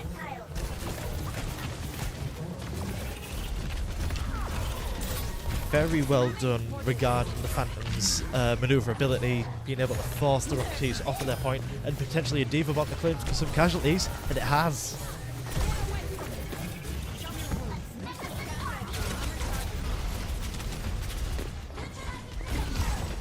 Laurie has her ult here, it'll be interesting to see how she uses it to help recapture the point. Same with Lucio, he's going to be crucial to keeping especially D.Va preoccupied. And Roadhog has just been absolutely obliterated by Bastion until just now.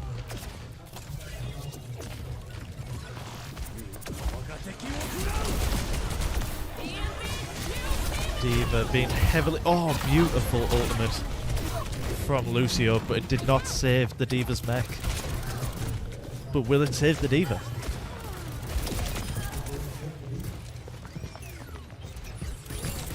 Roadhog trying to find some sort of a flank, but it doesn't work. Bastion's still trying to push back. And D.Va is gone. Put up a fight in a baby form, but not meant to be.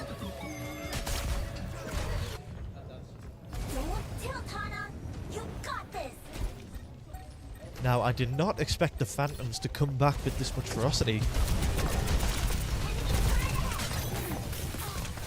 Perhaps I've spoken too soon. Never mind. Right, we have an overtime.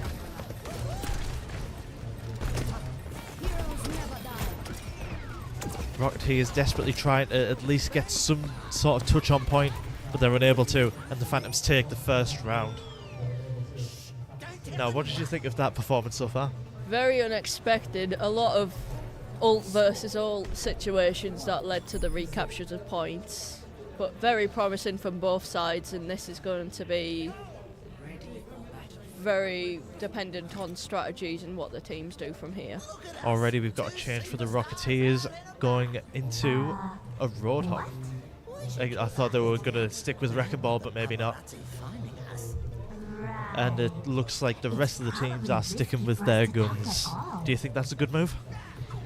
I think it is a good move. I think, however, Soldier 76 for Hanzo is one of the better moves, helps them get in faster, and so they have someone who can do both short range damage and long range damage for this map. Yeah, I can agree, but I feel like the Phantoms just have that extra boost just because of that Lucio movement. Being able to push everybody forward, meanwhile Soldier's only just one man. Be interested to see what Hamster does here. And already it looks like the Phantoms are about to take the point unless the Rocketeers can get in, albeit slightly. Nah. Or maybe it was a bit too late. Ash trying to keep her distance as Wrecking Ball charges in.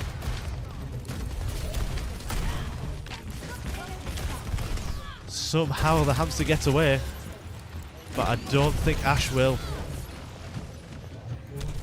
Very tough situation to find yourself in there. No way out. Furthermore, the Phantoms are higher in regards to their ultimate charges. Do you think this will be a recurring theme? Yeah, I think right now when Lucio ults, it's going to keep fortify their lead for the Phantoms. They've got that as backup in case something gets dangerous. It's good to see that the Phantoms are really trying to focus on all angles, left, right and centre, even behind. But will it be enough to hold them off until the point gets fully captured? Junkrat using the bombs and the mine and the trap even very effectively triggered. Juno's trapped, but survives.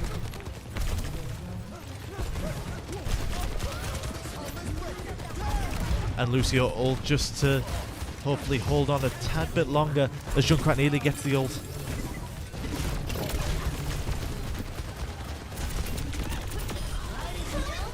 Very good Vanguard style of play from D.Va.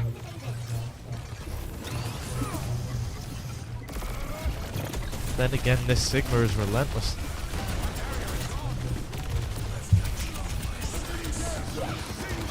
Rocketeers have barely had a word until now. Oh, never mind the Sigma ult. D.Va could be dangerous here. Ooh, that was for me a bit of a misplay from the D.Va. Very well could have gone for the D.Va bomb. And now Lucio against a Sigma. And I think Sigma just might take the point in time. And just to drag this match on a little bit further. Very, very well done.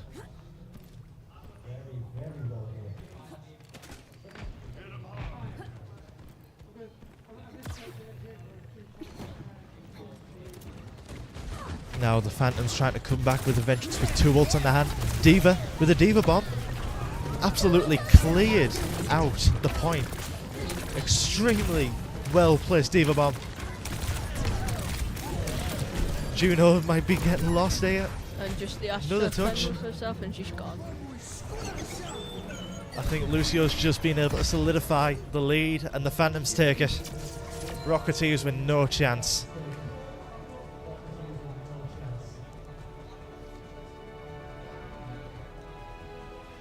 Now that was a terrific performance. Let's see this Bastion's play of the game.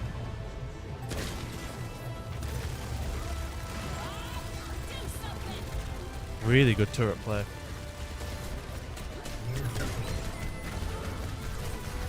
Amazing Helix rocket there. Now that was incredible from the Phantoms. A little bit disappointing from the Rocketeers, but at least they have a chance to reclaim their confidence, potentially. Any predictions for this match? I feel like Phantoms have been more dominant in this match-off, which was unexpected, so I think Phantoms might take this flawlessly. Potentially only one way to find out. Do you think they'll be sticking with the same lineup or making some changes? I think some things have got to change, but as far as supports, they need to stick to that because that's what's working. Yeah, I could agree.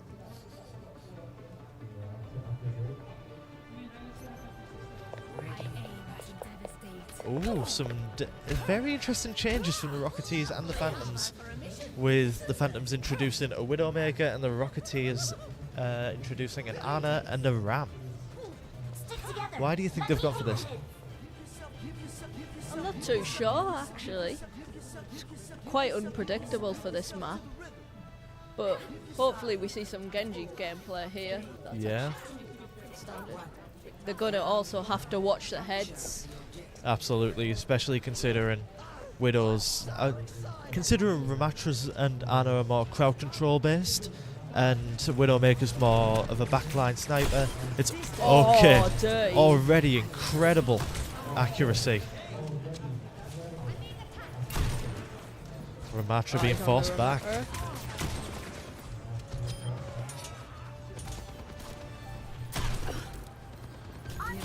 She's Very not well safe done. out in the open with this Widowmaker. Oh, terrific. And the Phantoms take the Excellent point. shot. However, this could be the end of it. Very well done for the Lucio to provide some relief. Will the Rocketeers find a way to pull back? And the Genji sneaks in behind.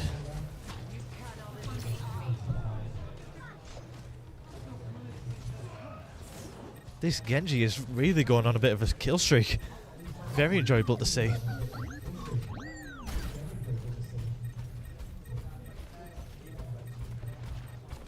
And somehow the Phantoms are still hanging on, except the Rocketeers might just take the point. Might not be so much of a flawless victory after all. Genji's coming back for a second. But not for long.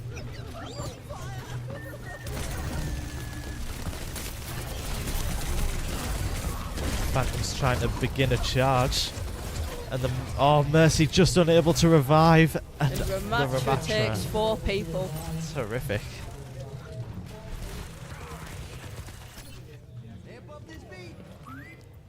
Now we have a Pharah. I'm not particularly sure why they've gone for a Pharah, especially due to the point being indoors and in quite a small space. You could get taken out the air very quickly if it goes horrendously wrong.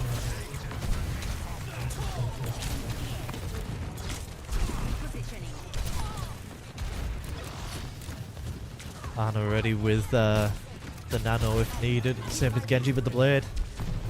Ramatra's also got their ult. Already trying to build up an extensive arsenal.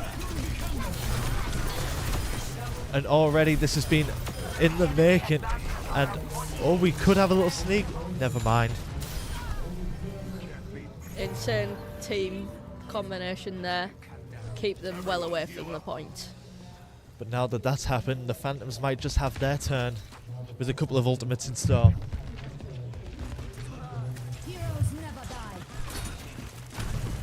Will the comeback be possible?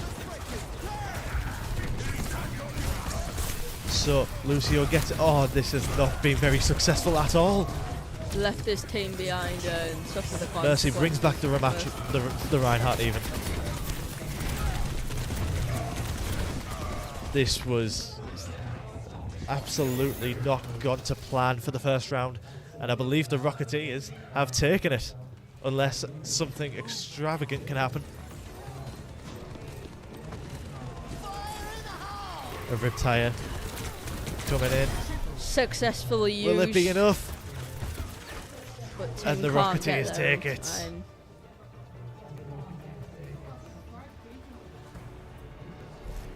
Score 0-1.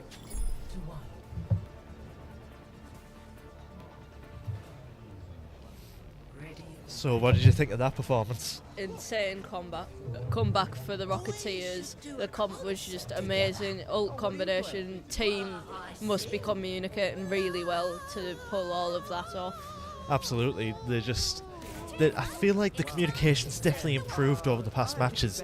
They're able to know what they want when they want it. And now that the Phantoms have gone through a couple of changes, maybe this will be quite similar.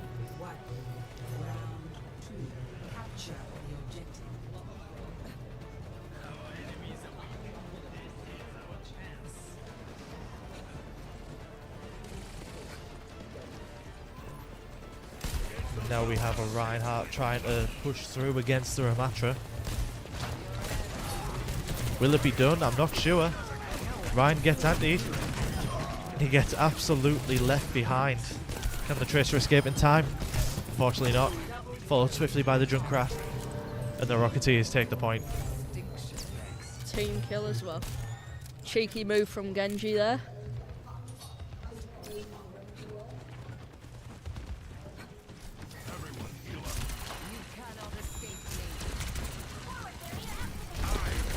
Now I feel like they're using Ramatra as more of a hidden weapon, if you will, trying to be more defensive while he doesn't have his ult. But once he does, he just charges through. Do you think that's a useful strategy to use? I feel like it's really good, especially on this map, because once you get to the point, it's just so close range and everything combined, so its ult just eats everything up. Looks like Diva was just in a spot of trouble. And Lucio follows. So does Junkrat. And so does Widow. The Rocketeers are getting team kill after team kill. Will they be Ramatra's stopped? struggling to place a shield because they've already demolished the team. Diva trying to charge in, but it seems to no avail.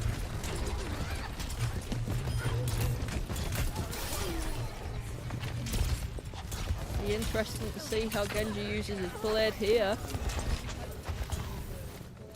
For now, I think he's just waiting for a larger counter offense. Great use of the deflect.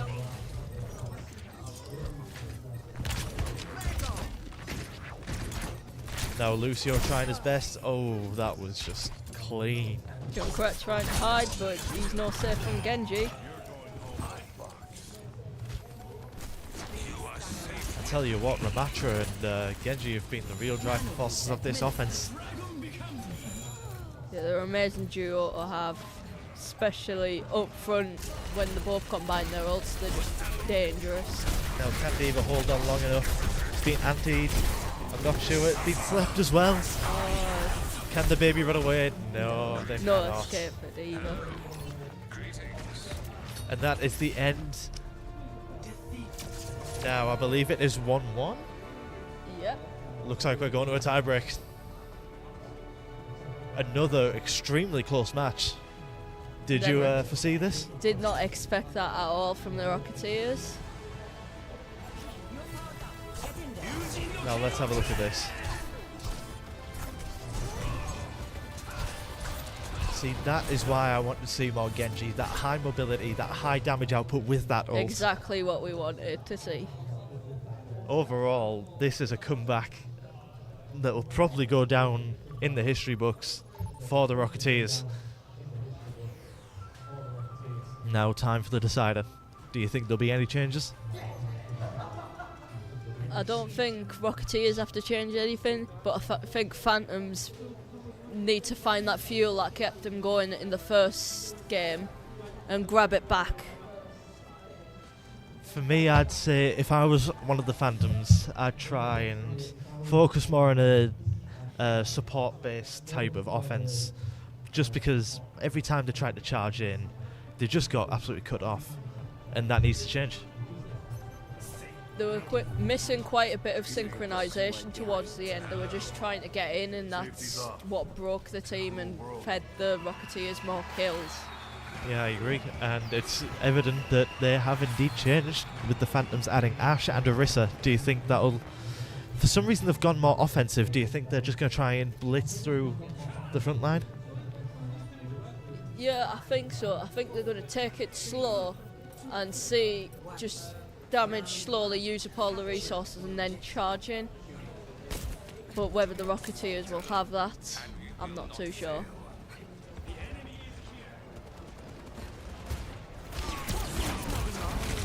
Already the Mercy's being put to sleep. Very well done from Anna. And the Phantoms already determined to stay on the point as much as they can.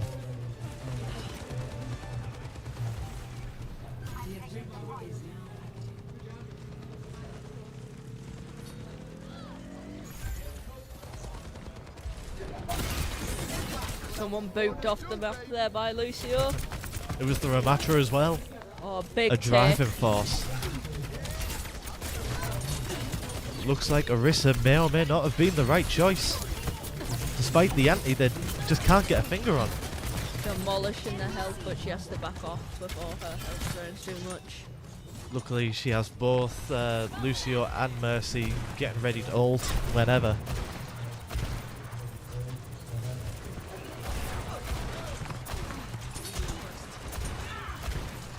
Ramacha trying to break through with the help of Genji, but it's just not working.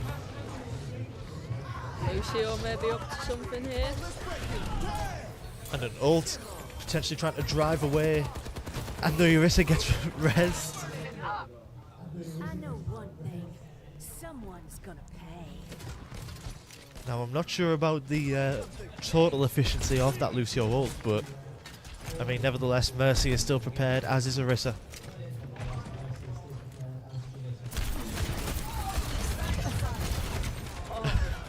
Ana sent off Lovely the boo. map. Had her nano as well, that could have made a big difference in this fight.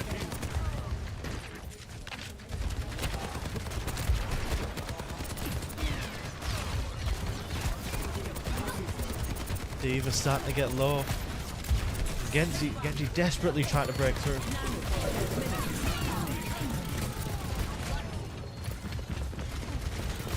And Genji already trying to start this offense. And An hit that's amazing ace absolutely by incredible. Genji. The Rocketeer is taking it back just in the nick of time. That was an unbelievable play. But will it last? As almost the entirety of the Phantoms have just been let through. Starting to go back with Junkrat. They're being taken out. As he tried to res, unable to get there. And Ash left to run away. Lucio on point, will he get away? Unable to get away just because of that. Genji is always there.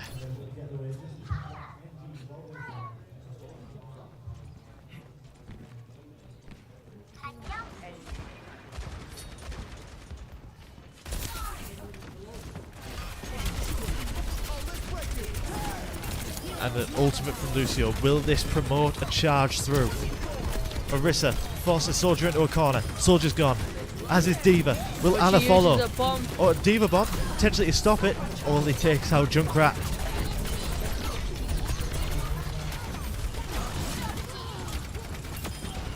Genji's eliminated. And the Phantoms take the point.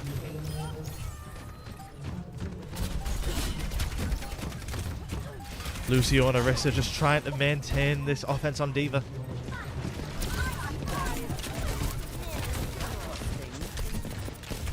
Can Ana take on the rest of the Phantoms? Potentially save the rest of the team? I don't think so, nah. But Genji just might. And I believe this round just may go to the Moira Phantoms. off the map.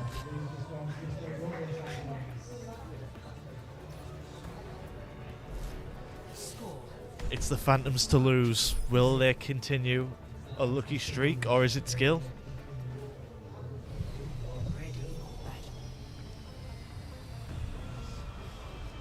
You're hard to keep a scope on, Genji. Always so unpredictable. Rocketeers seem to be going back to the roots a bit with the change to back to Ramatra. Phantoms don't look to be changing anything. Looks like they're fairly confident with their ability in this comp. Having a little party in the waiting room, ready for battle. I mean, you need to keep the morale high.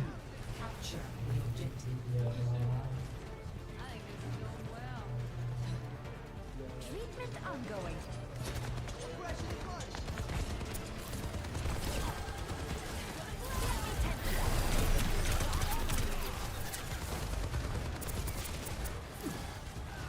And Lucio is taken out, as is Junkrat. The Rocketeer is starting to offer the statement. And yeah, the Phantoms have still controlled the point until now, with Mercy down. Ash goes down, and so does Orisa, and the Rocketeers take it. This is a true back and forth battle, David versus Goliath.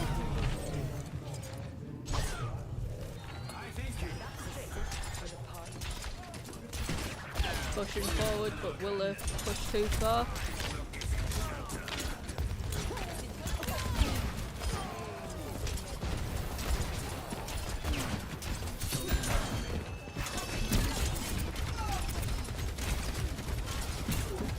Orisa trying to work her way back into that point. Very well done. Seems as though the Rocketeers are simultaneously trying to get their ult higher and higher. Orisa goes down, followed swiftly by basically everybody in that pile.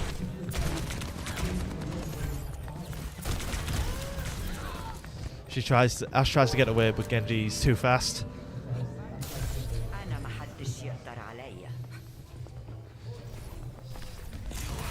Do you reckon we'll be seeing another strong push from the Phantoms?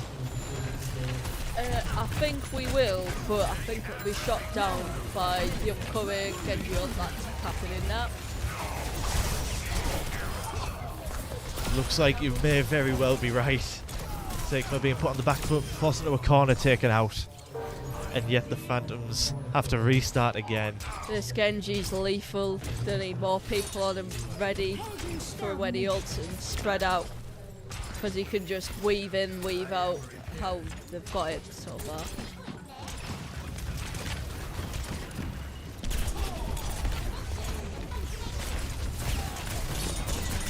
Looks like we have an anti courtesy of Anna. But the Rava's starting to go in. Will he be stopped? No, he's still pushing through. He's going again and again and again.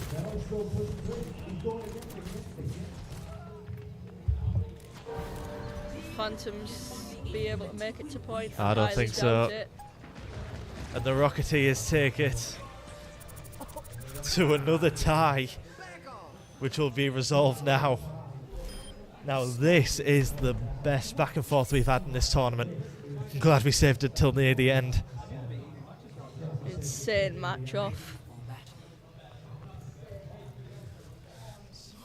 My brother wasted too much of his life teaching you. I agree. Really? Yes. Like you, I was undeserving of his patience. Doesn't seem to be any changes for this match. Doesn't look like it. I think they're just going to keep going with the same tactics again and again and again, wait until one of them breaks. Round 3. Capture the objective. Now, judging purely from a hero's perspective, who do you think has the advantage here? I think with this map, depends where everyone's playing. If they're playing near the edge, Lucio and Orisa might punish that. However, if it's inside, Ramatra, Arda, Soldier and all that from the Rocketeers just going to clean that up. For me, I think it might very well be the Phantoms, even though they are going through a bit of a tough time, with only Ash left on point, forced to escape.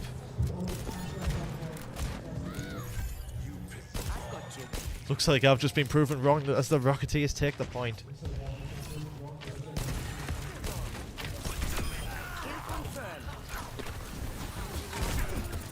Again, Mercy trying with the res, but every time she's been unable.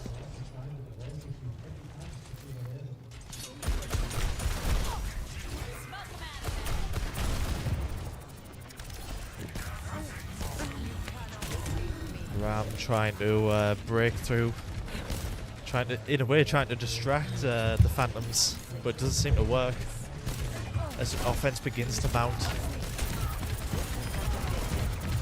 Lucio is down for the Phantoms, as is Mercy. Both the healers are gone.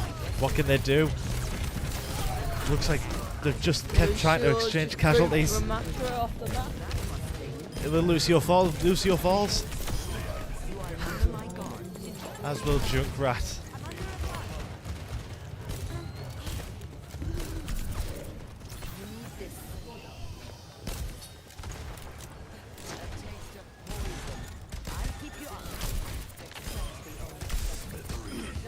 Oh, that was very, very close for Doomfist.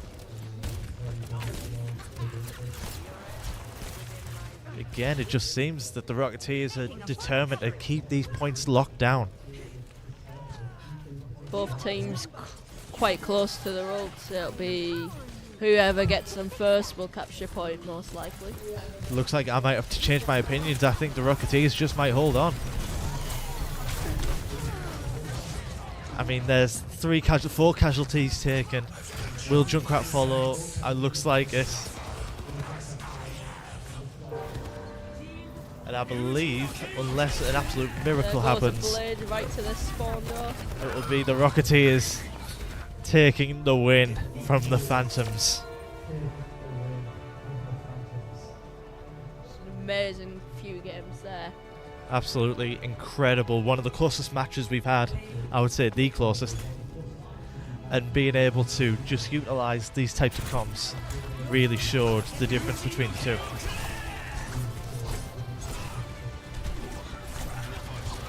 Genji was just wicked with his blade. Yeah, Nothing that Genji could do. and Ramatra combination, absolutely incredible. And now, I believe, it is time for one of the final matches Yeah. of Rocketeers finally get themselves a win as well. I'm sure they'll be celebrating, at least to some degree. And now we are going to go prepare for the Huffle Scruffs against BTP. And if we don't see you before then, Merry Christmas and wish us luck.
Alright.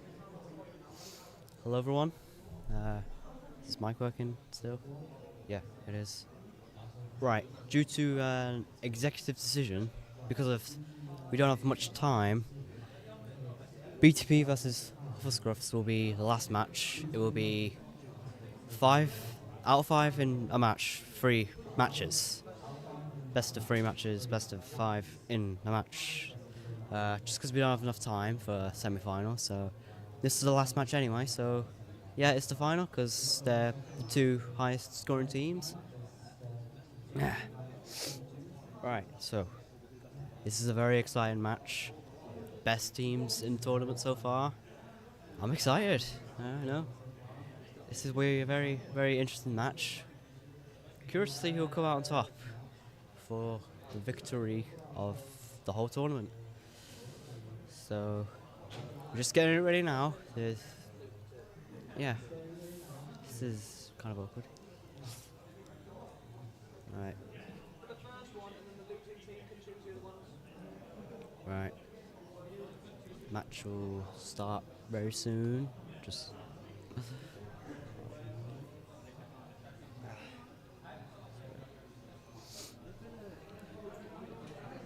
Right.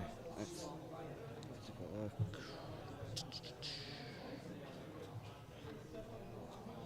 Yeah, just because of time, really. Don't worry, it's a good final. It'll be very exciting. Just very exciting final that we have coming up. I hope you'll enjoy it. I hope you've enjoyed the tournament altogether, really. We've had a lot of fun, haven't we? Yeah. Just doing the last preparations for it and.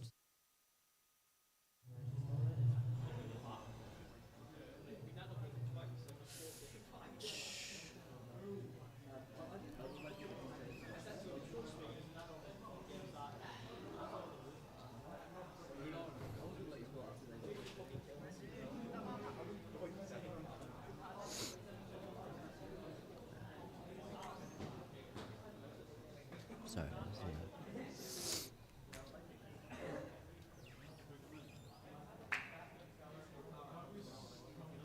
I'll just see if we're ready. Hold on.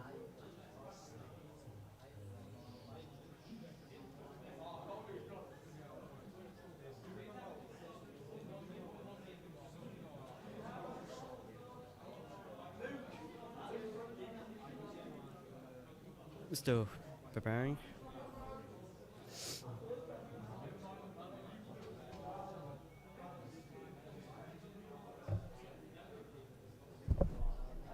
Oops. You saw nothing.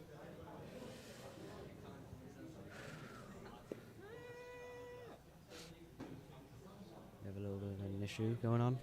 That's okay.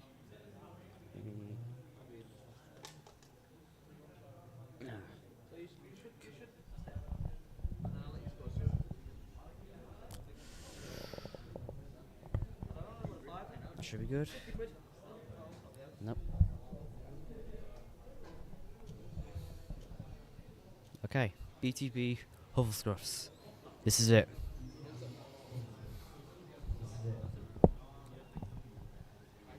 We're finally down to our final two finalists. Woo.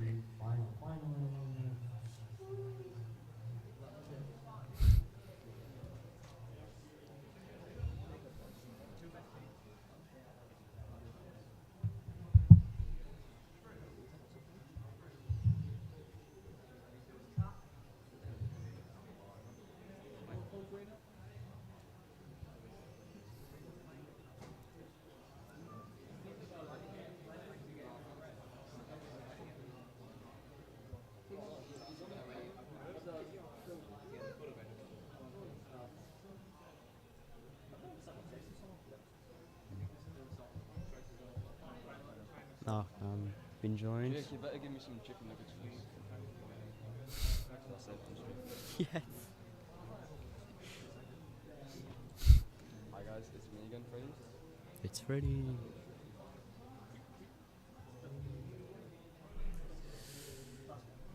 Last match, here we go.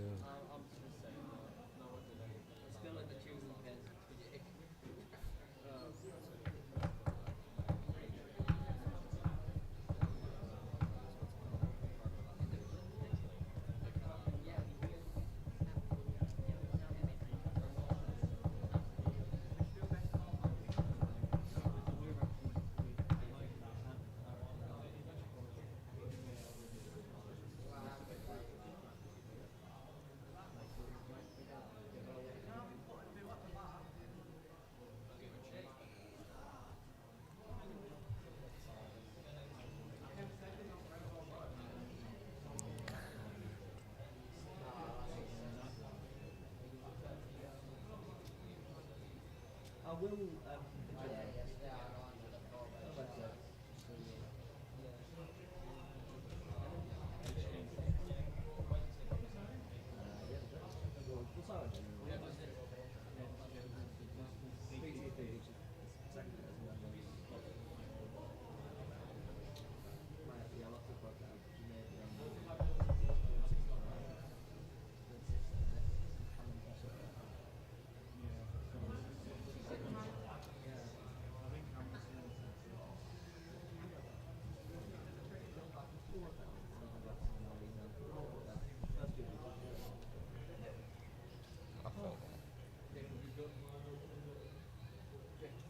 Does not see back. Just okay.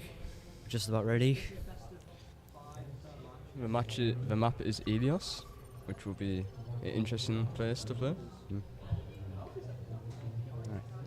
So just as a reminder, best of 5 for each map, best of 3 for matches.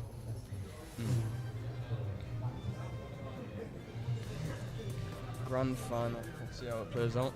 Initiating match.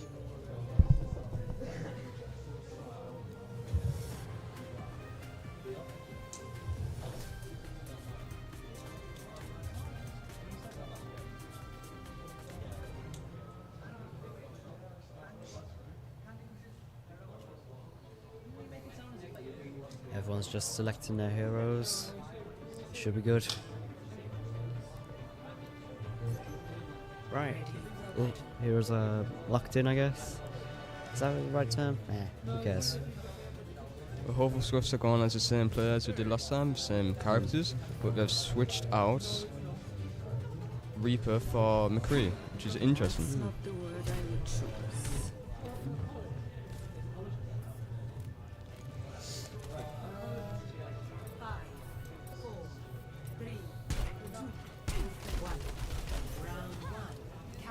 And we're off.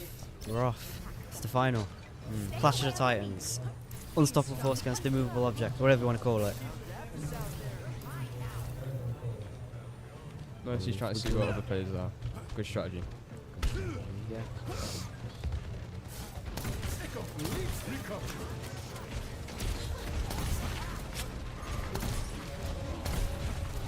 Malga already long health. So's McCree.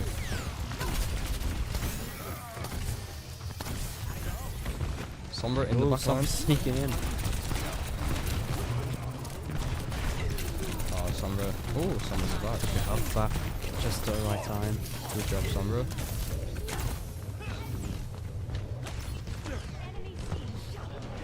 Sombra barely escaping. Another health pack. Mr. Right from a virus though, which is unlucky. She could have maybe got that kill. This is a good distraction from. Yeah, it's really good actually. Very good distraction. Baby Diva's being bullied. Considering how B2B are like captured point, and even I didn't realise.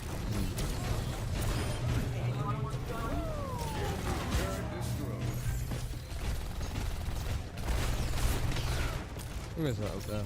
I think that was Torbjorn. I'm not sure. So far, but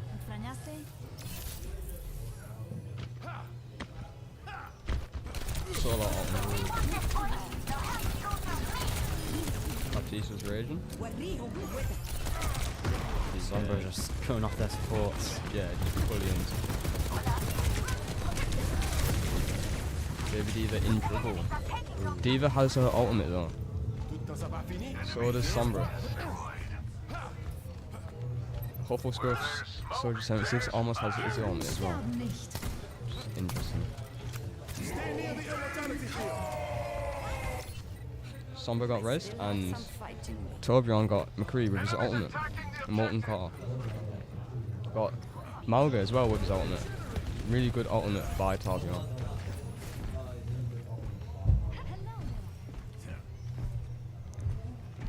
Torbjorn is currently on fire. I do believe I'm on fire.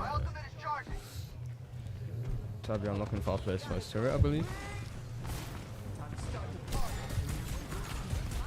McCree has got his ultimate, this could be interesting. McCree missed his hurdle and is really low.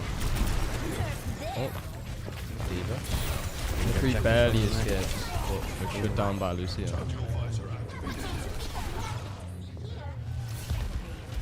Soldier ultimate. Soldier wasted his ult in my opinion. It didn't get really much done. Hello.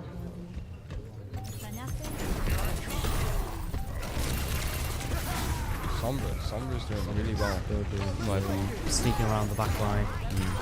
Lucio ult. Yeah. Lucio runs away, tries to get that final fight. Just gotta get that virus. Lucio's dead.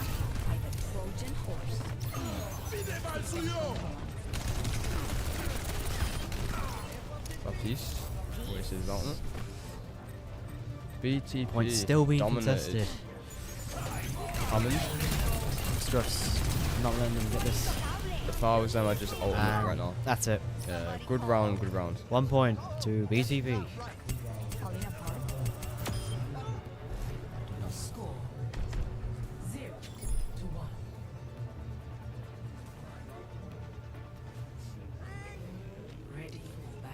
This could be it. If BTP wins, then that's the grand final over and done with. Huh? No, it's first to 5. First to 5? Yeah, and it's 3 matches. So best of those 3 matches. Locked and loaded. There's a lot on the line. We have to make it as intense as possible for our lovely viewers.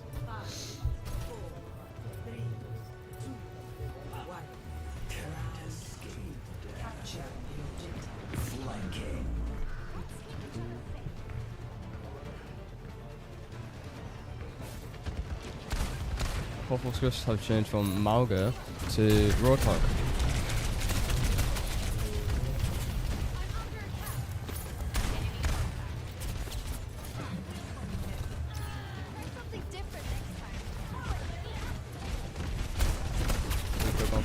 D.Va. That's good. Reaper killed D.Va. Oh, killed D.Va's man.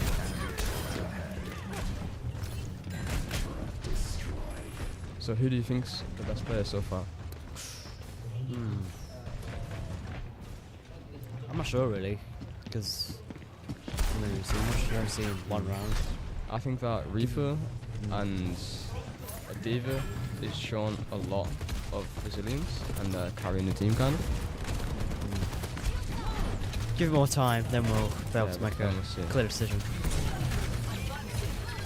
I think that Pharah is a really smart idea for this kind of match. Yeah, because there's a lot of open space. Yeah, there's a lot of open space.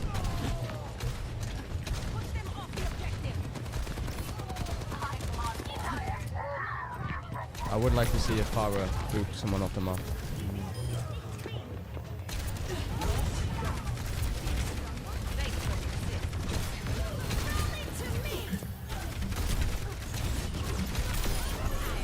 Doing really well actually. BTP just can't catch a break right now. No, Lucio's on the rooftop. So we'll see. Echo came out of nowhere there.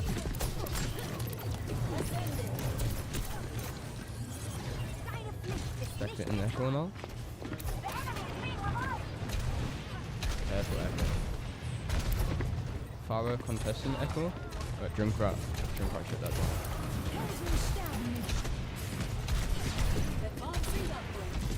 Echo is really going for Pharah. Yeah. Definitely a good counter to flying character. Another flying character. Oh.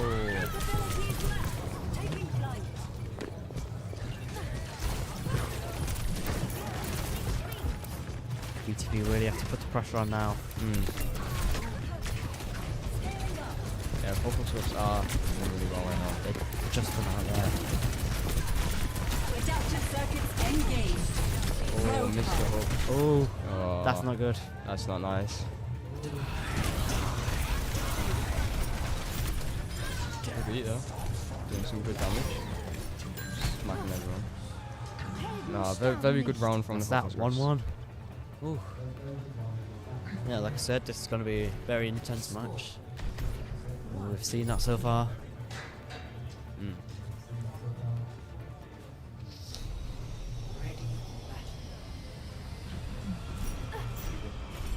Pre-flight checklist complete. Running clean and hot.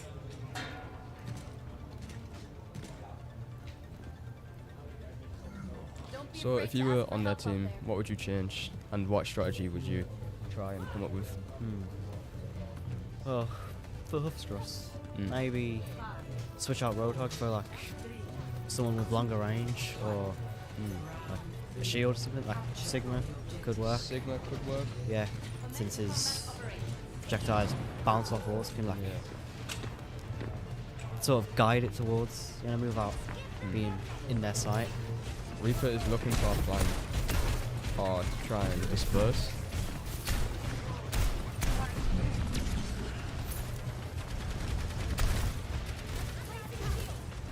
Reaper trying to just go after the Anna, it seems like.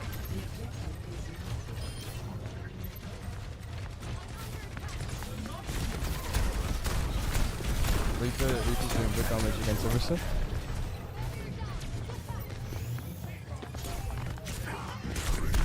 Point belongs to BTP. Stuff's like it or not.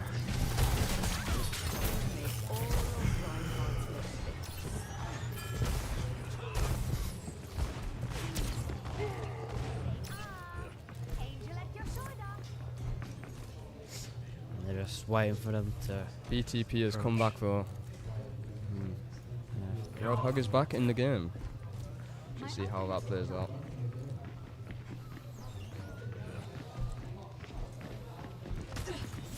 What would be a good idea is maybe Life Reaver on this map. I know people might not get it, but Life Reaver could be really good. He could dodge a lot of things whilst in there, and his platform could, like... Yeah, without that high ground. Yeah. Without actually having to go Weave will just instantly up there. And also, what I might use is, well, they are using the Genji. Genji's doing quite good. Yeah, Genji's doing well. Excellent. Just excellent use of his ultimate there. Or if I got pushed off the map, so. That's never good.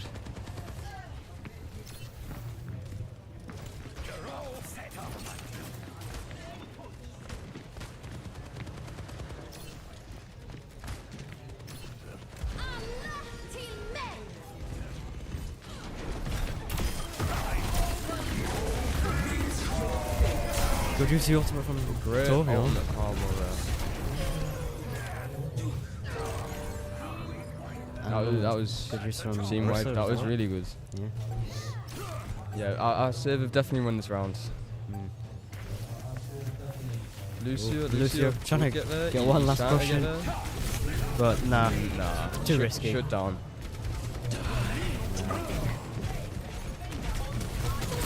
Mercy tried to rest there, but it was close. Mercy was spinning to save a life, but didn't work.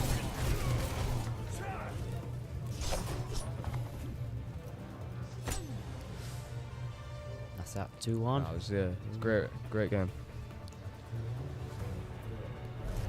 Score 1-2.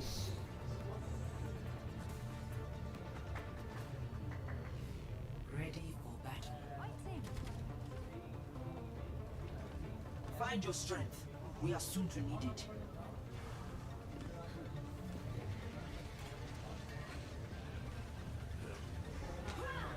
Let us proceed with haste. No changes for any team so far.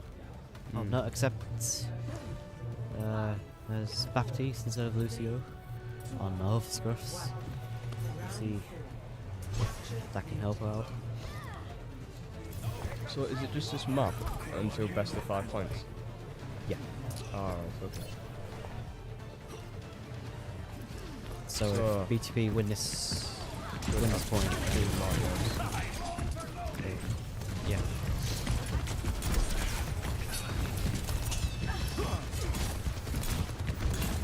Good use of deflect by Genji. Good. A good attempt on escape, but yeah, just couldn't do it. That's alright though. Yeah, mistakes happen. Happens. Still manages to be alive.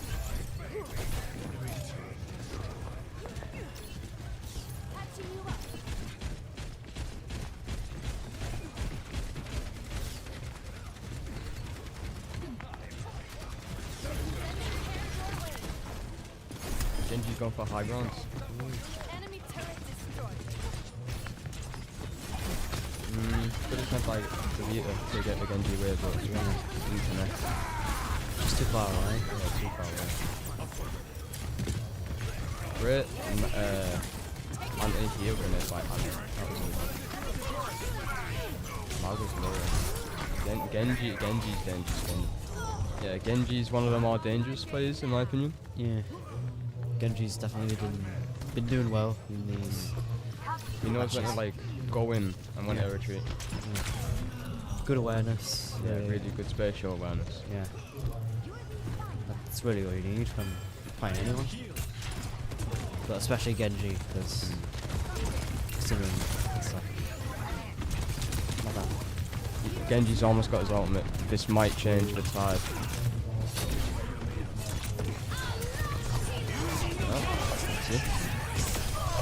Genji stops Soldier 76's ultimate. Great ultimate by Genji. Lore accurate Genji. Yeah, really good. Genji's got players again. I can already tell. And they've got the point. Let's see if they can push the Scruffs back any further.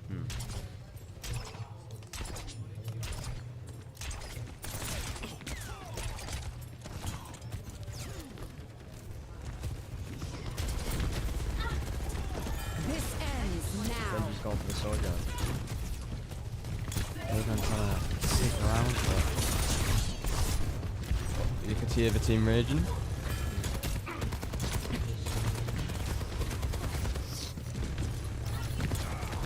Genji's a really sneaky guy. Oh, he is a ninja, but yeah, still. Baptiste's pushing on Genji though. You're powered up. Get in there.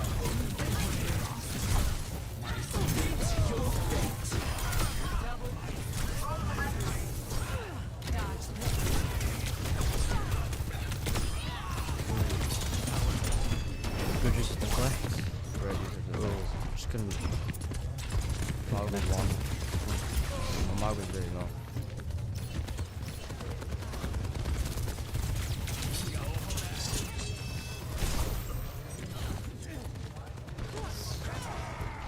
Some really great movement from Genji here. Yeah.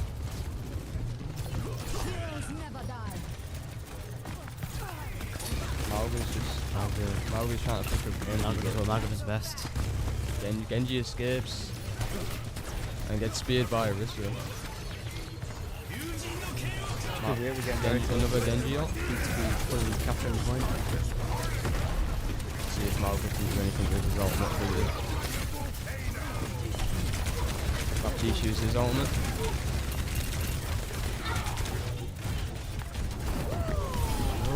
He's pushing. Great. Perfect timing as well. But he had no heals. Yeah. No one was with him. Great Vegeta ult. Is it one final stand? No, it's all over. No. It's all over. Close.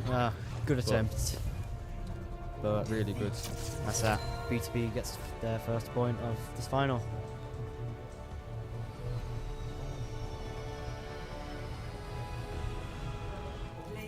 So how many points do you need to get the win? It's best of 3 matches, so... What? Yeah. Great ultimate. Yeah. And there was a little dink on Reaper before, which was good. Yeah. Well, that's the first point earned. Let's take a look. Let's see what do you think the next map will be? I'm not too sure. Map. Alright, it's the same one. Yeah.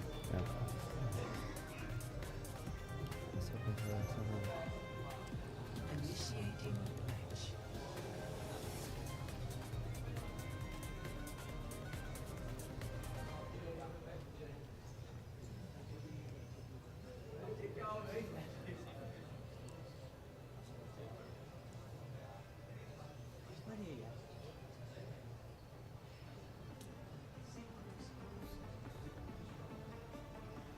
Okay, we're just getting their heroes selected.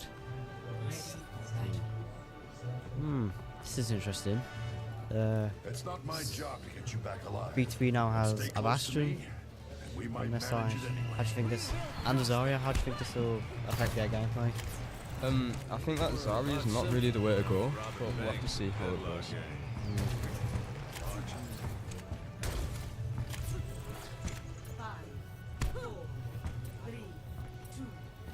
Irish, you know you're on camera. Round 1. Capture.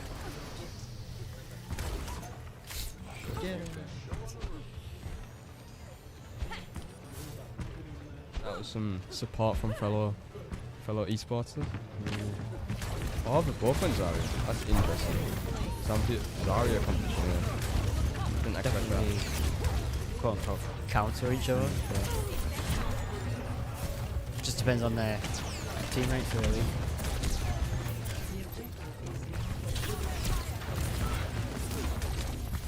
Both Zaryas are basically the same health. Yeah, I can see this becoming sort of like just being equally matched the whole time. Yeah. I'd like to see someone come up with a strategy to try and counter each other. I don't know. Zarya did miss Sombra at top last.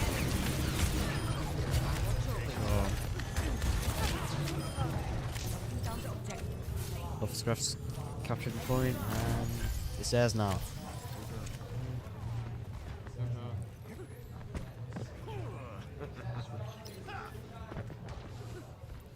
Alright, now we're viewing Sombra. See what she can do.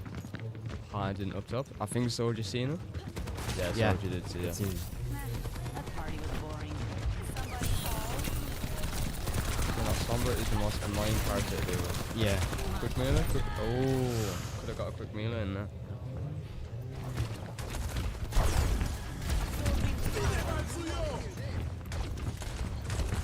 Dead. Right, so amplification window go up. This could be dangerous for the other team.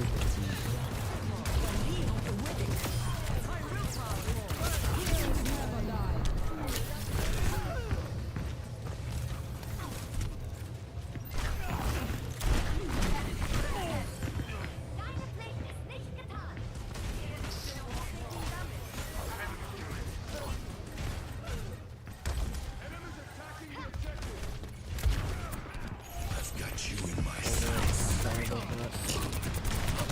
Helpful, but he's going on. There's not really much people to spoil him. Nah. I know it. Now see what I can do. Physical intervention.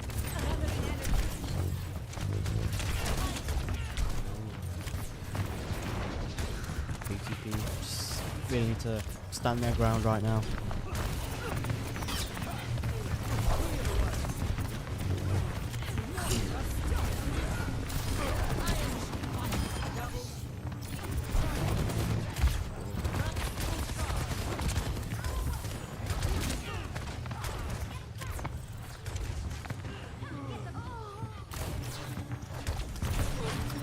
Sorry about BTP's got that off.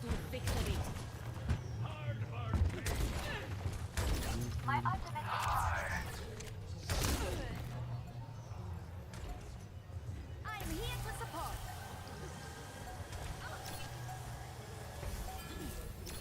Valkyrie's charging. Hello, I'm back, guys. BTP's still defending the point. Struggling to get the point. Zarya with nah. Right. BTP Objective is secured. just winning. 1-0. Score 0-1.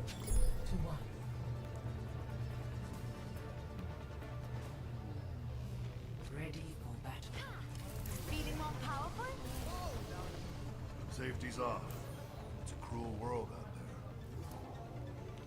there. You can't escape. Switch from Soldier to Reaper. Isn't it That could be interesting to see how Yeah. it plays out. Reaper against Zarya, I'm not too sure though. No, just thinking of the team. It would help if you did too. 4, 3, 2, 1. Round 2. Capture the objective. The shadows come last. Okay. Both teams rushing towards each other, hoping to get that first kill, which could definitely give them that sort of ego boost. And BTV draw first blood.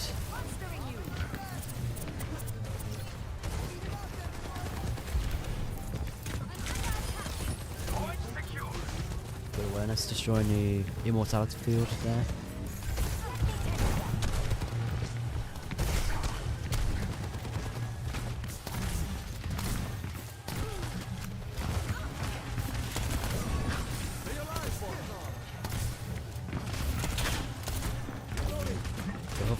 Just can't seem to get anywhere near the point. Just can't advance. Roadhog missed the hook, I think. Yeah, he did. That's never good. That's never good. Oh, hooked the Zarya into the pit. That's an interesting tactic. Haven't seen that one before. Usually it's just people falling in.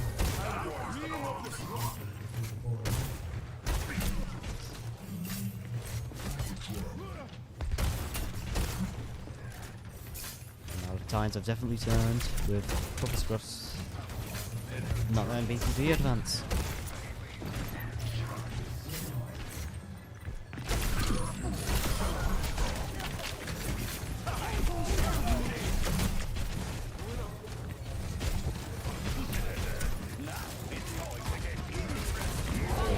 ultimate.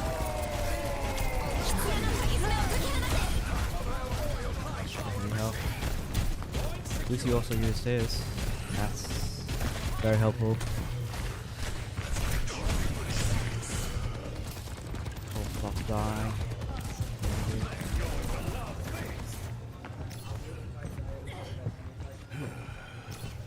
Maximum power. Watching putting up the shield.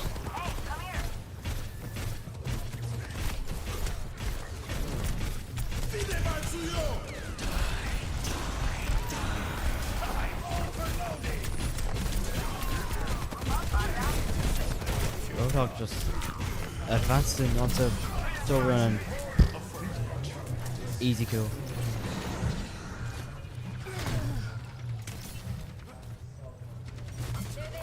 Scruffs still have that advantage, still have the BTP right where they want them.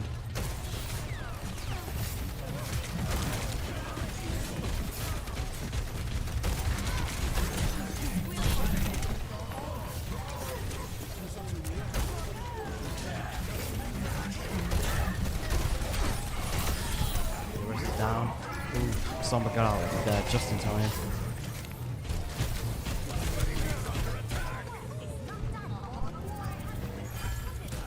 BTP have captured the point. It's going to be very close. Huff's got only one more turn to get that point again. PTP really need to hold their ground now. Really got to just stay put and just defend.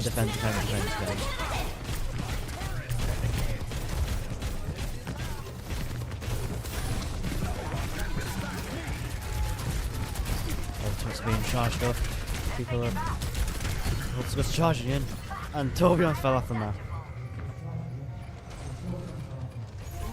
Oh, we're getting there. Scruff's about to win,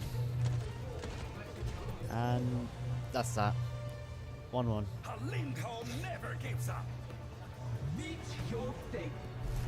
Score 1-1.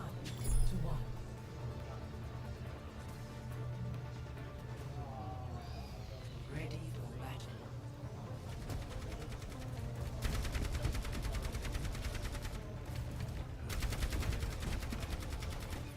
Then I better not be disappointed.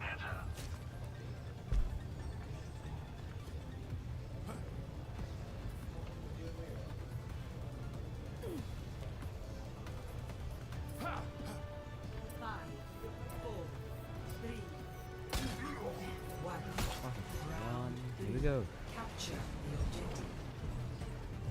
All right, let's go. Let's take them out.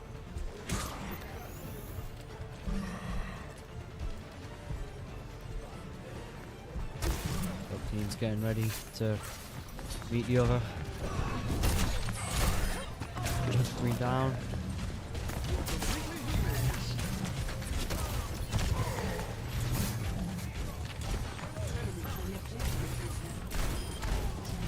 Down as well. Makes it free for the Huffs to capture the point. As long as he's there. Torb down. Genji down too. Reaper. Can he do it? He does.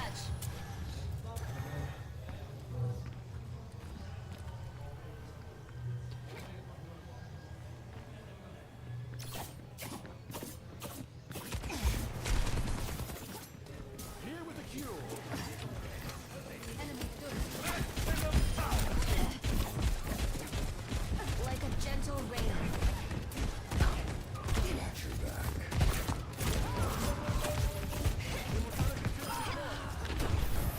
Good teamwork between Kirko and Reaper. Joe Queen didn't know where to go.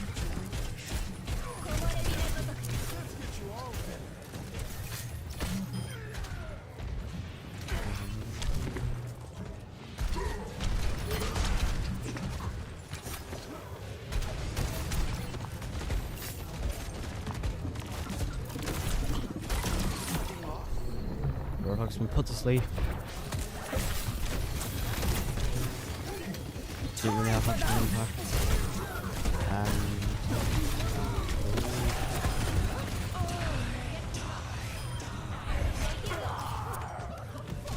Good use of the ultimate by Reaper.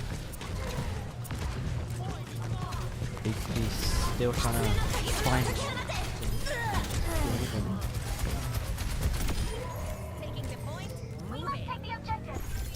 the points there.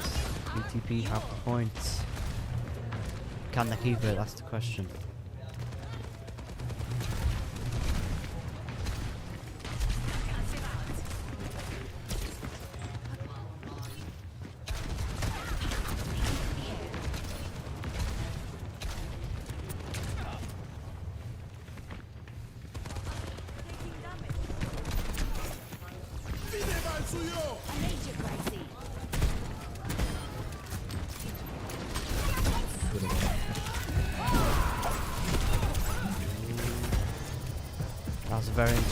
That was a very intense battle between Roadhog and Junk Queen.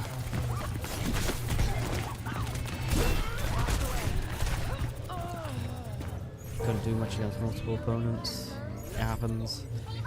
And the Hubscross have captured the point again.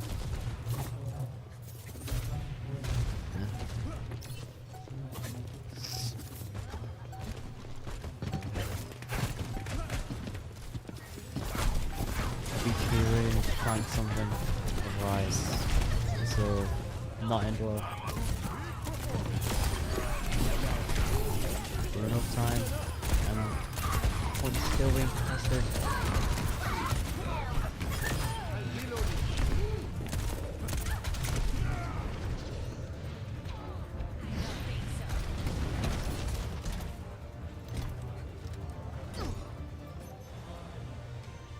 That's it. Huffscruffs win another point. 2-1. BTP really have to figure something out, otherwise the Huffscruffs will definitely be getting more momentum. And that could lead to who knows what. I've learned a lot from my experiences.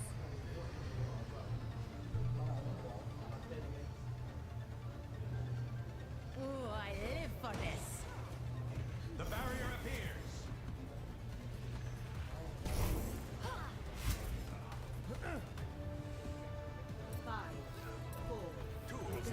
A little bit of a hero change for BTP. A lot of heroes change. Hopefully they can actually make an impact this time round, because that last round wasn't really good. However, they have performed well at this point, specifically.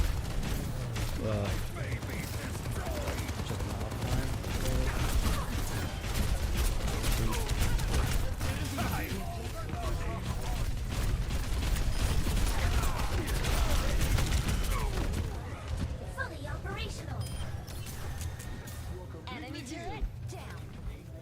Objectives mine. Get out of my way or I'll run you Huffscruffs have captured point again. BTP need to group up, take the fight to them, otherwise good use of Rock Rider Sigma. However,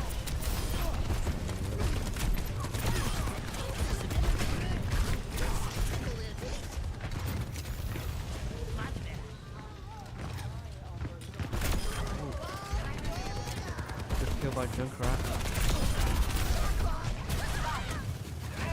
One trap. Mostly has destruction, but again, couldn't do much.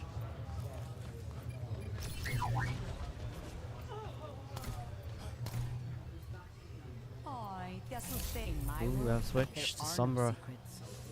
This. Huffscruffs aren't going to be happy about this.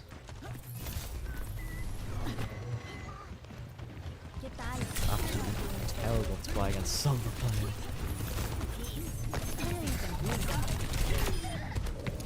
So very, very low health right now. Get that health back. And I have. Ooh, catching the point without them realising. My duty is being done. I'm gonna take that little recall.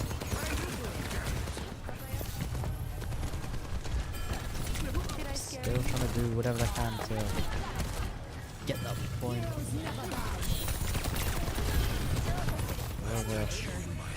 I don't think it will be enough. It looks like we'll have to cross on this one. Right, the other one. To be. We've reached overtime. Point is still contested. And that looks like it's that. Yeah, there it is. 3-1. Hope Scruff wins.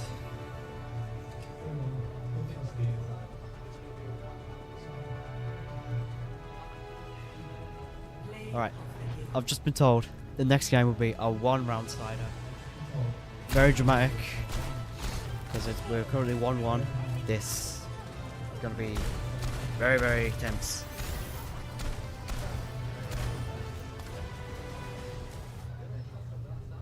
Some good. Seen some very good teamwork from both teams, but now it's time to decide who's really the best. Will it be the Huffle Scruffs or will it be BTP? Who knows? Find out next time. No.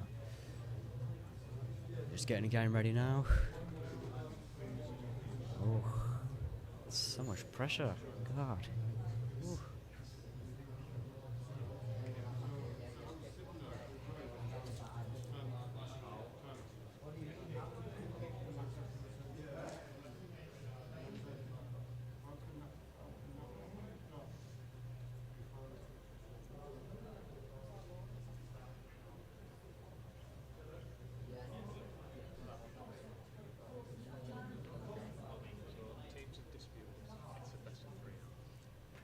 Alright, teams are disputed. It's a best of 3 now. No more drama. Yeah. I know, boring, right? However, it should still be interesting, should still be exciting. I hope so.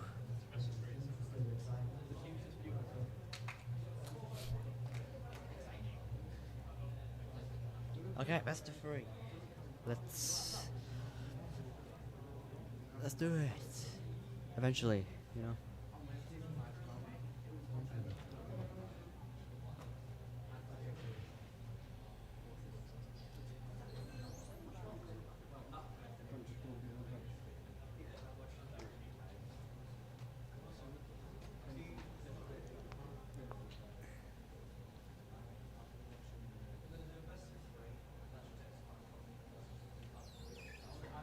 Yeah, I've already said it twice.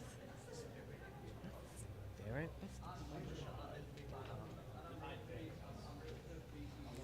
Looks like our map is now Lijiang Tower. Very exciting. Very congested map, if you will. This will be like very good breeding ground for just pure chaos. Loads of fights. Maybe they should consider more like close range heroes.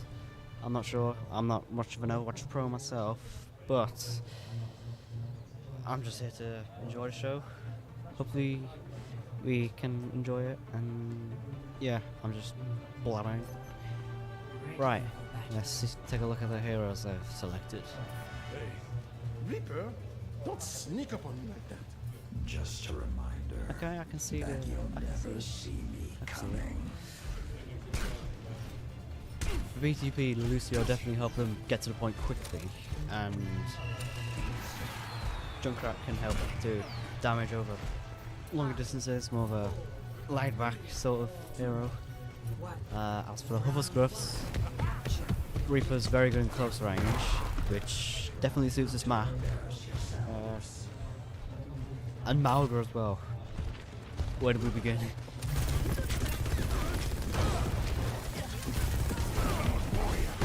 Rushing in, trying to take out Lucio. Didn't work. Turret's gone.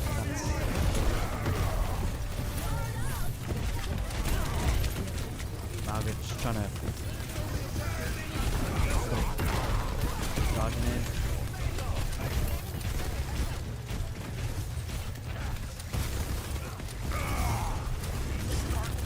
Turret, probably take care of that. Now. Charge in again. Ooh. Couldn't quite get the Lucio there. I could come back and fight him.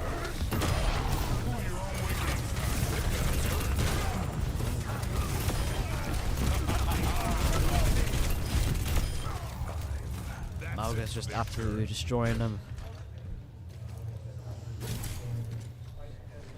As to be expected, he is a very powerful hero, if you will.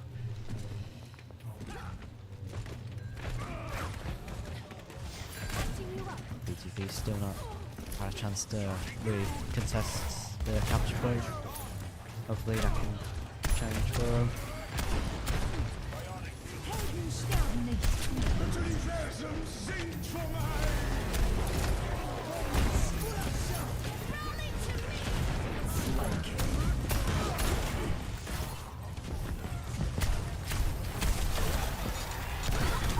Ready.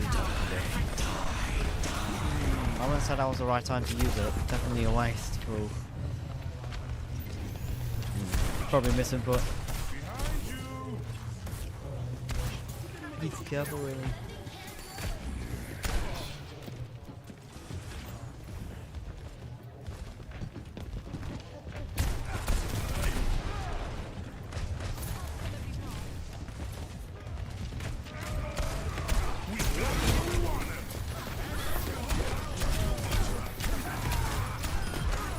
Trying to defend as quickly as I can, but no. Hill Scruffs get the point again.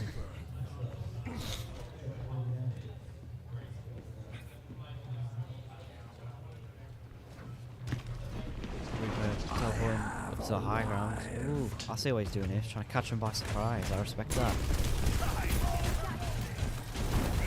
I'll go rushing in and just wipes out the Mercy.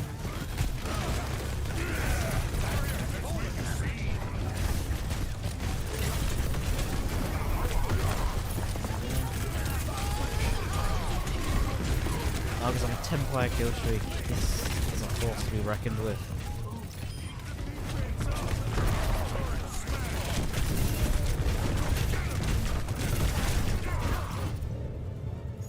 Good teamwork from BTP there to get rid of Malgo and get the point back. But they've really got to defend it now, otherwise Buff's got to get a point, because 99%, that's pretty much, once they capture it, that's it. Round over.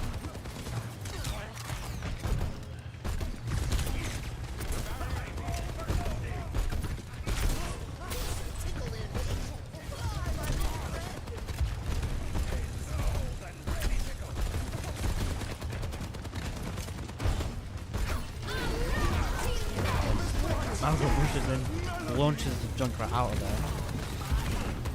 Mercy trying to damage move, heal, whatever they can do.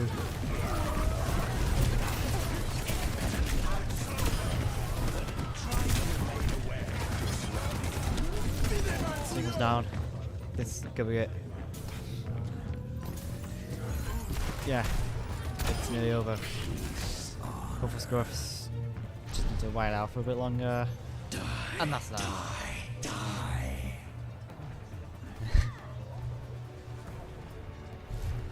Alright. 1-0 to Hufflescruffs.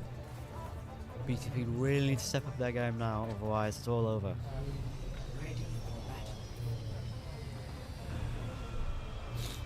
Your heart is pounding, traitor. Are you scared? Has anyone ever told you that you are kind of a creep?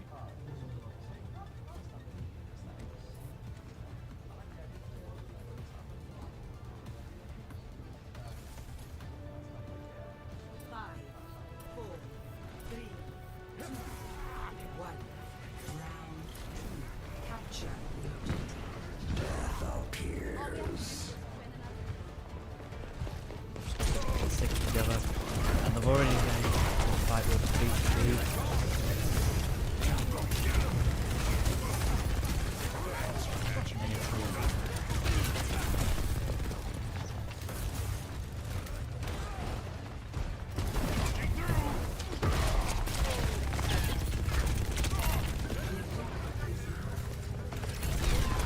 capturing the point. Need to be doing it.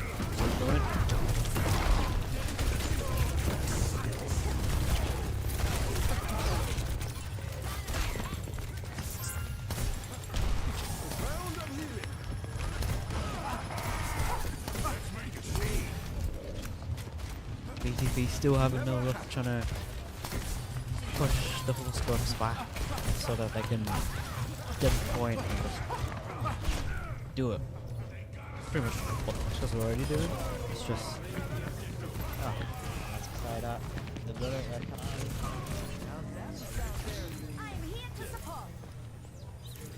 We really have to be careful now of why any mistakes will definitely punish them.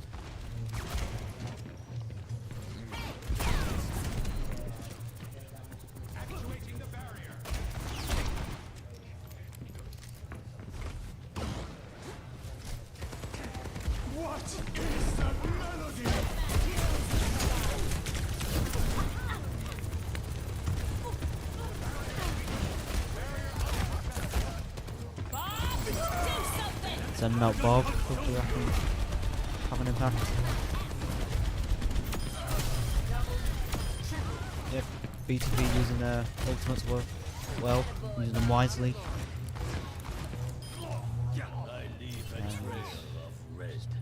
Push back. Not really much they could do. My ultimate is charging.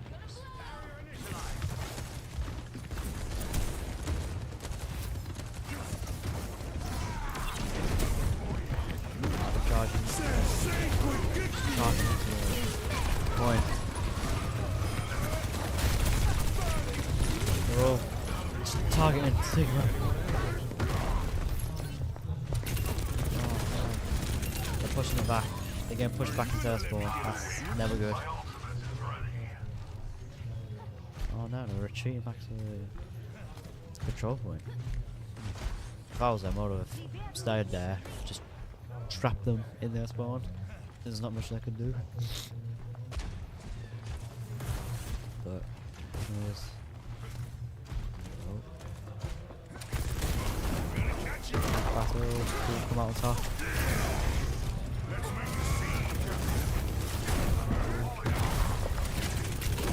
think they're just eating damage right now and yeah.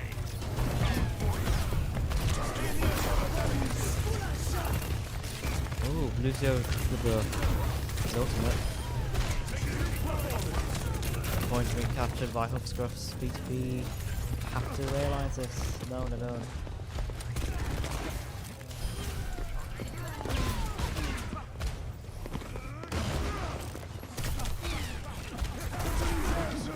High Noon is ready. It's just a matter of time before it gets used. Let's go. That's a shame. Didn't really have enough time to lock on.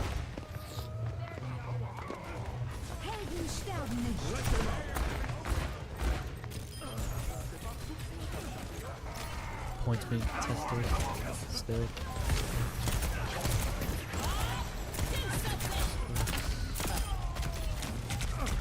Heard Bob. Bob's been unleashed. Ooh, this is getting close. This is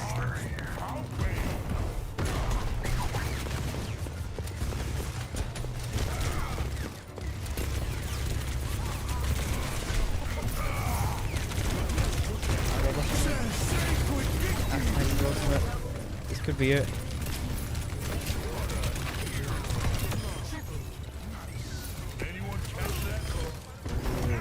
That's that. Another point goes to the Scruffs. And they win.